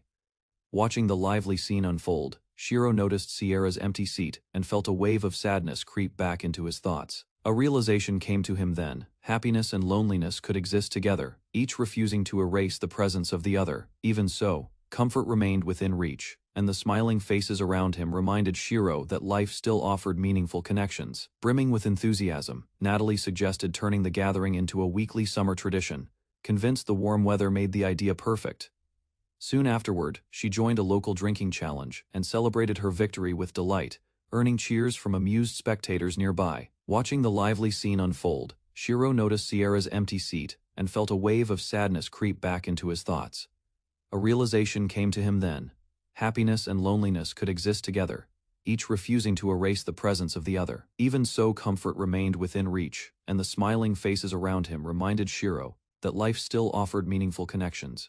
Before sending everyone off, Shiro warned the staff to stay cautious, because seasoned adventurers often became reckless. That evening, the conquering party raised their glasses high and toasted their achievement, filling the tavern with excitement and pride. Judging by their reactions, the sparkling wine left a powerful impression, with several warriors declaring it unlike anything they had tasted. While observing the festivities, Shiro reflected that serving such expensive drinks would bankrupt most establishments, though these adventurers could afford them. Among the treasures recovered from the dungeon rested a legendary staff, an artifact rumored to unlock an ancient grimoire of great importance. While the tavern celebrated the discovery, Shiro learned that wealthy collectors were already preparing enormous bids for the legendary artifact.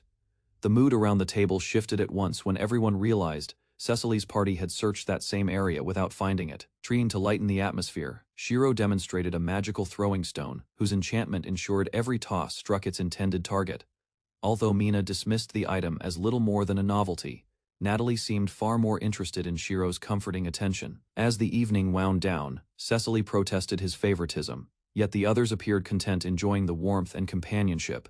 Shiro noticed many golems gathering in the sea. To avoid suspicion, Cecily suggested moving them toward the distant western island. After continuously producing golems, Shiro checked his creation magic. His production skills improved greatly, allowing faster crafting and better quality. Using his upgraded abilities, Shiro completed a new metal mole golem. The specialized machine could burrow underground and search for rare minerals. Shiro examined the mole golem carefully. He realized it could eventually collect valuable ores, though creating advanced materials remained difficult. Shiro sent the mole golem into the wilderness. While it searched for resources, he returned and continued developing his growing settlement. Golem number 3 worked at the juice stand and served customers efficiently. Visitors enjoyed its service before leaving the area. As summer gradually approached, Shiro noticed changing weather and scents. He reflected on the golem's success and considered future plans. A worker informed Shiro that new ships had arrived. Remembering an earlier order, he hurried to check important deliveries. While investigating the shipment, Shiro learned that Countess Vebels had arrived seeking a mysterious treasure connected to the island. Shiro finally recalled that someone from the Empire was expected. Realizing the visitor's status, he prepared for her arrival. A staff member told Shiro about the Empire's impressive warships. Curious but cautious, he avoided drawing unnecessary attention. Remembering Countess Vebles, Shiro hoped her journey remained safe. He decided to stay away from the harbor and focus on work. To avoid trouble, Shiro spent time reading quietly and helping Goku with daily tasks around the settlement. Soon several young adventurers arrived at the island. Shiro noticed they were unfamiliar faces, unlike the usual experienced visitors. Wanting to attract customers, Shiro invited the newcomers to a seafood feast. The affordable meal quickly gained their interest. The young adventurers happily accepted Shiro's hospitality. As they enjoyed the food, Shiro watched their reactions with interest. While serving customers, Shiro noticed Madame Damas arriving unexpectedly. Her serious expression suggested she had come for an important matter. Madame Damas hesitated before explaining her purpose. Her unusual behavior made Shiro suspect that something significant was happening. After some hesitation, Madame Damas requested that Shiro visit her establishment immediately. The unexpected demand left him uneasy and suspicious. Later, Madame Damas returned with Countess Vebles and her attendants. However, she appeared disappointed, leaving Shiro wondering what occurred. News soon spread that Madame Damas wanted Cecily to accompany Countess Vebles. The unexpected proposal left everyone surprised. According to the Countess, previous candidates failed to meet her expectations. As a result, Cecily became the preferred choice. Drawing from his experience, Shiro believed Cecily could easily handle noble etiquette, but she had already turned down the offer.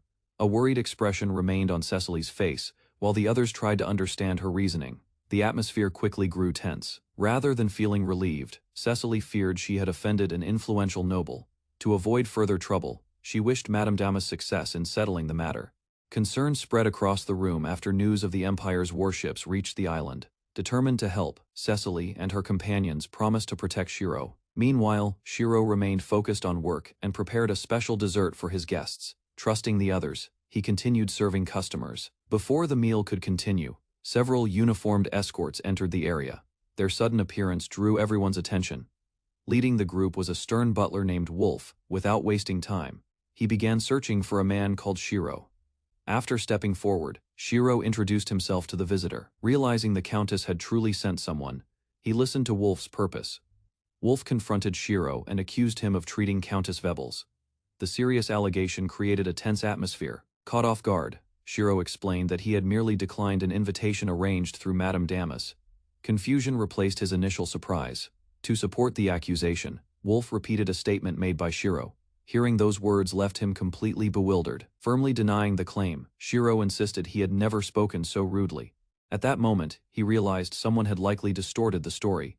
Rather than backing down, Wolf declared that the Countess would not tolerate such behavior. The misunderstanding continued to grow, despite Shiro's explanation. Refusing to accept another excuse, Wolf insisted that Shiro accompany the group. Although compensation was offered, work at the inn remained Shiro's priority. Before Shiro could respond further, Cecily stepped forward with a fierce expression and took control of the situation. Accepting that resistance was pointless, Shiro agreed to prepare himself first. As he headed inside, he asked Mina to lend him a special ring. Mina handed over a ring along with several light balls. Those items would provide valuable protection during an emergency. Shiro returned wearing his best clothes. Once the preparations were complete, he apologized for the delay and met the waiting visitors. Soon, Shiro departed in a carriage, alongside Wolf and the escorts. During the journey, he learned that Countess Vebles preferred brief conversations. To avoid creating another misunderstanding, Wolf advised Shiro to answer honestly and refrain from saying anything that could offend the Countess. An unexpected question about marriage then arose when Wolf noticed the ring on Shiro's hand. Fortunately, the confusion was quickly cleared up. As the carriage continued forward, Shiro confirmed the purpose of the visit once more. The simple explanation eased some of his concerns.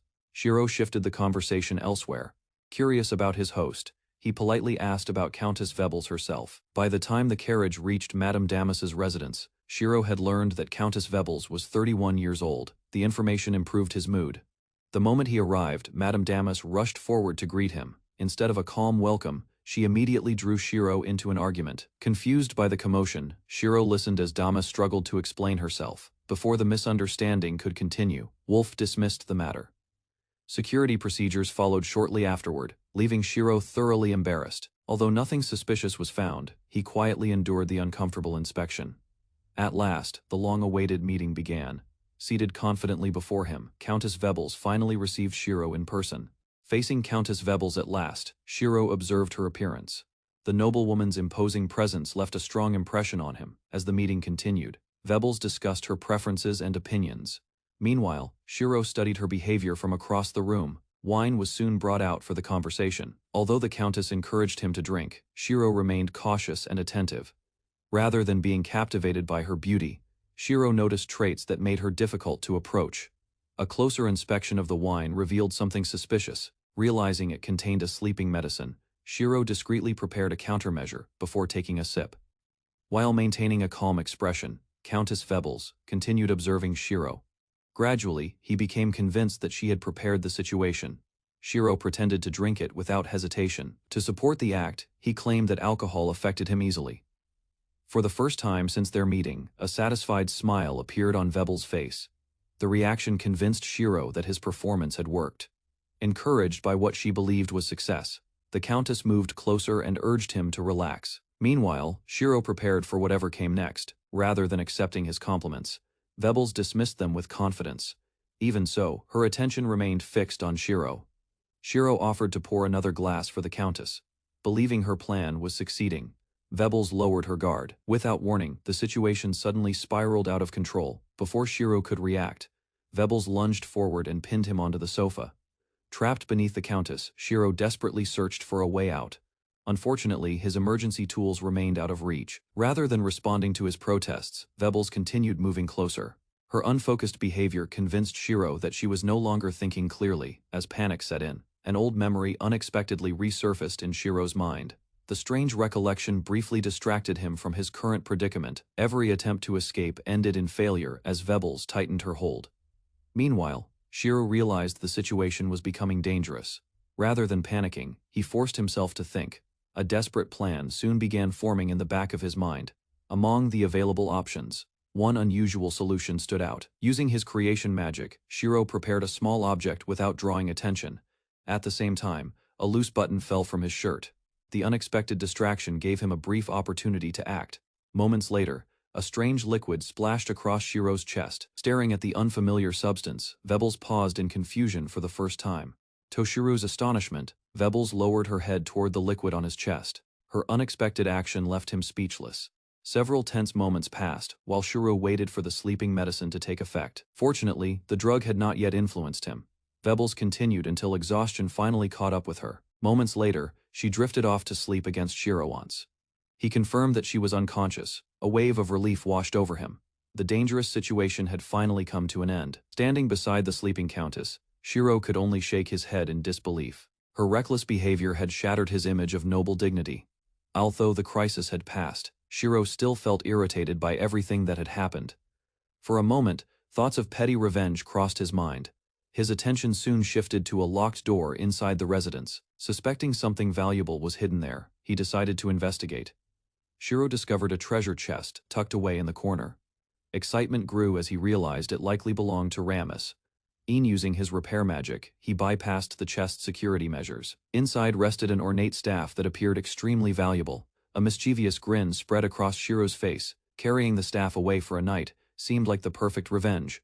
After leaving the residence, Shiro put his revenge plan into motion.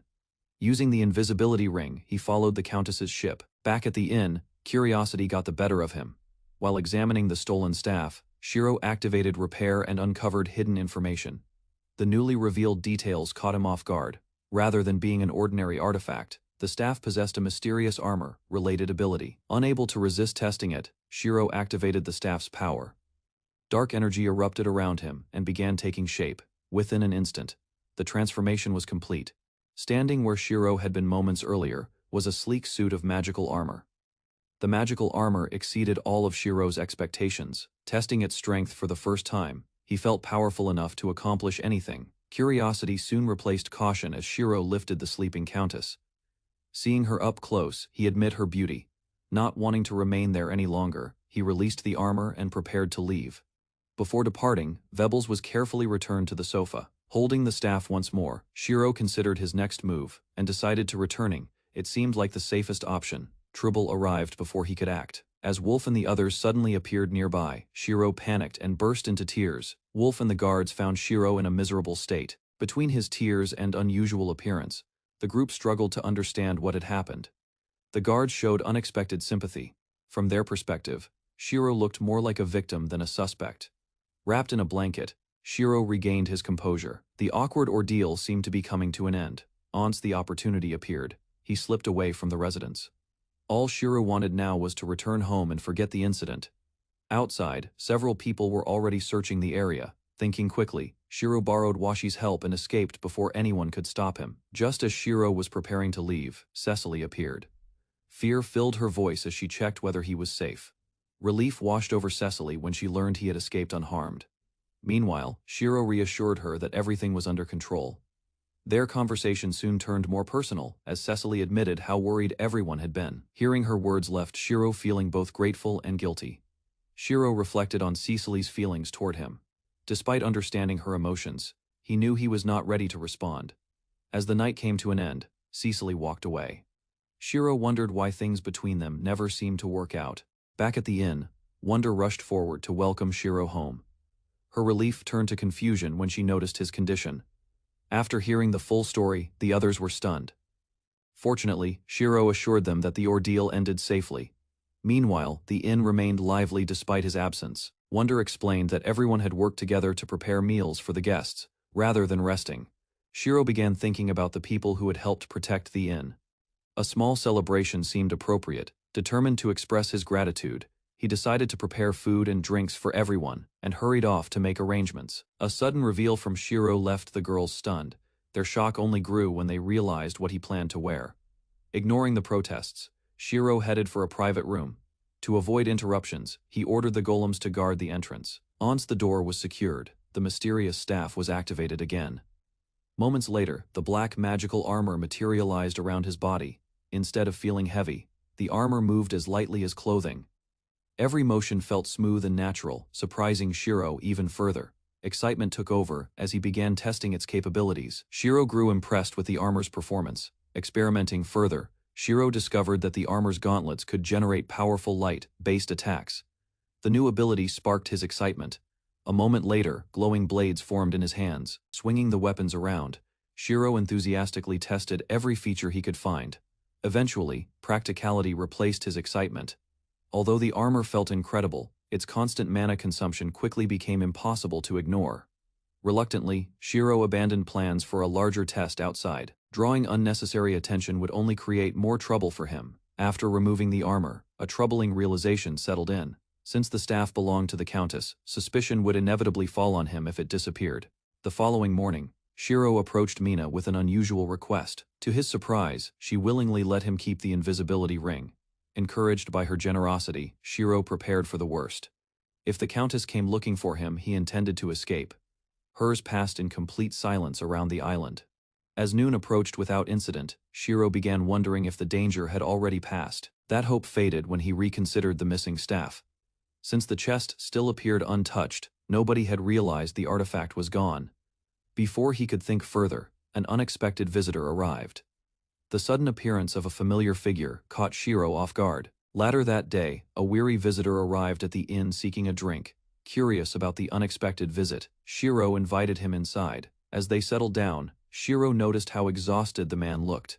The conversation soon shifted toward the recent turmoil involving the nobles. Bit by bit, the visitor explained the situation surrounding the Countess and the missing treasure. Listening, Shiro pretended to know very little, to help his guest recover. Shiro prepared a simple meal. The gesture noticeably improved the man's mood.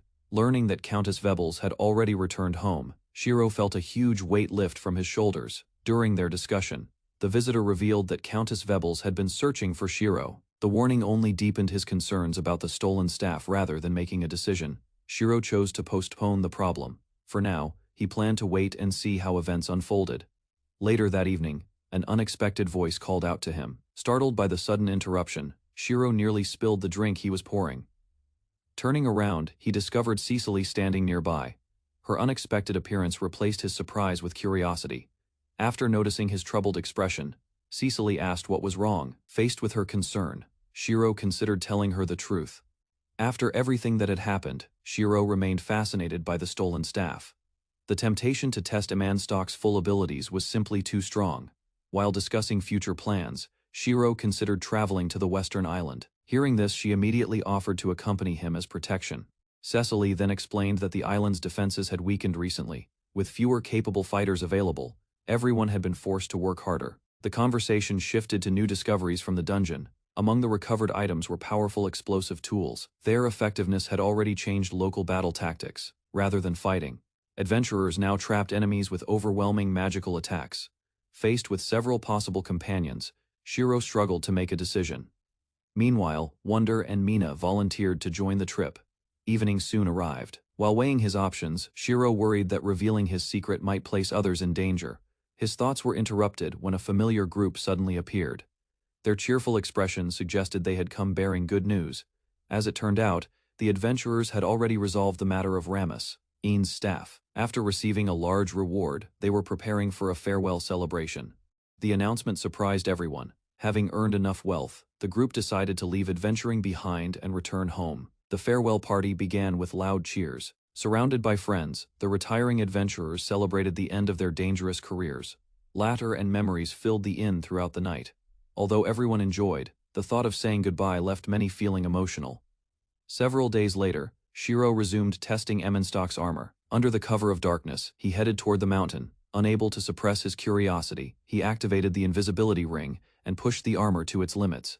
Moments later, he reached the mountain summit. Shiro gazed across the vast landscape. The breathtaking view before him revealed just how extraordinary the armor's power truly was. Reaching the summit at last, Shiro gazed across a vast landscape stretching beneath the heavens and found himself captivated. Once the excitement faded, he returned home, feeling refreshed, believing the recent troubles had ended and peaceful days awaited ahead. Deep within the dungeon, a gravely wounded female adventurer collapsed against the stone floor, desperately calling for help as darkness closed around her. Before her fading consciousness disappeared completely, a strange humanoid figure emerged from the shadows and repeated a single unfamiliar name. Confusion filled her expression as she struggled to identify the mysterious speaker, yet exhaustion prevented any meaningful response from forming. Without warning, the creature seized a nearby sword and charged into a battlefield littered with monsters, carving a path ahead. Standing before an enormous sealed gate, the strange being sensed overwhelming power beyond it and contemplated consuming nearby creatures. Before the massive sealed gate, the strange creature examined carvings, depicting countless monsters, then became obsessed with whatever awaited beyond. Stretching both hands against the enormous doors, it declared its desire to claim the hidden power resting inside. Meanwhile, far from the dungeon depths, Shiro enjoyed a peaceful rainy morning, savoring the soothing rhythm against his home. Leaning beside the window, with a warm drink, he compared the rainfall's gentle sound to a beautiful musical performance.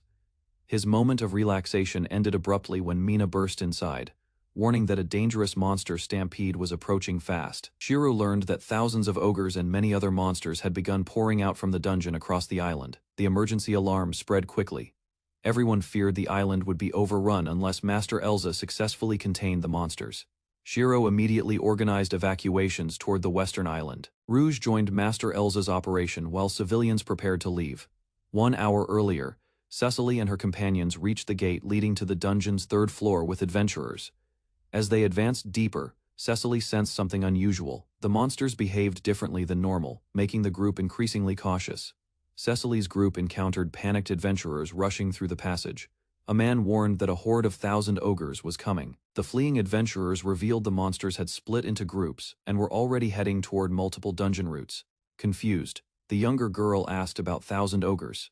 Cecily explained they were dangerous ancient demons that multiplied endlessly. Cecily realized something was terribly wrong. 1,000 ogres normally appeared only as rare floor bosses, never in large numbers. Moments later, the truth emerged.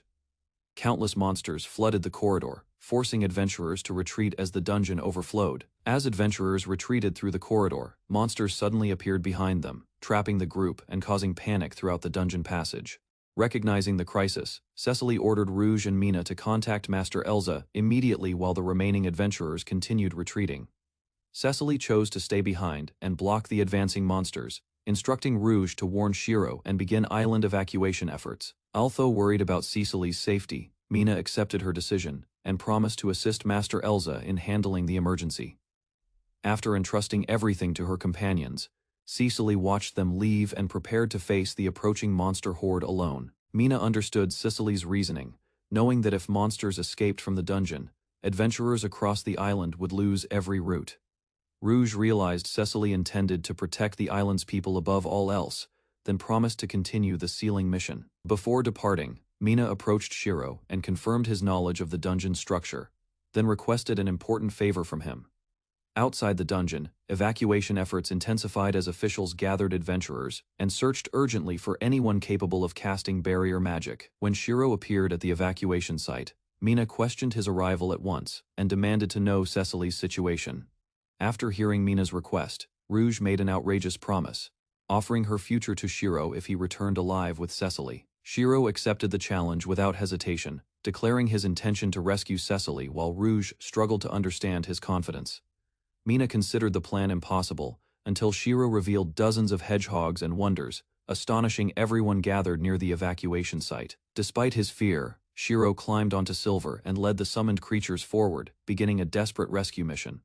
As the creature army advanced toward the dungeon, Shiro ordered the entrance sealed, shocking the general and nearby adventurers. Rouge equipped the powerful sacred armor and mounted Silver, trusting the treasure's strength as the rescue team prepared to advance.